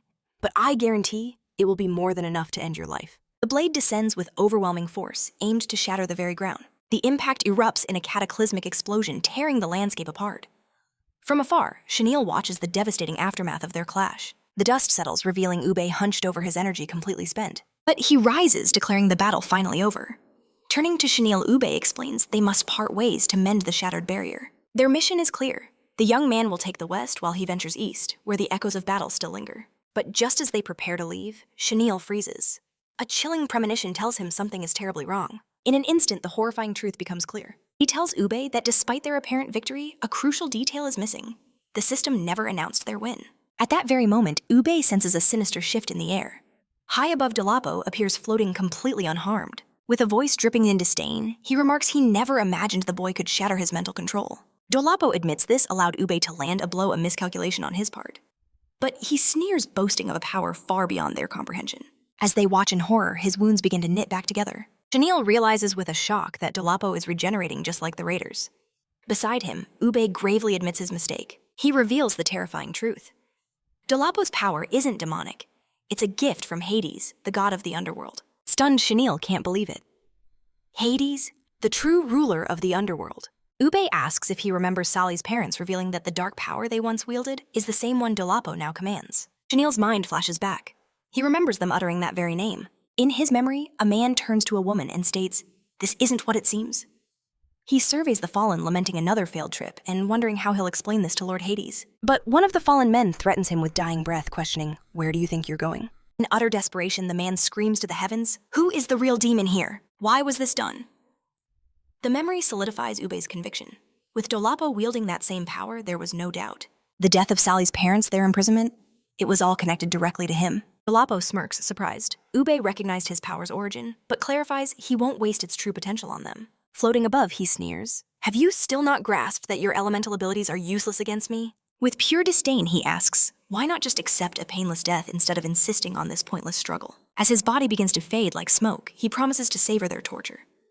Chenille and Ube can only stare up at the empty sky. The elder questions in disbelief, did he truly vanish? They both scan their surroundings, desperate for any sign of the enemy. Just then, a system notification flashes into view. Target has disappeared. An unsettling silence falls over the battlefield. Only the cold digital message remains, analyzing the situation. Chenille concludes Dolapo didn't flee, he simply dissolved into thin air. Annoyed, the young man mutters a curse. Suddenly, Dolapo reappears right behind Ube, his voice a cold whisper, "I'm right here." Without warning, he unleashes a vicious punch into the elder's stomach. The sickening crack of ribs shatters the silence. A desperate scream tears from Chenille's throat. Driven by pure instinct, he launches a powerful kick, sending Dolapo flying. As he lands, he glares at his enemy's colossal figure. He follows up with a direct punch to his opponent's face, but the body dissolves into nothing. Confused, Chenille stares at his own fist, wondering what just happened. Still, he braces himself, ready to continue the fight against Dolapo. Appearing from behind. Once more, the enemy strikes him, taunting, "Where do you think you're looking?" With utter contempt, Dolapo calls him an insignificant bug for daring to challenge him. A storm of rapid blows slams into Chenille. Collapsed on the ground, the young man glares at Dolapo, struggling to catch his breath. A system notification blares, warning that his health is below 10%, and he must recover immediately. Gritting his teeth, Chenille realizes the monster can vanish at will, and his attacks are both lightning fast and devastating. Remembering Ube's words, he recalls that Dolapo's power comes from a god. This is the true power of Hades. How could they possibly counter such an overwhelming force? A cruel smile twists Dolapo's lips as he asks if Chenille is starting to fall into despair. He then declares that all humans are born marked by darkness. Always preying on the weak, he proclaims himself above them all, stating that witnessing the despair of others fills him with joy. Holding up a shimmering projection of Chenille, Dolapo asks sarcastically, "Did you wish to be a hero and save the world?" With a twisted grin, he dangles the boy's life before him, offering a chance to survive, if he can provide a little more entertainment.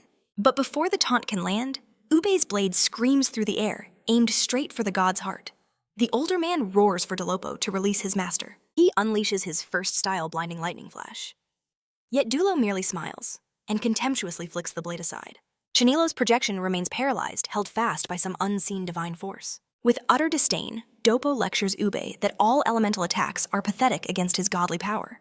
He makes it clear a mere mortal can never truly harm a god. This divine declaration sends a chill through Chenille. Could it be true? Can elemental power never touch a god? Was this entire game rigged from the very start? Dopo's attention snaps back to the boy, his voice dripping with malice. He declares the time for games is over. Now a decision must be made. The vile proposition is laid bare. If Shinilo murders Ube, Dolapo will allow him and his friends to live. In response, the young man's projection spits back one command, keep dreaming. Enraged, Dopo's face twists into a mask of fury. He vows to make Shinilo watch Ube's slow, agonizing death, before doing the exact same thing to every one of his friends. A volley of stone projectiles smashes into Ube at terrifying speed, and the old warrior convulses from the devastating impact. Coldly, Dolapo suggests it would be a mercy for Ube to die quickly, rather than prolonging this torture. Pure rage consumes Chanilo as he screams for the monster to leave him alone. But Dopo just reminds him the choice is agonizingly simple. Watch everyone he loves perish, or kill his loyal guardian to save them. The god declares that all their fates now rest in Chanilo's hands. Despair crashes over the young man, a suffocating wave of powerlessness. He curses his own weakness. He can do nothing but watch as his grandfather and friends face their end. Visions of Sally Bobenbraza and Yuruka flash before his eyes. His mother's face appears, and a fresh wave of terror hits him. What could be happening to her back home? Torn apart by fear and a crushing sense of responsibility, he frantically searches for an answer. What can he possibly do? Just then, a mysterious voice echoes through his mind, questioning if a pathetic creature like this could ever be called a god. Startled, Shinilo turns toward the voice and cries out, "Uncle!" In that instant, his consciousness is ripped away, landing in a stark snow-covered world. With a fire of new determination in his eyes, the young man turns to face his guide. The white-haired man declares he would be utterly ashamed if the master he chose was killed by such low-level trash. Shinilo argues that his elemental power was useless because Dolapo wields the might of a god. At this, the man reveals a stunning truth, that rule only applies to common elements. The man's words hang in the air, sparking a question in the boy's mind. The explanation comes swiftly. If the boy dies, his guide will vanish along with him. That's why he absolutely cannot allow his master to fall to some fake wannabe god. The man concedes the underworld god's power is formidable, but declares it was Dopo's misfortune to have crossed paths with Chun-Li. Confused, the young man asks, "Why me?" The guide reveals the secret normal elements can't harm a god. But the element of chaos is a different story entirely. In that moment, the truth strikes Chanilo like a bolt from the heavens. The power of chaos can slay a god. The mysterious man's voice booms. It is time for you to awaken to the true nature of your power. Back in the real world, Dolapo cackles. Have you finally broken Chanilo? He threatens to end UB's life, but the protagonist remains silent, eyes shut tight. Spitting with rage, Dolapo conjures a blade of pure destructive energy. It's time for UB to die, he roars. But he suddenly whips around a primal instinct, screaming that the very fabric of reality has shifted. A system window blazes to life. Recharge complete for blessing and annihilation slash. At the same time, Shanilo's entire aura begins to transform. The young man activates blessing, and the system announces his ascension. All negative effects have been purged. All power has been enhanced. Finding this new development amusing, Dolapo decides to strike the boy down first. But Shanilo catches the divine attack with shocking ease. Stunned, his adversary feels an immense, terrifying power radiating from the young man he once mocked. In one fluid motion, Shanilo shoves Dolapo back. Then he lunges, preparing to unleash pure annihilation as all his power explodes outward. Dolapo's health bar shatters, draining at an impossible rate. Without giving him a single moment to recover, Shanilo unleashes a merciless storm of blows, a brutal symphony of kicks and punches. Suddenly, his uncle materializes at his side, declaring, "The power of chaos is like an endless ocean capable of extinguishing any divine flame." Just then, a system window confirms his newfound power. With absolute conviction, Shanilo declares, "By my very nature, I am a godslayer." From below, UB can only stare in awe at Shanilo's figure hovering in the sky like a new deity. Witnessing this miracle, Ube wonders if this is the true terrifying potential of chaotic energy. Immediately, Chanilo asks his guide, "Why am I only gaining this power now?" The man's reply is grim. "If your enemy did not wield the power of a god, I would never have revealed your true ability." He explains this power is the ultimate taboo. Those who wield it paint a target on their back for every god in existence. From this moment on, they will send their greatest champions to erase you from this world. The path forward is now clear. From this day on, your foes are not mere pawns, but the very gods who rule from the heavens. A system window materialized before him. Item acquired elixir of scattered tears quest. Initiated the chaotic trials. Clenching the vial. Chen Jiliao's eyes burned with resolve. "I will escape this hell, even if I must become an enemy to all the gods." The item's description revealed an unbelievable power. Potent recovery and a massive strength boost lasting for just 1 minute. Without a shred of hesitation, the young man declared, "All that's left, is to annihilate that bastard." And with that, he downed the elixir. As divine power coursed through his body, he proclaimed, "It's time to end this." In a distant cave, Doppo roared in agony. This is impossible. Utterly bewildered, he couldn't understand why he was still racked with pain. Lord Hades had already taken his soul and senses. He cursed. What in the hell did that brat do to me? A truly terrifying thought pierced his mind. Could that young man be the legendary Godslayer? In that instant, an attack slammed into him without any warning. Chen Jiliao's strike violently cratered the earth. Reeling from the aftershock, Doppo cursed his name with pure seething hatred. Chen Jiliao then charged forward, unleashing Divine Blessing and Sacred Slash. To dodge the assault, Doppo activated his invisibility. The devastating strike tore through the empty air where he once stood. Immediately after, a system notification flared to life. Skill Scattered Eyes activated. Opponent's stealth has been nullified. Doppo froze in sheer disbelief. The kid could actually see him. A moment later, a relentless storm of blows crashed down upon him. The system flashed 30 accumulated hits. 3 burst damage strikes, more damage registered. And another notification ignited. Divine Blessing, cooldown complete. Another message appeared. Divine Blessing now drains the opponent's life force. The elixir's effects were fading, consumed by righteous fury. Chen Jiliao roared, "Go to hell, Doppo!" He poured every ounce of his being into one final attack. As the blow made contact, Doppo's mind screamed, "Is this the true power of a Godslayer?" Showing no mercy. Chen Jiliao drove his fist forward for the finishing blow. The impact triggered a cataclysmic explosion engulfing the entire region. The shockwave ripped through the forest, obliterating everything in its wake.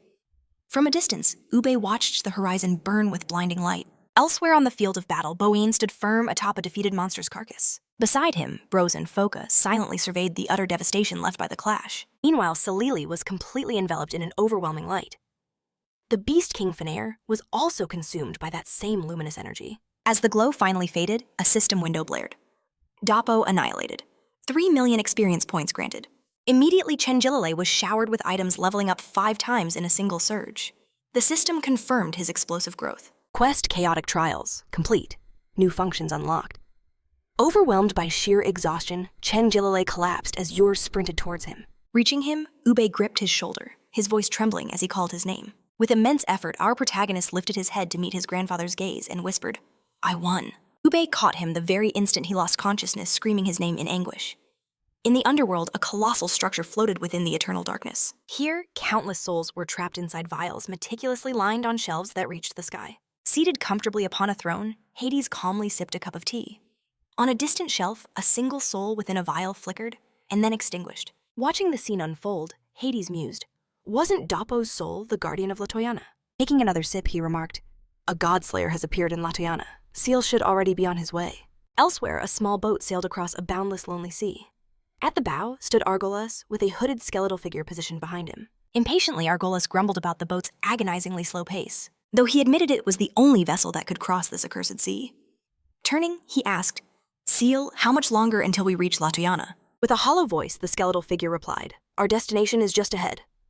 A voice called out to Chen Jiliao, urging him to wake up. Hearing his name again, the young man's eyes flew open. Confused, he wondered, was that his mother's voice? He then screamed her name inside the train car, startling every single passenger. The people around him could only stare in stunned silence. Looking around, Chen Jiliao wondered what was happening and why he was there. An irritated man finally snapped at him. "Hey, are you crazy? Keep it down." After the next stop was announced, he realized he was truly back in the real world. Overcome with emotion, he began to celebrate as the man sneered, "What a complete lunatic." The train continued its steady journey toward University Avenue. Trying to diffuse the tension, Chen Jiliao apologized, explaining he was just having a nightmare. But then, a system notification popped up, warning him of imminent danger. His blood ran cold. Why was he still getting alerts, if he wasn't in the game anymore? "Are you looking for trouble?" the passenger growls, stepping closer. Just then, a man in a sharp suit appears, his voice cutting through the tension. "Leave now." Utterly confused, our hero asks what's going on, but the passenger just scoffs. "Stop playing dumb." And in that instant, Chenilov vanishes right before the man's disbelieving eyes. "Did he just disappear?" The passenger stammers, stunned. Seconds later, more men in suits arrive, their faces grim, asking if he'd seen a student. The man struggles to explain. The kid just vanished into thin air. Their leader gives him a cold, silent stare. The world shatters. And Chen Jiliao jolts awake, gasping for breath in a different bed. His eyes dart around the room. Am I back in Latiana? He wonders. Was it all just a terrible dream? It felt so real, he whispers. And why? Why did I hear my mother's voice at the end? A gentle voice calls out, "So you're finally awake." Thala enters the room carrying a tray of warm food. "Is everyone okay?" Chen Jiliao asks urgently. Yes, she reassures him. UB went to help with the city's reconstruction. But then the shocking truth. He had been asleep for 10 whole days. He could feel the weight of everyone's worry. I need to help the others, she says, heading for the door. Find us in the city once you've finished eating. She pauses with a small smile. The residents are preparing a feast to say thank you to their hero, and you'll have to give a speech. A speech? Our protagonist is completely lost. What is she even talking about? At the door, Sally adds, "Don't forget the new clothes we got for you." Alone once more, his thoughts immediately shift to Yuruka, still trapped in that dimensional space. Surely the little creature had recovered by now. He quickly opens the system interface, but a harsh notification flashes on screen. Operation failed. How could Yuruka not be recovered even after 10 days? Just then, the system pings with a new unread message. A blinking icon catches his eye. What kind of message could this be? The screen lit up. Congratulations on completing the prologue. All system functions are now unlocked. It all clicked into place. The so-called hellish difficulty? Was that why he was still trapped inside this game? Wasting no time, he dives straight into the weapon forging function. The system reveals its secrets: item creation enhancement and destruction. Another window pops up, this one detailing how to craft powerful tonics and vital recovery items. It was all becoming more like a real game. The compendium must be for tracking creatures he's already fought. The interface confirms it. The illustrated compendium function has been activated. From now on, all information on discovered creatures and items will be automatically recorded. But as he scans the list, both Yuruka and the Predator are still marked as unknown. It seems his own level is too low to identify them just yet. A new screen reveals a map detection function, alerting him to nearby monsters, and a titles function granting bonuses for completing major events. The system also unveils teleportation portals, allowing him to build up to 3 gateways across different districts. But then his attention is drawn to the main event, the development function for the chaotic Godslayer. At that moment, the system poses a critical question. Use the divine essence to unlock 1% of your total power. He thinks of the temple of the divine beast he must face. He needs to unleash every bit of power he can muster. Without a second of hesitation, he decides to use the essence. Sitting on the bed, he absorbs the new energy. A tidal wave of power surges through his body, and while it's only a small fraction, it feels immense. Once the energy settles, he remembers the items he received. He inspects the elemental rings and then the frost armor, which instantly materializes around him. Finally, his gaze lands on the key floating before him. He recalls that the last time he used such a key, Yuruka appeared. Chenille can't help but wonder, what will emerge this time? Meanwhile, Bros reports to UB that the injured have been treated and the border barrier is fully repaired. Excellent work. UB says satisfied. He asks about the banquet, and Bros confirms everything is nearly ready. Furthermore, Bros reports that the Guardians Hicks and Lucius are under surveillance by Bob. But Solkia managed to escape the city. Hearing this, UB's eyes narrow. The situation feels suspicious. Bros simply comments that alone, Solkia probably won't survive for long. Even so, UB senses something more. He feels a hidden power within that man, something far greater than Delapo ever possessed. Braz can only stare, completely confused. Back in his room, Chenille stared at the mysterious key. Could this be the key to the dungeon quest? Just then, the system's voice echoed, reciting an ancient prophecy. The system confirmed his suspicions. Activating the key would ignite the fated quest. But if he fell here, his actual body would be destroyed. The warning echoed in his mind. Death in this game meant permanent death. He recalled his past demise at the hands of the Latoyamana Wanderer, but back then, there was no warning. No connection between his avatar and his real self. So was it just his consciousness trapped here all along? Then why did his physical body materialize on that train? His mind reeled in confusion. What was happening? Was it all just a nightmare? Suddenly a voice cut through the chaos, asking if he was okay. Startled, the young man spun around. The mysterious figure explained this was merely an illusion, a phantom form. The guide confirmed his escape from Latiana was real. But why Chenli had returned was a complete mystery. Hearing this, the young man had to ask, did he ever truly leave the game at all? In response, the man confirmed he had witnessed everything Chenli saw in the outside world. Chenli described the bald man hunting him down, and the sound of his mother's voice pleading for him to escape. But the guide heard nothing. He admitted he'd never seen a teleportation ability of that magnitude before. Mulling it over, Chenli arrived at 2 terrifying conclusions. First, his consciousness never escaped. He was simply teleported to a new map designed to look like a train station. Or second, he did return to reality, which would mean his physical body had transmigrated into this world from the very beginning. He realized that in either case, the world he was in was terrifyingly real. Could the bald man be the one Xiaomi warned him about? In that moment, it hit him. His mother was captured. Why was he the only one sent to this place? The guide urged Chenli to calm down, but even his own patience was wearing thin. Just then, the system interface flared to life. Use the crimson key. A countdown began. Taking a deep breath, Chenli forced his racing heart to slow, assuring the man he was fine. But he seized the opportunity, asking a shocking question. Have you ever killed a god? Can you defeat the strongest being in this world? The guide apologized his memory of void, But he suspected he must have slain a deity to earn this imprisonment. He then revealed a crucial secret. All gods fear chaotic elemental power. And he believed one day, Chen Lei would have the chance to slay the strongest of them all. Our protagonist understood the guide's words held the weight of truth. He knew what he had to do, get stronger, endlessly stronger. But the guide offered one final warning. The moment his god-slaying power awakens, he must be ready, because trouble would hunt him down. Slipping on his coat, Chen Lei's confidence radiated. Don't worry, he declared. I have no intention of dying here. His conviction was absolute. He would unravel every mystery one by one, and his leveling up would begin after tonight's feast. In the city, a massive bonfire already roared ready for the celebration. As he was grilling the food, Rashidler grumbled to Salai that he'd already said it 10 times. Everything was ready. They were just waiting for Chen Lei to arrive. Salai shot back a reply, but Ube warned him sharply not to get testy with her. Rashidler immediately offered a swift apology. Braz confessed to Ube he'd never felt so relieved. If Chen Lei hadn't taken down Dolapo, he couldn't even imagine the nightmare they'd be living in. Still, he boasted that he always believed they'd win. After all, he saw it with his own eyes. The moment their hero slayed the Beast King. It was then that Ube dropped a bombshell. Dolapo's power came from Hades. The shock sent Bros stumbling backwards. Stunned, he stammered, "You mean Hades, the god of the underworld?" Unfazed Ube simply asked him why he was on the ground. Just then, Chen Lei arrived. "Bros, did Ube say something to scare you?" Salai greeted him with pure joy, while Rashidler was overcome with emotion to see him finally awake. Ube bowed deeply before Chen Lei and announced, "Our hero has arrived. The celebration can begin." He then turned to the city, his voice booming Chen Lei's name. The villagers erupted, raising their torches high and chanting as one, "Hero." Salai tried to quiet the roaring crowd, but their cheers for their hero only grew louder. With a graceful gesture, she invited Chen Lei, the savior of their city, to say a few words. Beside him, Ube gave a gentle push. "Everyone is waiting," he urged, noticing the young man's hesitation. Sensing his unease, Ube asked, "Are you apprehensive about speaking in front of so many people?" Chen Lei shook his head. "No," he explained. "I don't feel like a true hero. Everyone who fought to protect this city, they all deserve that title." He insisted he never could have defeated Dolapo without everyone's help. For that reason, he couldn't face them if he dared to take all the credit. Ube placed a reassuring hand on the young man's shoulder and told him not to worry. He declared that without him, every single one of them would be corpses right now. The people needed a true hero, someone to reignite the flames of hope for the survivors. And Chenille was the only one worthy of that mantle. Bros and Rashidler passionately agreed their faith in him absolute. Ube pleaded with him to lead them to prove that escaping this hell was not an impossible dream.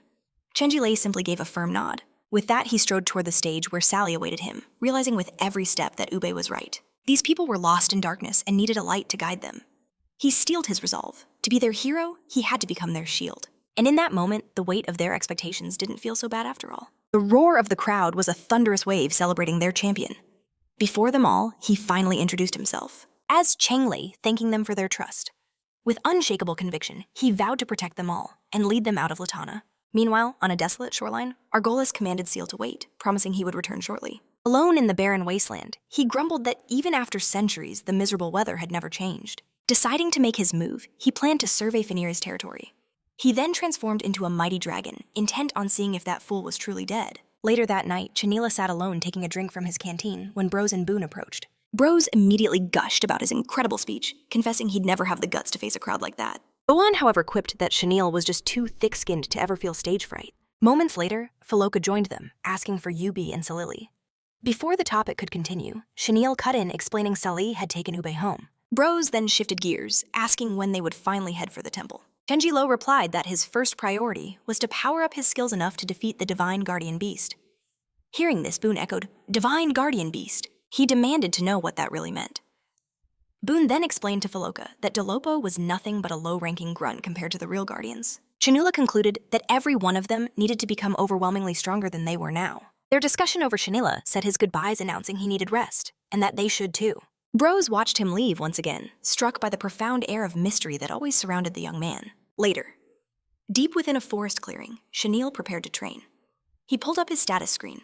After crushing Dopo, he had 65 attribute points to allocate. The system interface indicated that boosting his intelligence stat would drastically reduce his skill cooldowns. With that critical information, he began distributing the points between intelligence, strength, and agility. It was then he realized a critical flaw in his setup. He had no weapon and needed to unlock the shop. He figured even the worst blade was better than fighting barehanded. His decision was made. The system consumed 30 of his levels, and in a flash of light, the weapon shop was finally unlocked. As he browsed the available items, a flashy golden weapon caught his eye. It was brilliant, but it was no match for Azul. In the end, he chose the Corsair's magic sword. Its MP recovery effect was far too valuable to ignore. After equipping his new sword, he declared it was time to face the mission. As if on cue, the system asked if he wished to use the Crimson Key. He confirmed. In front of him, the fabric of space tore open into a portal, as the system announced the mission would begin in 5 seconds. The countdown began along with a final prompt recommending an equipment check. With his new sword already in hand, Chanel watched the numbers tick down. The moment the counter finished, he stepped through the gate. Instantly the world shifted, and Chanel found himself transported to a strange new realm, illuminated by the light of a massive, eerie moon. In the distance, he spotted a solitary figure standing in the middle of a lake. System notification confirmed his entry into the Crimson Realm. He started trekking across the desolate landscape. Then the system announced the mission's objective, the endless massacre of Bastet. Hearing that name, the young man felt a strange sense of déjà vu.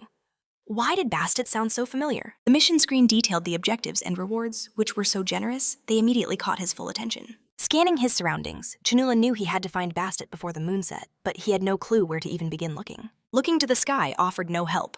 There were no landmarks to guide him. He realized that charging in thoughtlessly would mean certain failure. Suddenly the phrase "before the moon sets" replayed in his mind. In a flash of insight, he understood. It wasn't just a time limit. It was a clue to his target's location. He turned his gaze, locking onto a column of smoke rising in the distance. He was intrigued. Just what in the world was going on over there? From the swirling mists, a gargantuan beast materialized. The system flared to life, identifying more hostiles. Foul undead beasts, all level 60. 4 of these horrors instantly charged, surrounding him completely. Chen Jiliao calmly assessed the nature of his enemy. As one of them lunged, he remembered a time when facing such foes would have been a life-or-death struggle. But with a single flash of his sword, he struck down the creature before him, the motion flowing seamlessly to cut down the others nearby. Staring at the few that remained, he saw them for what they truly were. Nothing more than free experience points. In another place, Argolis stood over Fenire's lifeless body, lamenting that his comrade had allowed himself to be slain. In his mind, even without the power of a god, Fenire was no easy prey to be taken down. Suddenly, Argolis caught the foul stench of bugs wafting through the air. He recognized that sickening aroma. Could he be here? No, impossible. That man had to be dead. His eyes then scanned the countless bodies littering the ground. The gruesome sight made Argolis wonder, did that man truly die, or had he simply become one with the swarm? Back in Delk City, Uber sat in his office, his pen scratching across his diary. He wrote that sealing the evil god was only the beginning. Heswood's arrival had planted the seeds of divine distrust in humanity. Turning to the book of prophecies, Uber read, of a god-killer, one who would rise from mankind to restore balance to the world. The ancient text spoke of the gods, the creators, turning on humanity when they felt their power threatened, forcing mortals into a desperate rebellion. He knew this god-killer would become humanity's champion in the inevitable war against the heavens themselves. And with that realization, Uber understood. Chanel was without a doubt the prophesied god-killer. He questioned if the world's fate truly rested on a war between gods and men. Just then, an unsettling presence washed over him. He shot to the window in an instant, only to see the city's protective barrier under a ferocious assault. From the heavens, a colossal projectile screamed toward the city. In the next moment, a cataclysmic explosion tore through its heart. As a chain of death, he gazed down at the destruction with pure contempt, sneering at the miserable bugs below. In response, Uber materialized in the sky, ready to face him. Recognizing the attacker, the elder's eyes burned with an unholy fury. Pure rage consumed Uber as he roared, accusing the monster of murdering Morse and Luna. Argolis coldly replied, asking if he was the guardian of this land, then demanded to know who killed Fenir, promising a swift end in exchange for the truth. Amidst the war-torn landscape, Chanel stood ready for the next wave. Without hesitation, he unleashed a brand new skill. Channeling divine speed, he shot like an arrow towards one of the monsters. The mythical mana of his sword incinerated the fiends, devouring 300 HP from each one. After vanquishing 3 undead beasts for Berzer's quest, a reward of 30,000 experience points flowed into him. Analyzing the effect, he realized his passive skill stacked with the new ability, completely negating all mana cost. With this new power, Chen Jiliao vaulted into another horde of enemies. Eager to test its limits, he instantly unleashed the Divine Extinction Fold. The system confirmed his theory. The MP he spent was instantly and fully restored. With no need to worry about his mana pool fighting, these monsters had become drastically more efficient. System notifications flooded his vision, confirming another of Berzer's undead beasts had fallen. Soon, every last enemy was annihilated. Chanel opened his status window, finally understanding why he hadn't leveled up. He did a quick calculation. At this pace, the quest offered good experience, but it wasn't enough to level up quickly. A new alert popped up, warning him about his weapon's durability. It was degrading far too quickly. Even with this incredible efficiency, his combat style was still causing significant wear and tear on his equipment. He wondered if leveling up would grant access to even more powerful skills. Suddenly, a familiar voice cried out, "Daddy!" Surprised, Chinelo turned. "Yuruka, you're finally awake!" Relieved, he told the little creature to wait, promising he'd get her out right away. Yuruka hugged him with all her might, forcing him to gently ask her not to squeeze so tightly. In a calm voice, Chinula reassured her, telling the little one that he had defeated the bad man and they were finally safe. He then seized the chance to thank Yuruka for saving both his and Grandpa Ubriz's life. Overjoyed, she began to zip around him excitedly before perching on his shoulder and asking where they were. Chinilo explained they were still inside the quest and had to defeat the final boss before they could leave this place. He then gently asked Yuruka to stay close by his side and not to wander off alone. Together, the pair began their journey running under the pale moonlight. The scene then cuts to a rain-drenched city just outside a hospital. Meanwhile, in a sterile hospital corridor, chaos erupted. Paramedics sprinted through the halls, their voices urgent, "Clear a path!" The medical team fought against time racing with a gurney. "His heartbeat is fading. Get the adrenaline now." Inside the operating room, they made one last desperate attempt to revive him. Charging the defibrillator again, the doctor yelled, "Clear!" A powerful shock jolted the patient's body, making it arch violently. But it was no use. A single, unending tone filled the room as the monitor flatlined. A news report flashed across the screen, the 3,000th death by cardiac arrest that month. An analyst briefed Minister Su, explaining the victims were mostly men in their 20s with no prior illnesses. The cause of death, a complete mystery. The minister searched for a connection. Is there anything that links these victims? The investigator revealed the chilling discovery. Every single one of them played a popular game called Cosmos. This cannot be a coincidence, he argued. Minister Su knew he was right. Some darker factor was tied to the game. He then presented an older case, a boy named Chen Jiliao, who vanished while playing Cosmos. Just a week later, a shocking video went viral of a teen teleporting inside a subway. Facial recognition software confirmed the impossible. The boy in the video was none other than Chen Jiliao. A colleague asked for the next directive. Minister Su's command was swift and cold. "Delete that video immediately. Control public opinion," she ordered. "And get me the game's developer. We need to track this investigation." Later, the minister began analyzing Chinul's file. High above the city, a godlike being named Argola scoffed. "Old man, are you a fool?" In response, Ube exploded forward with incredible speed, unleashing a punch meant to shatter mountains. Yet Argolas blocked it effortlessly with a single hand. He countered with a casual punch of his own, sending Ube hurtling backward like a cannonball. Before he could crash, Bone appeared in a flash to catch him. "Elder, are you all right?" he cried out, his voice filled with concern. "Get back," Ube commanded. "You are no match for him." But Boan stood his ground. "I'm not alone."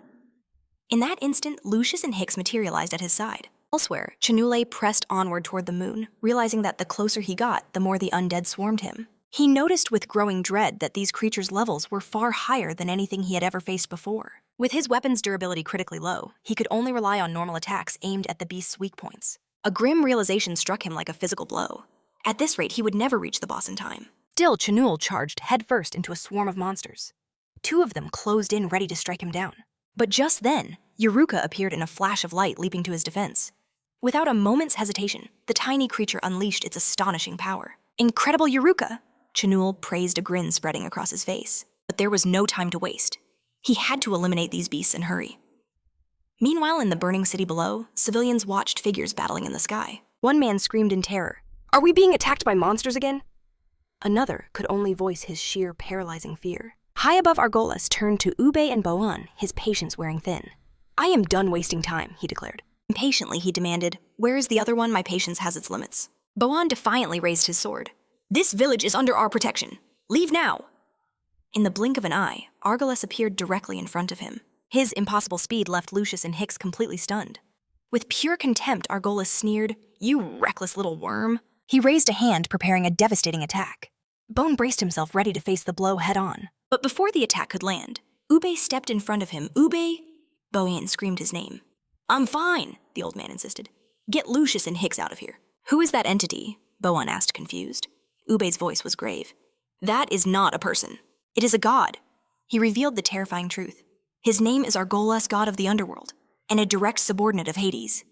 A name that struck terror deep into Bone's soul. Then the old man confessed the final soul-crushing detail. Argolas was the one who murdered Lily's parents. The revelation left Boan completely shattered. "Our elemental power is useless against him," Ube warned. "I will stop him. You all must escape." A cruel smile spread across Argolas' face. "It's already too late. I never let my prey survive once I've smelled fresh blood. But Lucius and Hicks took their fighting stances. Ube, Lucius called out, her voice unwavering. We're not going anywhere, she declared. Hicks added, his voice filled with venom. The killer of Lily's parents will never be forgiven. If we attack together, Boan suggested, we might stand a chance. After a brief silence, Ube agreed. Then, in this moment, we give it our all. Determined, the four heroes charged forward as one ready to attack Argolis. Faced with their combined assault, the god merely saw it as utter foolishness. With absolute disdain, Argolis declared, "You are all doomed." In a flash, his body begins to contort. Within moments, Argolas transforms into a colossal dragon. Miles away, Chanila levels up and tells Yuruka they're taking a quick breather. Heaving a weary sigh, he cursed his luck. After all that slaughter, all that effort, he'd only gained a single measly level. Worse yet, Chanel noticed his trusted weapon was already crying out in protest, wearing down far too quickly. He assessed the grim truth. His stats made him a god in single combat, but utterly worthless against a swarming horde. The realization struck him like a physical blow, a harsh reminder of his choices. Back then, he faced a choice 2 skills out of 3. He'd gambled everything on pure raw power. But now, he finally understood his mistake. That light skill, its damage was fixed, yes, but it was gentler on his weapon and barely touched his stamina. Regret gnawed at him, a bitter poison. If only he'd chosen a different class. And the question burned, why only 2 skills? Why couldn't he have all 3? Just then, a system window flared to life. His hidden level had reached 100. Shaniel's eyes shot wide open. Defeat Bastet and a new skill would unlock. His resolve hardened in an instant. They had to move faster, get new gear the second this mission was done. He turned to Yuruka. Rested enough? He asked, his voice sharp, then gestured for them to move out. Suddenly, a soul-shattering roar tore through the battlefield. Chanel's head snapped up. Is that Bastet? He wondered aloud. The behemoth trudged forward, letting loose another even more terrifying roar, as its monstrous form came into full view. A system notification confirmed his fears. Bastet level 1 to 20. Chanel let out a short, cynical laugh. So in the end, it's just a giant cat. Then his expression turned deadly serious as he shot a warning at Yuruka. If I die, you're gone too, he stated, his voice like cold steel. With a gaze of pure determination, Chanel fell into his battle stance. There was no hesitation. Time to hunt! Meanwhile, back in City B, news reports screamed with grim headlines, warning of a surge in bizarre deaths across the globe. Whispers and rumors were spreading like wildfire, linking every single case to a game called Cosmos. As protests swelled into a frantic roar, a reporter announced that citizens worldwide were demanding answers from their leaders. She reported Country Z's government had called an emergency summit of world leaders to address the terrifying death toll, and an official statement was imminent. Suddenly, right behind her, a protester collapsed to the ground. Panic erupted as people screamed for an ambulance. But the reporter remained a stone-faced professional, announcing that correspondent Lu Yaoyao would continue the coverage. Elsewhere in a sterile meeting room, an official delivered the autopsy results. There were no signs of poisoning. No viral infections could be found in any of the victims. That's when medical expert Dr. Lee Newman stepped forward. The cause of death wasn't cardiac arrest, he explained, but something far, far worse. He revealed the bodies showed actual physical wounds to internal organs and brain tissue consistent with blunt force trauma. The doctor's theory pointed to a cruel new form of murder, one that weaponized the very illusions our own brains create. The room listened wrapped in a stunned, horrified silence. He then referenced a research project where they taught brain tissue to play ping pong, discovering it learned faster than any artificial intelligence. Dr. Lee Newman asserted that while these topics might seem completely disconnected, his research and these strange deaths were all pointing to the same terrifying conclusion. He ended his report with a truly chilling thought. We live in a world where there is only a 1 in a billion chance that any of this is actually real. Back on the battlefield, the fight exploded into motion. Bastet swiped at Chanel with a colossal paw, then charged, raising its claws to tear him apart. Chanel dodged the devastating blow with breathtaking speed. In the next instant, Yuruka materialized, shrouded in a barrier blocking the attack and absorbing the crushing impact. Faced with this raw power, Chanel had to acknowledge the monster's incredible strength. He knew that bosses of this caliber were on another level, as powerful as the Beast King, or even Dappo, and a single direct hit would mean instant death. He could not afford to underestimate this creature. With no knowledge of the enemy's skills, the young man knew he had to be smart. Conserve his strength and analyze its attack patterns before making any reckless moves. With his strategy set, he activated his Axe of God ability, moving like a blur. But as he closed in on the giant monster, he noticed Bastet was completely still. Intrigued, Chanel wondered why the creature wasn't reacting or even trying to attack him. Regardless, he pressed his advantage, charging forward to strike. As his weapon bit deep, he wondered if the monster was simply letting him attack. In response, Bastet summoned a host of spectral beings that materialized around its massive form. The spirits surged forward, racing towards Chanel. He saw his opening. This was the perfect moment to strike back. Without a second's hesitation, he unleashed his gods of destruction. The attack slammed head-on into one of the spirits. Using divine decimation, Chen Jiliao tested the skill's true power, aiming the devastating blow straight at Bastet. The impact found its mark, staggering the monster and causing visible damage. Enraged Bastet charged forward to retaliate. The sheer force of its reaction caught him completely off guard. Thrown back by the brutal impact, Chen Jiliao lost his footing, and Yuruka went tumbling down right beside him. But Bastet gives them no quarter, gathering a massive ball of energy. The attack launches crashing into the earth with devastating power. Gasping for air, Chen Jiliao rises, clutching Yuruka protectively. He sees the spirits are still swarming them from all sides. Just then, the great beast unleashes the seal of the undead. The grim reality of the situation dawns on him. Their chances look bleak. Left with no other option, Chen Jiliao throws Yuruka straight at the seal. The tiny creature smashes into the mark, triggering a massive explosion. The shockwave slams into Chen Jiliao, forcing him to his knees as he coughs up blood. Through the ringing in his ears, he hears Yuruka's cry. That's when he understands. That explosion wasn't just an attack. It was a trap with no escape, a lock snapping shut forever. A system window pops up. The mark's explosion converts all damage into a lockdown debuff. Suddenly, Bastet's entire strategy becomes horrifyingly clear. Horrifyingly. Get close, place the seal, and use the blast to guarantee the kill. Faced with this terrifying truth, what can he possibly do? Chen Jiliao charges into the horde of spirits. With a powerful spin, he cuts down the enemies swarming him. But at the same time, he notices something chilling. The undead beasts are getting faster. He screams a warning to Yuruka to be careful. The creature's speed is accelerating every second. Without warning, Bastet lunges, aiming for a finishing blow. He barely parries the attack with his weapon. He throws up a barrier to block the brutal assault. Then, seizing a fleeting opportunity, he unleashes divine destruction straight into the monster's eye. The impact sends Bastet reeling the holy power, searing its flesh with continuous damage. Not wasting a single moment, Chen Jiliao charges in for another strike. A violent explosion erupts, blasting them both apart. Scrambling to his feet, Chen Jiliao shouts for Yuruka, hoping he's safe. He quickly assesses the battlefield and realizes his only hope is to use Yuruka's shield for both attack and defense. But a plan like that would drain every last drop of the little creature's power. Worse still, the boss's insane speed means one wrong move is fatal. A single missed skill would trigger a crippling cooldown. Yuruka is already on the verge of collapse.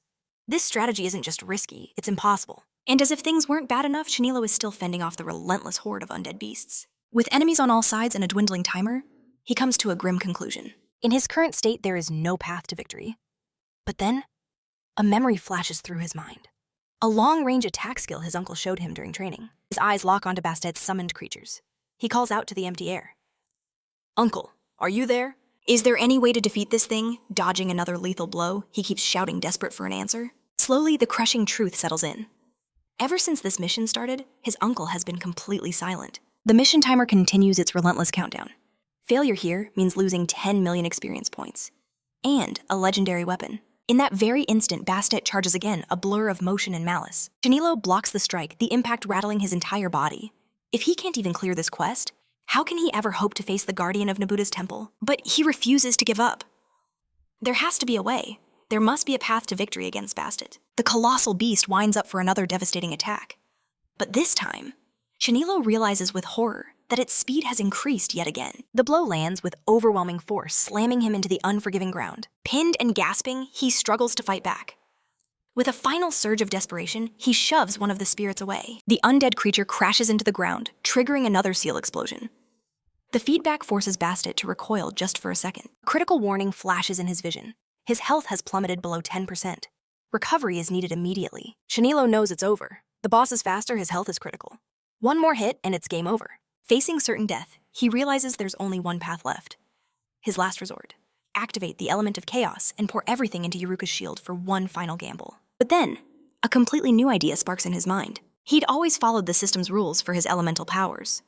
He'd never dared to think outside the box. But then he remembers his uncle's blade, a weapon that could channel every element into a single overwhelming strike. A crazy thought hits him. Could he do the same? Could he channel all his elemental power into his own weapon? With nothing left to lose, he decides to bet everything on this one insane theory. Focusing his mind, he begins to draw upon every last shred of energy he possesses. And as the power surges within him, Chen Jiliao realizes this is the true nature of that legendary skill. He then unleashed a torrent of overwhelming energy. The strike channeled through his blade found its mark with deadly precision. A system window blazed into view. A new divine skill acquired. Moon of Chaos. The system instantly laid out the details of his newfound power. With this, Chen Jiliao knew. He finally held the power to vanquish the beast. Sensing this surge of power, Bastet let out a furious, world-shaking roar.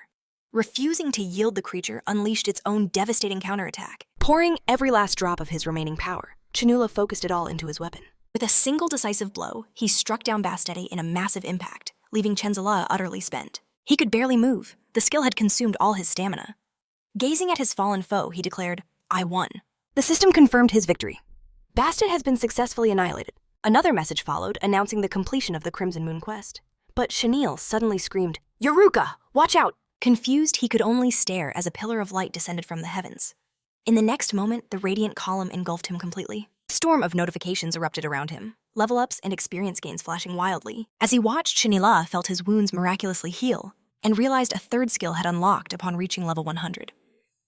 The details of his new skill, God Annihilator, appeared before his very eyes. He couldn't help but notice.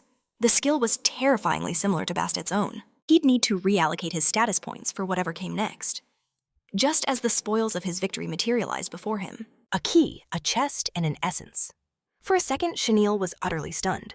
He had actually obtained a god essence from defeating Bastet. He held the key, guessing it would unlock another dungeon, just like the Crimson Key before it. But facing the chest, he joked about developing some kind of psychological trauma and called out to Eureka. A notification chimed in, congratulating him on acquiring a legendary piece of equipment. Laughing at himself, he watched as the chest creaked open. Chenille told Eureka he was only joking and wondered what legendary weapon or armor awaited him inside. A set of clothes and accessories floated out from within. The system explained the coat increased his magic equipment drop rate by 20%. The item's description detailed its history and incredible bonuses. Song of Latna, God of Underworld Spirits. Satisfied, Chenille marveled. This was the power of a legendary item. Now he could reallocate his stats with far more confidence. Then he turned his attention to the accessories. He wondered how he was supposed to wear them since his ears weren't even pierced. Without a second thought, he simply hit the equip button and the item magically attached itself to his ear. In a flash of light, the new set of gear materialized on his body. A system warning appeared, the quest dungeon was about to close, and a teleportation portal had already opened. Calling to Eureka, Chenille said it was time to go to the temple together. He stepped through the portal, and it vanished right behind him. Emerging on the other side, Chenille breathed a sigh of relief that he was finally back, but found it strange that it was still nighttime. Had time inside the dungeon simply frozen? His expression twisted in horror as he finally saw what was in front of him. He stood on a cliff, gazing down upon a city reduced to ashes and ruin. The scene shifts to a dark alley in City 8. There, a man asks his friend Lee about a game called Cosmos, where players supposedly die for real. Lee just laughed it off, calling it a ridiculous rumor. One of the men complained that young people get too lost in their games and forget to take care of their own bodies. He proudly boasted about his own physique, claiming that girls still mistake him for being in his early 20s. His friend, however, admitted he was too scared to even try the game, but Lee just rushed him along, saying the ladies were waiting. Suddenly, a pillar of light slammed down from the heavens, right in the middle of the alley. The two men froze, turning to watch the spectacle. Intrigued, Lee wondered where the light was coming from, assuming it was just some illegal gathering.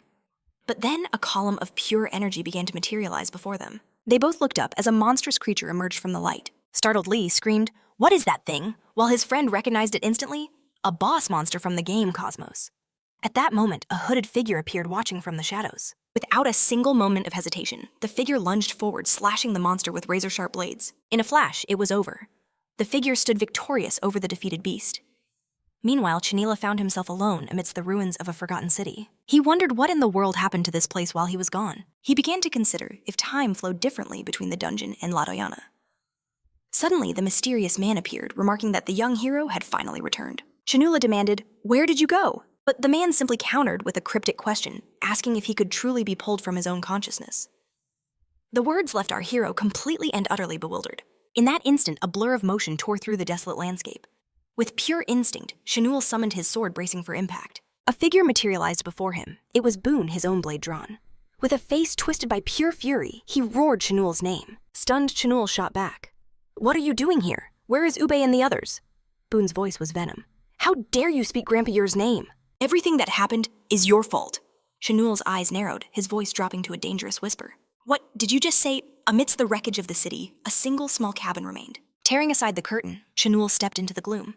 He found Ube motionless on a bed, with Sally and the others standing vigil. A heavy, suffocating silence filled the air.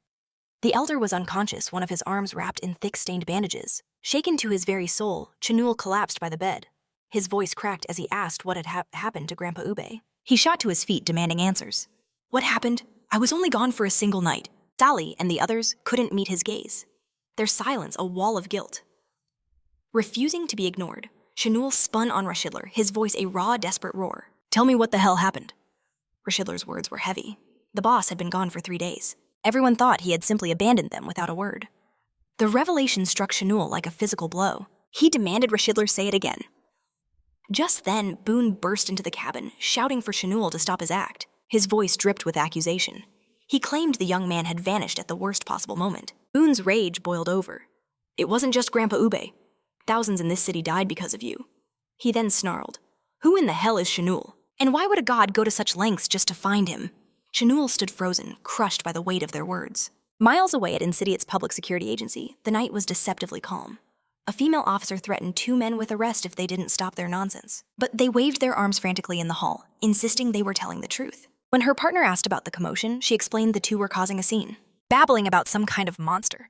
The men yelled in desperation, "We really saw it. A monster and a woman who could fly. She killed it with a sword." Losing her patience, the officer ordered them out, or they'd be arrested for disturbing the peace. As the 2 pleaded their case, another officer was on the phone, the men still shouting about a gigantic creature in the background. The voice on the other end of the line was filled with shock, confirming reports of unknown creatures. He hung up abruptly, ordering an immediate assembly. They had instructions from a superior. His partner rushed over. "What is it?" "That was the director," he replied grimly. "City B is under a state of emergency. Multiple creatures are attacking civilians." Back in the ruined city, Boone roared in Shanul's face, demanding an answer. Consumed by grief and rage, he grabbed Shanul by the collar. "Why won't you say anything? Do you think you can get away with this?" Boone accused him of knowing the enemy was coming for him, of hiding like a coward. He screamed in desperation, "Do you accept the blame for this, Shanul, or not?" In a flash, Shanul's hand shot up, stopping Boone's punch cold. Boone froze his mind, unable to comprehend the impossible speed. Shanul's voice was low and controlled. "I'm sorry." He explained he never meant to leave, but admitted, "All of this is my responsibility." Then a vow, "I will find that enemy and kill him with my own hands." Bros immediately interjected, saying it was suicide. "Our opponent is on another level." A flicker of curiosity crossed his face. "But why? Why is a god hunting you?" Without a hint of hesitation, the young man revealed the truth. "Because I possess the power to kill a god." He recounted his battle with Dopo, explaining the Guardian had sold his soul to Hades, the absolute ruler of the underworld. The very name Hades sent a palpable shockwave of fear through Boonbros and Sally. Chenyul continued, "My chaotic elemental power is an affront to the gods. Hades must have sensed it the moment Dopo died." In another dimension, Argolas touched down, a grim smile on his face. "This is the place." Before him, an ancient structure rose from the sands, the very temple Lord Hades used to imprison other gods. As it emerged, Argolas declared, "Everything is now in place." The colossal temple of Kabuli now dominated the horizon, a monument to despair. Far away, Chinul stared into the sky, wondering if this was all just some twisted game. He couldn't grasp how everything felt so real, yet so impossibly unreal. Standing on a cliff's edge, he knew that while his senses could be fooled, his feelings were true, and the guilt crushing his heart was a burden he could never forgive. A blazing determination ignited in his eyes. He turned his path now clear. He would hunt down the one responsible. He would avenge his grandfather Ube and every soul that was lost. Only then could he move forward. But in that moment of resolve, a new dread began to surface. Was there any hope in this shop, a medicine that could mend his grandfather's shattered body, or even regrow what was lost? Then a system window shimmered into existence. It revealed an itemed legend, the Aegis of Asclepius, a divine elixir said to make even a broken body whole again. Clutching the miraculous vial, Shanilo's resolve hardened. Without a second thought, he knew he had to get this to his grandfather Ube immediately. Even from so far away, Shanilo felt the shockwave. The very foundations of the city trembled from the force of the impact. He was baffled. What could possibly unleash such an incredible burst of energy in the blink of an eye? In that instant, another system alert flashed before him. It was a chilling warning the Kabuli temple had been activated. The blast came from there. A cold dread washed over Shanil. Something of world-shaking importance was happening right now. He whispered to himself, his breath catching in his throat. Only a god possessed the power to awaken that temple. Deep within the temple's hallowed halls, Argolas strode forward, his voice echoing. If Hades himself hadn't commanded it, not even Zeus could have forced his hand. As he moved deeper, he mused that Hades had sent him to gauge the seal's integrity, but conveniently forgot to mention the gods imprisoned within this cursed place. Passing through a wall of ancient stone, Argolas' eyes caught an inscription carved into its surface. As his fingers grazed the runes, a realization struck him. This was the name of a god that even the mighty Lord Hades feared. He finally stopped before a colossal sealed door. This, he declared, must be it. As he prepared to shatter the ancient lock, Hades' final words echoed in his mind. With a single fluid motion, he obliterated the protective barrier. He then turned his gaze to the seal's guardian, a beast named Nablus, and gave a formal introduction. From the suffocating darkness of the newly opened chamber, a monstrous shadow began to stir and take form. Miles away, Chanel's mind raced. What business could a god possibly have inside the Kabuli temple? The horrifying truth then dawned on him.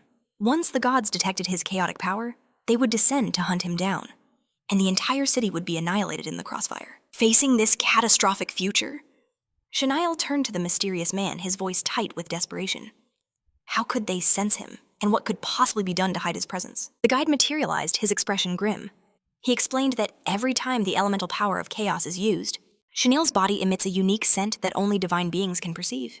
A trail, he added, that could only be erased by death. The man's tone grew heavy with warning.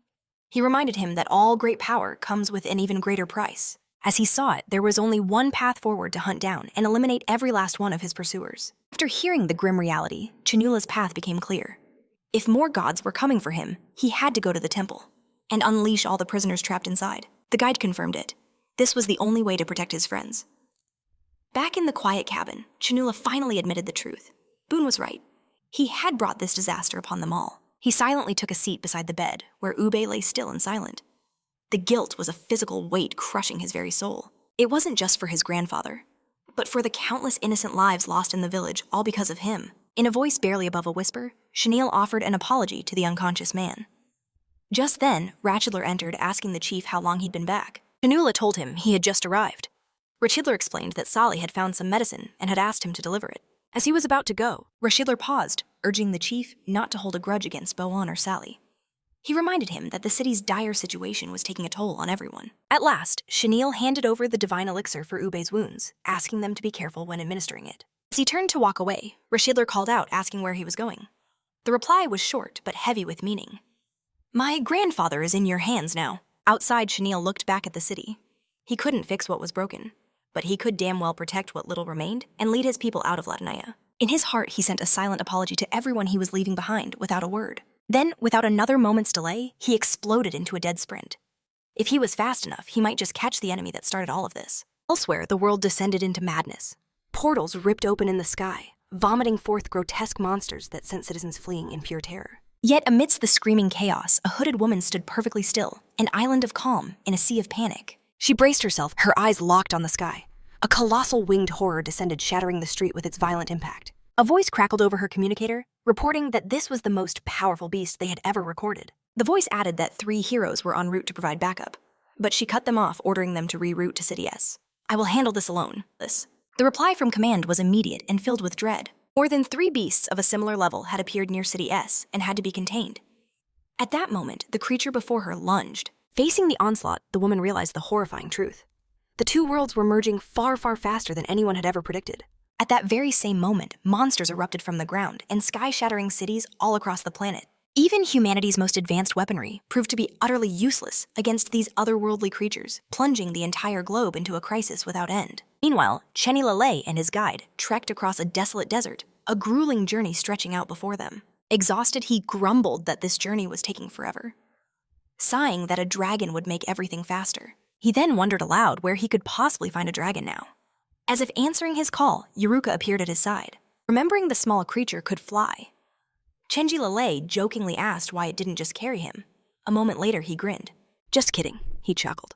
But his relaxed expression froze as he spotted something in the distance. A colossal monster, gravely wounded, lay sprawled across the sand. Cautiously, Chanila approached, his eyes locked on the massive creature on the ground. Chanila recognized it in an instant. Harakaru. A bitter memory flashed through his mind. It was the Wanderer Dominator that had killed him during his first trip to Latoyama without the system even raising an alarm. A raspy voice echoed from the beast. I smell something familiar, like an insect I've met before. In that moment, Chanel understood a terrifying truth: the system was blind to beings of that level. But finally, a notification popped up identifying the foe as an elite monster.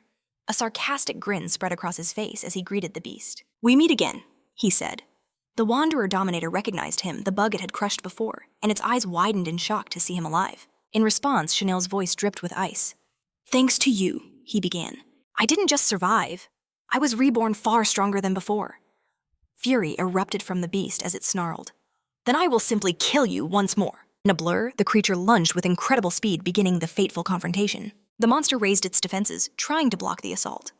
But without hesitation, Chanel slammed a brutal direct punch straight into its face. The impact kicked up a tidal wave of sand across the desert. From within the storm, Chanilo's voice mocked.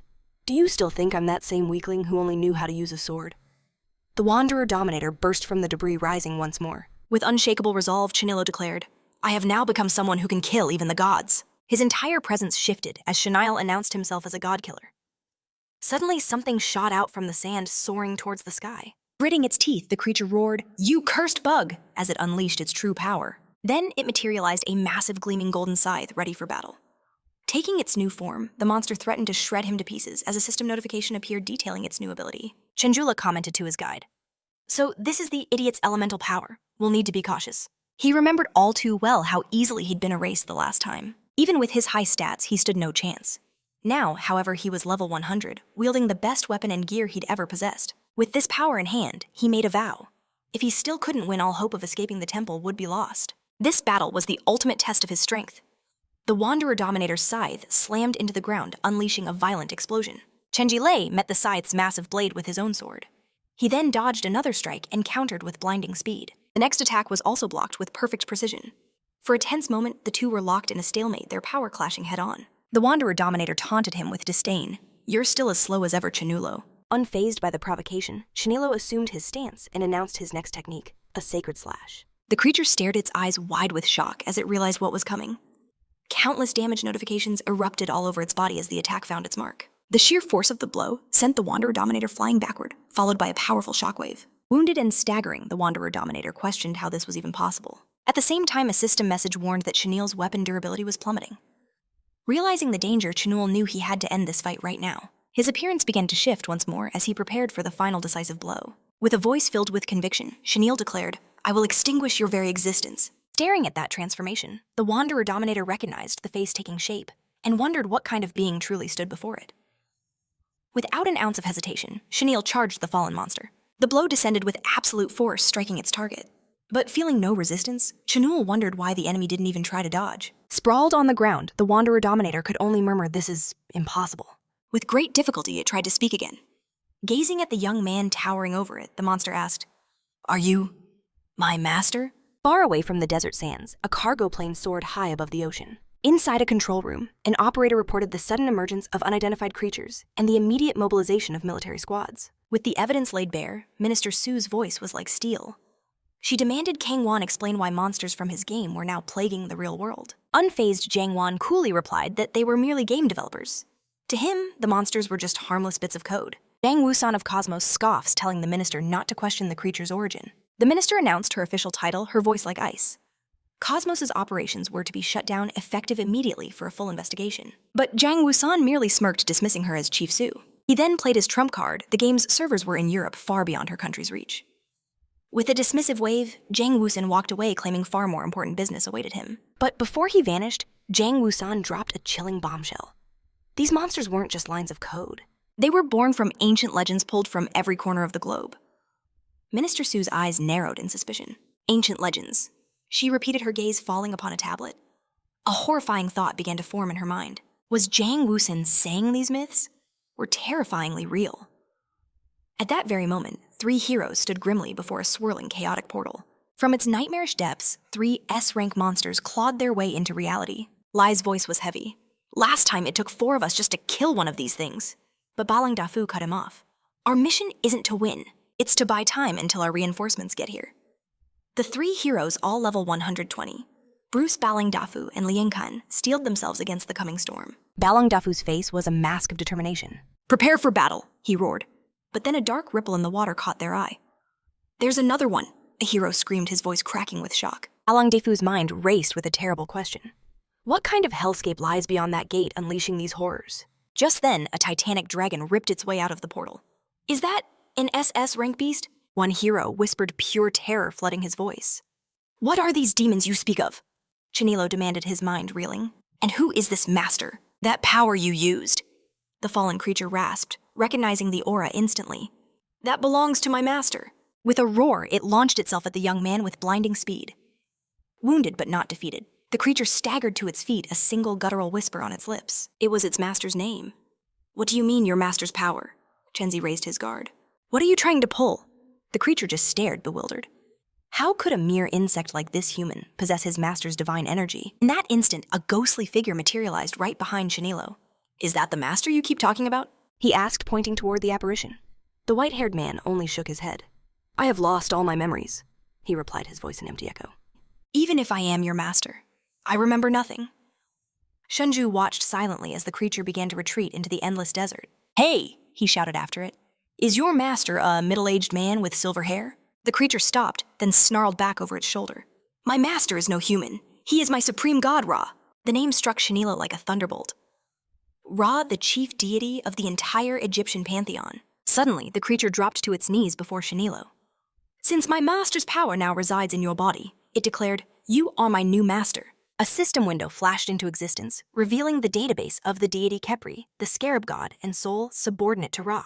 As Khepri pleaded for acceptance, an option appeared. Make him a soul subordinate mercenary. The creature then realized Chanilo was the protagonist of its most important mission, Khepri's vengeance. Thinking fast, the young man knew that with Khepri's power, his chances of defeating the temple boss Nebulous would skyrocket. Without a moment of hesitation, he slammed the accept button. A system message confirmed Khepri was now his sole subordinate. Another notification popped up explaining that soul subordinates consume 0 MP and can fight indefinitely. For a split second, Chanilo imagined a future where he could command an army of allies, never having to lift a finger himself. But a new message shattered that fantasy. Each subordinate consumes 30% of all experience gained, and worst of all, their death is permanent. The truth hit him hard. Losing such a powerful ally would mean an unthinkable waste of experience points. Still, he knew this was a gamble worth taking. With Khepri's aid, victory against Nebulous was now within his grasp. A final notification signaled the completion of the ritual as they stood alone in the desert. Turning to the creature, Chanilo called its name Khepri. Then he gave his first command. "Tell me everything you know." The scene snaps back to Earth, where a massive pentagon-shaped building dominates the horizon. Inside, a man delivers a grave report to Minister Su. Unidentified monsters were appearing in cities all over the world. "Headquarters has summoned you to City B." She confirmed the message and gave her own order. "All personnel prepare for takeoff in 15 minutes. The command was acknowledged instantly. Moments later, a department head rushed to her side, presenting a recording from City H. It showed a mysterious woman single-handedly eliminating one of the creatures. Minister Su took the device analyzing the incredible footage. "There's more," he added. "The Maritime Patrol sent this from the East China Sea, showing 3 even larger monsters being held at bay by just 3 individuals. But the minister had a trump card. She revealed that the footage had been analyzed by experts. The analysis was shocking. The monsters were from Cosmos, yes, but they also perfectly matched creatures from the ancient legends of Country R. This changed everything. The investigation could no longer focus on a simple game, but on the terrifying reality of their nation's myths. The scene cuts away to the turbulent East China Sea. There, Li battled for his life, his chains straining against a massive dragon. "I've contained the SS rank beast," he roared. "Hurry, take out the 2 S-rank monsters now." "Understood," Balang Dafu yelled back, as Bruce and another warrior charged into the chaos. An archer drew his bow, his focus absolute. A volley of arrows flew true, striking another dragon directly in its eye. For a moment, Balang Dafu and Bruce stared in awe. But suddenly the dragon thrashed, launching Li high into the sky, still tangled in the chains. A raw scream was torn from his lungs as the brutal force shredded the muscles in his arm. In that instant of distraction, another beast lunged for the warriors. From the churning waves below, a horde of monsters began to surface all around them. With no other option, Balang Dafu and Bruce grabbed their wounded comrade and retreated into the air. "Where are the reinforcements?" Bruce demanded in a panic. "We can't fight this invasion alone." But Balang Dafu's eyes burned with resolve. "We cannot let those things reach the city." With a grim roar, he dove back into the monster swarm. Suddenly, a lone figure appeared before them, his sword drawn against a crowned sea serpent. In a calm, firm voice, Jang Wusen spoke. "Leave this to me." The dragon monster charged, but then it froze in place. Jang Wusen's blade became a blur of silver light. In a heartbeat, he encased all 3 colossal monsters in titanic blocks of ice. As the world fell silent, the man finally named his divine technique Snow Moon Spatial Rift. Carrie's voice began to tell a story. A tale from 10,000 years ago, long before the rise of the evil god Morpheus. He explained that after the Great War of the Titans, Zeus, Hades, and Poseidon had summoned Morpheus to punish humanity for their wavering faith. But this cruel decision angered the other gods' beings like Rabuda and Izanami. Still, none of them wished to wage war over mortals. Yet the ambition of the 3 brothers knew no bounds. Hades, the deceiver, tricked Buddha, then imprisoned Ra and the other divine factions within the inescapable prisons of Latinia, Gu, and Tardis. Deepri revealed he had spent millennia crossing the endless seas to reach Latania, all to find the sun god Ra. Hearing this, Chanel questioned why Hades would bring humans to such a place. Capri's answer was chilling. "To the gods," he said, "humans are nothing more than livestock." He continued explaining that humanity's only purpose here was to become food for the monsters that guarded the prison. And with that, the horrifying truth of Latinaya was revealed. But new questions burned in Chenglei's mind. Why did Kay sense Ra's power within him? What was their connection? After a moment of deep thought, he knew. The only way to get answers was to find Ra himself and demand them. He turned to face his companions, his eyes filled with new purpose. The temple is still a long way off, Chenille declared. We have to move faster. Just then, Kiri spoke up, suggesting he had something that could speed up their journey. Yuruka stepped forward, ready for anything. In a flash of light, Kiri transformed into a massive golden beetle, announcing that in this form, he could fly. As if to prove it, Yuruka began to soar through the air around him. Watching the incredible scene, Chinulo noted Kiri's powerful transformation and its surprisingly low mana cost. The giant beetle then descended, landing gently on the desert sand. Kari invited his master to climb aboard his back. A moment later, the creature took flight, blasting a massive storm of sand into the air. With his hair now a striking white chenille made a vow. We're going to save Ra. And so the party soared across the desert sky, riding atop the legendary beetle. The scene then shifts to a lonely lighthouse in the dead of night. A hooded woman approached Jiang Wan, her voice heavy with dread. The situation, she said, is spiraling out of control. She delivered a grim warning. If they couldn't find a solution soon, every single human on Earth would be annihilated. Not even those inside the Cosmos game will be safe, she added. Jiang Wan listened to her dark prophecy in absolute silence. The woman then activated a holographic interface on her wrist.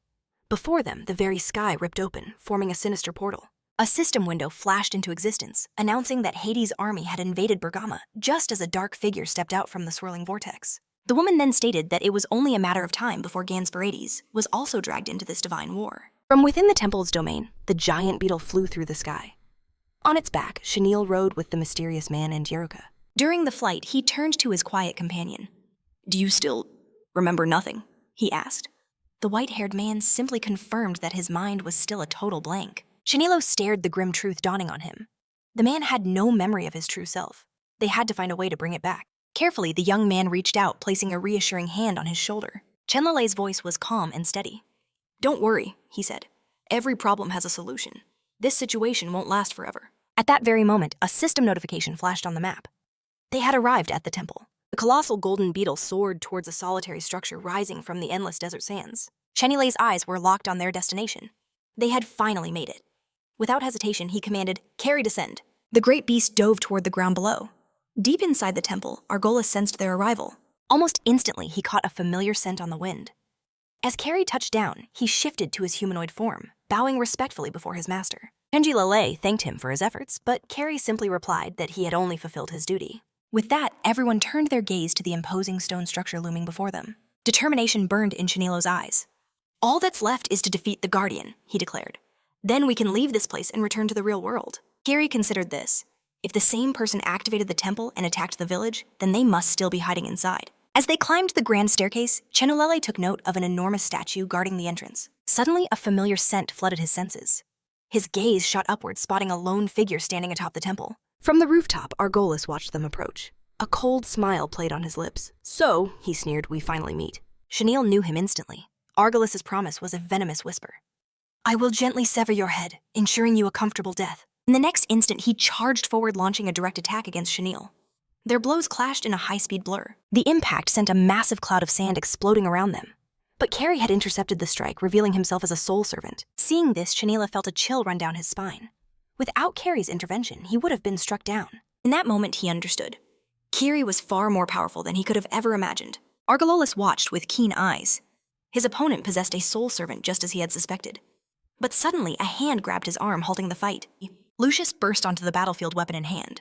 Without a moment's hesitation, she unleashed 2 spears at the enemy. Before the spears could find their mark, a monstrous serpent erupted from the sands to intercept them. The spears slammed into the creature's hide, triggering a massive fiery explosion. The blast trapped Argolis beneath a mountain of rock. Just then, Chen Jiliao noticed another group approaching. At their lead was a man named Boone. His voice was laced with ice as he demanded, "How do you plan to settle the score for abandoning your teammates?" Meanwhile, inside the temple, Bowen grumbled, complaining that they still hadn't found the exit after so much walking. Bros tried to calm him down, asking for a little more patience. But Sally pointed out that at their current pace, they should have reached their destination ages ago. At her words, Chenulele stopped. He turned to the group and stated grimly, "The exit has probably vanished." He explained that the spot right ahead of them was the exact same place they had marked earlier. The conclusion was inescapable. The temple had ensnared them in an endless loop. A familiar mark on the wall confirmed everyone's worst fears. With Yuruka perched on his head, Chenalele wondered, when had they entered this cycle, the system hadn't given them any warning. Analyzing the trap, he knew he was running out of time. While they were stuck here, Carrie was fighting for his life outside. Just then, Yuruka called out his name as the other group members came rushing back down the corridor. Bros reported their findings. They had checked every wall on the floor, but found no doors or hidden mechanisms. Ube added that both the protective array and the passage formation were already destroyed. Chen Jiliao looked up. What about the ceiling? But the older man shook his head. They needed another way. Bobbin then suggested a desperate plan Sally should use a fireball to try and blast through the wall. She questioned if it would even work, but Ube insisted there was no harm in trying. After a shared glance, they agreed. Sally began to gather her power, activating her technique, the Dance of Flames. As the group watched from a safe distance, she unleashed an explosive fireball straight at the wall. The moment it made contact, Sally knew it had worked. A circular hole was torn open, revealing a corridor above them. Bros cheered with excitement. "Did we do it?" he yelled. "Have we finally found a way out?" But his expression quickly soured as he got a better look. Before them was an identical corridor, exactly like the one below, with the same distinct mark visible in the distance. Rose recognized UB's mark instantly, while Salili wondered how this could even be possible. Furious, B finally snapped, roaring into the empty space. "Whoever is messing with us, show yourself." Just then, a forgotten theory surfaced in Shanila's mind. Earth, a cosmic prison for all humanity. The chilling truth crashed down on him. This entire corridor, it was a perfect circle, an impossible loop hidden by the illusion of gravity. Trapped in this maddening revelation, Chanel felt a wave of despair. How could they ever break free? Meanwhile, in a high-rise in Tokyo, a woman urgently approached Professor Miyake with a set of photos images of the monsters now plaguing the Earth. She revealed a shocking connection. The creatures were identical to those from the game Cosmos, a game based on myths and legends from around the world. The professor's colleague paled, confirming it. These exact monsters. They were all recorded in ancient mythology. Facing this terrifying truth, the woman asked, "Does this mean all the old stories are real?" Miyazaki's mind raced. If those myths were true, then her own investigation was something far more sinister. Her colleague's voice was grave. "This isn't a myth, it's history." Back in the endless corridor, the team lay defeated, exhausted with absolutely no way forward. Boone slammed his fist on the ground, his frustration boiling over. "So what, we just sit here and wait to die?" Lucius, however, cut him off with a tired sigh. "Just stop yelling." Ignoring her, Boone shot to his feet, ready to argue, but Bros quickly grabbed his shoulder, stopping the fight before it began. Sally turned her gaze to Shanul. "Any ideas? Anything at all?" He could only shake his head. This wasn't a formal mission, he lamented. There had to be a critical clue they'd overlooked. And in that moment, a voice cut through the silence behind him. The mysterious man had returned, speaking a single cryptic word. "Ouroboros." He confirmed their nightmare. Their situation was in fact the Ouroboros. Ouroboros, Chanilo repeated the name foreign and confusing. But then, a memory sparked. He'd seen that word before, in an old mythology book, and it all clicked into place. The Ouroboros, the ancient symbol of a serpent devouring its own tail. A sigil of eternity, an unending, unbreakable cycle. With that horrifying image in his mind, Chanil asked the obvious question. "Are we inside its stomach?" But the man denied it. "No, this is a divine restriction, crafted by Oneros, the god of dreams." Struggling to grasp the divine scale of their prison, Chanil asked, "Is there any way to break it?" The man's answer was chillingly simple. "Find the one casting this restriction, and kill them. The spell will break." The implication was horrifyingly clear. One of them wasn't human, a puppet created by Oneros. The guide issued a grave warning.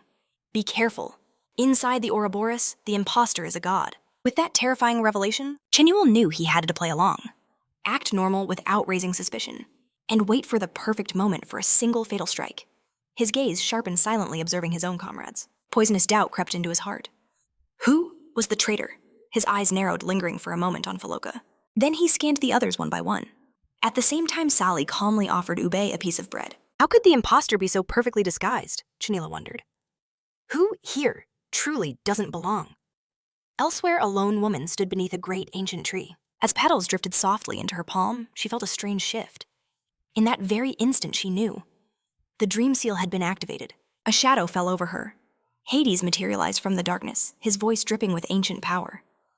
"It has been a long time, Oneros." Startled, she demanded to know why he was here. A cruel smirk played on Hades' lips. "Why so unwelcoming?" Oneros quickly tried to explain herself. "You never visit the edge of the underworld," she stammered. "What could possibly bring you here now?" Hades' next words were a thunderclap. Our father, Kronos, has escaped his prison in Tartarus. Her serene facade instantly shattered. Impossible, she cried out. The dreams of Tartarus were never activated. Hades' eyes blazed with fury. He grabbed her, his voice a low threat. Help me recapture him, before Zeus and Poseidon learn the truth. Fail me, and you will take his place in that prison. Without a single moment of hesitation, Oneros agreed to obey. A shimmering portal tore through the air beside them. But even as she accepted her fate, one question burned in her mind. How did Kronos escape without Chen awakening the dreams? Meanwhile, at the Temple of Latinia, a new plan was forming. A voice cut through the tension. So, what's the decision? Ube groaned in disbelief. Are we seriously doing the clone training again here? Chenille's expression was firm. We're trapped. We might as well use this time to face a new challenge. But the elder reminded them of their last attempt, a complete and utter humiliation. Just then, Braz and Philoka walked over, intrigued. Philoka smirked, taunting him. Scared of getting thrashed again, are we? Sally immediately stepped between them. Ube, don't listen to her games. Through it all, Chen Jiliao remained silent, watching every reaction. Then his gaze locked onto Ube. If you're a man of your word, this training will happen. The old man nodded in agreement, his voice booming. So be it, the lightning judgment shall begin. The announcement left Sally, Bros, and Philoka completely stunned. But Chenji and Ube merely shared a knowing look. As one of the 12 heroes, Ube's perception was second to none. Even the spirit guide was impressed. I must admit, he commented, I never expected such a bold plan from Chen Jul. The young man calmly countered their approach, declaring that mindless force would never expose the imposter. He revealed the clone's one fatal flaw. While it could perfectly replicate a person's appearance and power, there was one thing it could never truly copy: their habits. Each person has their own unique rhythm, a signature in the way they think and fight that is impossible to forge. That's why Chenille was confident. All he needed to do was observe, and the fake would inevitably reveal itself. But upon hearing his plan, the guide delivered a chilling warning. If his secret was exposed, they would all be trapped in an eternal time loop. But Chenille remained calm, promising he'd find the exit. Just then, UB gave the signal, his voice sharp. Everyone prepare for battle. In an instant, the participants took their fighting stances. Ethereal copies shimmered into existence right before their eyes. Weapon drawn, Chenille surged forward, his voice ringing out. Let the trial begin! He wasted no time, leaping towards the nearest copy to strike. The battle ignited, each warrior forced to face their own reflection. Lucius scoffed, declaring she had no time for this game. She would end it fast and find a way out. Chenille's eyes darted across the battlefield, watching Raquel's duel. Nearby Salary was locked in a desperate defense against her own double. With fierce determination, she deflected a powerful blow from her copy. Chenjul called out, Sally, I'll hold your clone. You and Lucius take down the others. She didn't hesitate for a second, nodding in agreement. The two immediately broke away, putting the new strategy into motion. Chen Jiliao kept his cool, observing every fight, hunting for the true imposter. Meanwhile, Bobbin and his copy were locked in a furious exchange of blows. Philoka also clashed with his doppelganger. On another side, Bros unleashed a devastating attack on his own duplicate. Philoka's strike sent a massive cloud of dust billowing into the air. Through the haze, the two identical warriors glared at each other. It was then that Chen Jiliao's own clone charged straight for him. Analyzing the chaos, he realized something was off. While the others fought cautiously, he and Lucius had faced Sally's clone, and it seemed weak and secure. And then it hit him like a bolt of lightning. A crucial detail everyone had missed. In that moment, Chenzel finally knew who the fake was. Just then, Raquel defeated her clone with a single decisive strike. Sally and Ube were still locked in combat with their own copies. Boone let out a triumphant roar, his victory assured. Across the field, Bros's clone began to flicker and fade. A moment later, Bros appeared behind Chenille. How'd you get over here? Without a word, Chenille spun around and attacked Bros directly. His blade sliced through Bros's body as if it were air. Philoka screamed in shock. Chenilo, what are you doing? Open yelled out in disbelief. Has Chenilo gone insane? But then, Bros's body began to dissolve into particles of light. Before their very eyes, he vanished completely. Boan and Foka could only stare, their minds struggling to process what they just saw. In that moment of silence, Chenul confirmed his theory. Bros had been the imposter all along. The world around them began to fracture. He looked up as the entire dimension started to collapse. The dream world was shattering like a broken mirror. A blinding light consumed them all, forcing Chenile to shield his eyes. When he could see again, everything had changed. They were all sitting on the cold floor of a dark, unfamiliar room. Chenille wondered, did we finally escape the dream? Before he could say more, Bob grabbed him by the collar, demanding, explain yourself now. Philoka helped the real Bros stand up, who asked weakly, what happened? Why are we on the floor? Bob pushed again. What did you figure out? Chenille calmly met his gaze. We broke the cycle. In front of them loomed a massive sealed door. Elsewhere, Argolis, the man who sold his soul to Hades, finally appeared. He stood across from an enemy in the desolate heart of a desert. With pure contempt, Carrie sneered. I thought I'd play along for a while, but this has gotten incredibly dull. He then lifted the man by his throat, who gasped, Who? Who are you? The chilling answer came, You can ask Hades that yourself, in hell. As the man began to suffocate, the god himself reacted from afar. A sinister energy began to coil around the captive's body. This same terrifying power erupted from Kiri, revealing itself as Hades' divine prohibition hellfire. The man crumpled to the sand as the energy completely incinerated his opponent. With immense effort, he struggled back to his feet. In the sky above, a colossal manifestation of power began to form. Argolis raised his head and roared, Lord Hades! Worlds away. Hades felt a strange activation in the palm of his hand. He wondered, has the divine prohibition on Argolis been triggered? Is the god killer really hiding in Latnaya? Flower petals drifted gently around the hand of a woman sitting beneath a tree. Back at the temple, Uber asked, Was that a prohibition from the dream gods? He pressed on. And how did you know it was the work of a god in the first place? The young man began to speak but stopped himself. Just then, Sally interjected, How do you know about things I've never even heard of? Boone was more direct, shouting, What else are you hiding from us? Lucius finally stepped in, her voice silencing the room. Every god possesses a unique divine prohibition spell. She explained, It can only be activated by the god who cast it. These spells, she continued, are effective even against other gods. They are a deity's ultimate weapon. Lucius looked at them all grimly. The fact that we escaped at all is nothing short of a miracle. She turns to Chen Jiliao, her gaze sharp, asking how he knew slaying the imposter would shatter the divine prohibition. The real one looks at him baffled, wondering what just happened. Calmly, Chinilo explains that by eliminating the fake, they escaped the curse and the situation is now completely under their control. But in that fleeting moment of calm, a system warning blares to life. It declares that the god's servant Kaibu has been sealed for 30 long hours. The chilling message puts Chen Jiliao on immediate high alert. Wasting no time, he urges the group forward, his voice grave. Whoever sealed that servant, he warns, is coming for us next. Everyone instantly takes position before a massive sealed door. With a low groan, the ancient structure begins to part.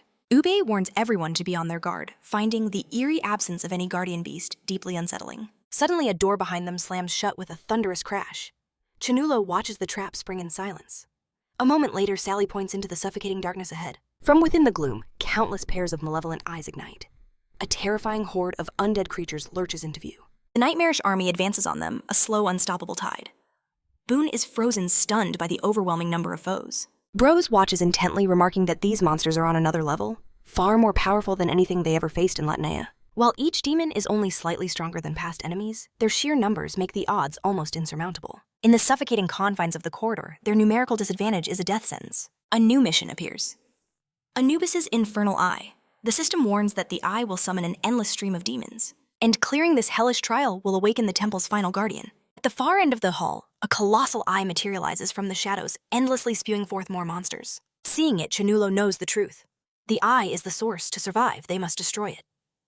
This was the only path forward. Sally turns to Ube, her voice strained. What do we do? New creatures just keep appearing. Without a single word, the elder answers with overwhelming force. He unleashes a devastating attack on the horde, obliterating the front line in a wave of power. In that exact moment, Chenelai charges forward like a cannonball, diving straight into the heart of the enemy ranks. He knew deep down this was his moment to regain their trust. Pausing amidst the corpses of fallen monsters, he took a battle stance. He roared for all to hear, "Cover me! I'll destroy that eye and end this nightmare once and for all." Bob smirked with a cynical edge. He really loves the spotlight, doesn't he? Ubibros and Faloka braced for impact. The elder's command boomed through the hall. Protect Chinilo! The true battle had officially begun. With unshakable resolve, Chinilo pushed deeper into the fray. He was determined to prove that he could be trusted. Ube landed another crushing blow, tearing a hole in the monster wave. "I'm not letting him hog all the glory," Bob grumbled, unleashing his own violent barrage against the enemy. Bros and Foka fought back-to-back, while Lucius gave support from afar. But still, the undead tide pushed forward, relentless and unending. Reaffirming his resolve, Chenelele held his ground. Soon, he was completely engulfed by skeletal fiends. He shattered one of the creatures, only to watch in horror as it reformed itself. That impossible regeneration put him on edge. A system message flashed, revealing the infernal demon had become a spirit, completely immune to physical attacks. The creature struck again. Chinulo barely blocked the blow, the impact staggering him. As he defended, his mind reeled. An immunity that absurd? At that moment, Bros shouted a warning. Physical attacks aren't working. Desperate to turn the tables, Sally unleashed a powerful magic assault on the horde. The projectiles of light ripped through the corridor at blinding speed. Watching this, Shanilo remembered a vital fact: Sally was their only mage. And yet the demons raised their shields, deflecting the magic. The assault failed, and the suffocating pressure mounted once more. I honestly have no idea what to rate this story from 0 to 10. So I'm turning to you, the experts. Drop a comment below and tell me, what score does this work? Truly deserve.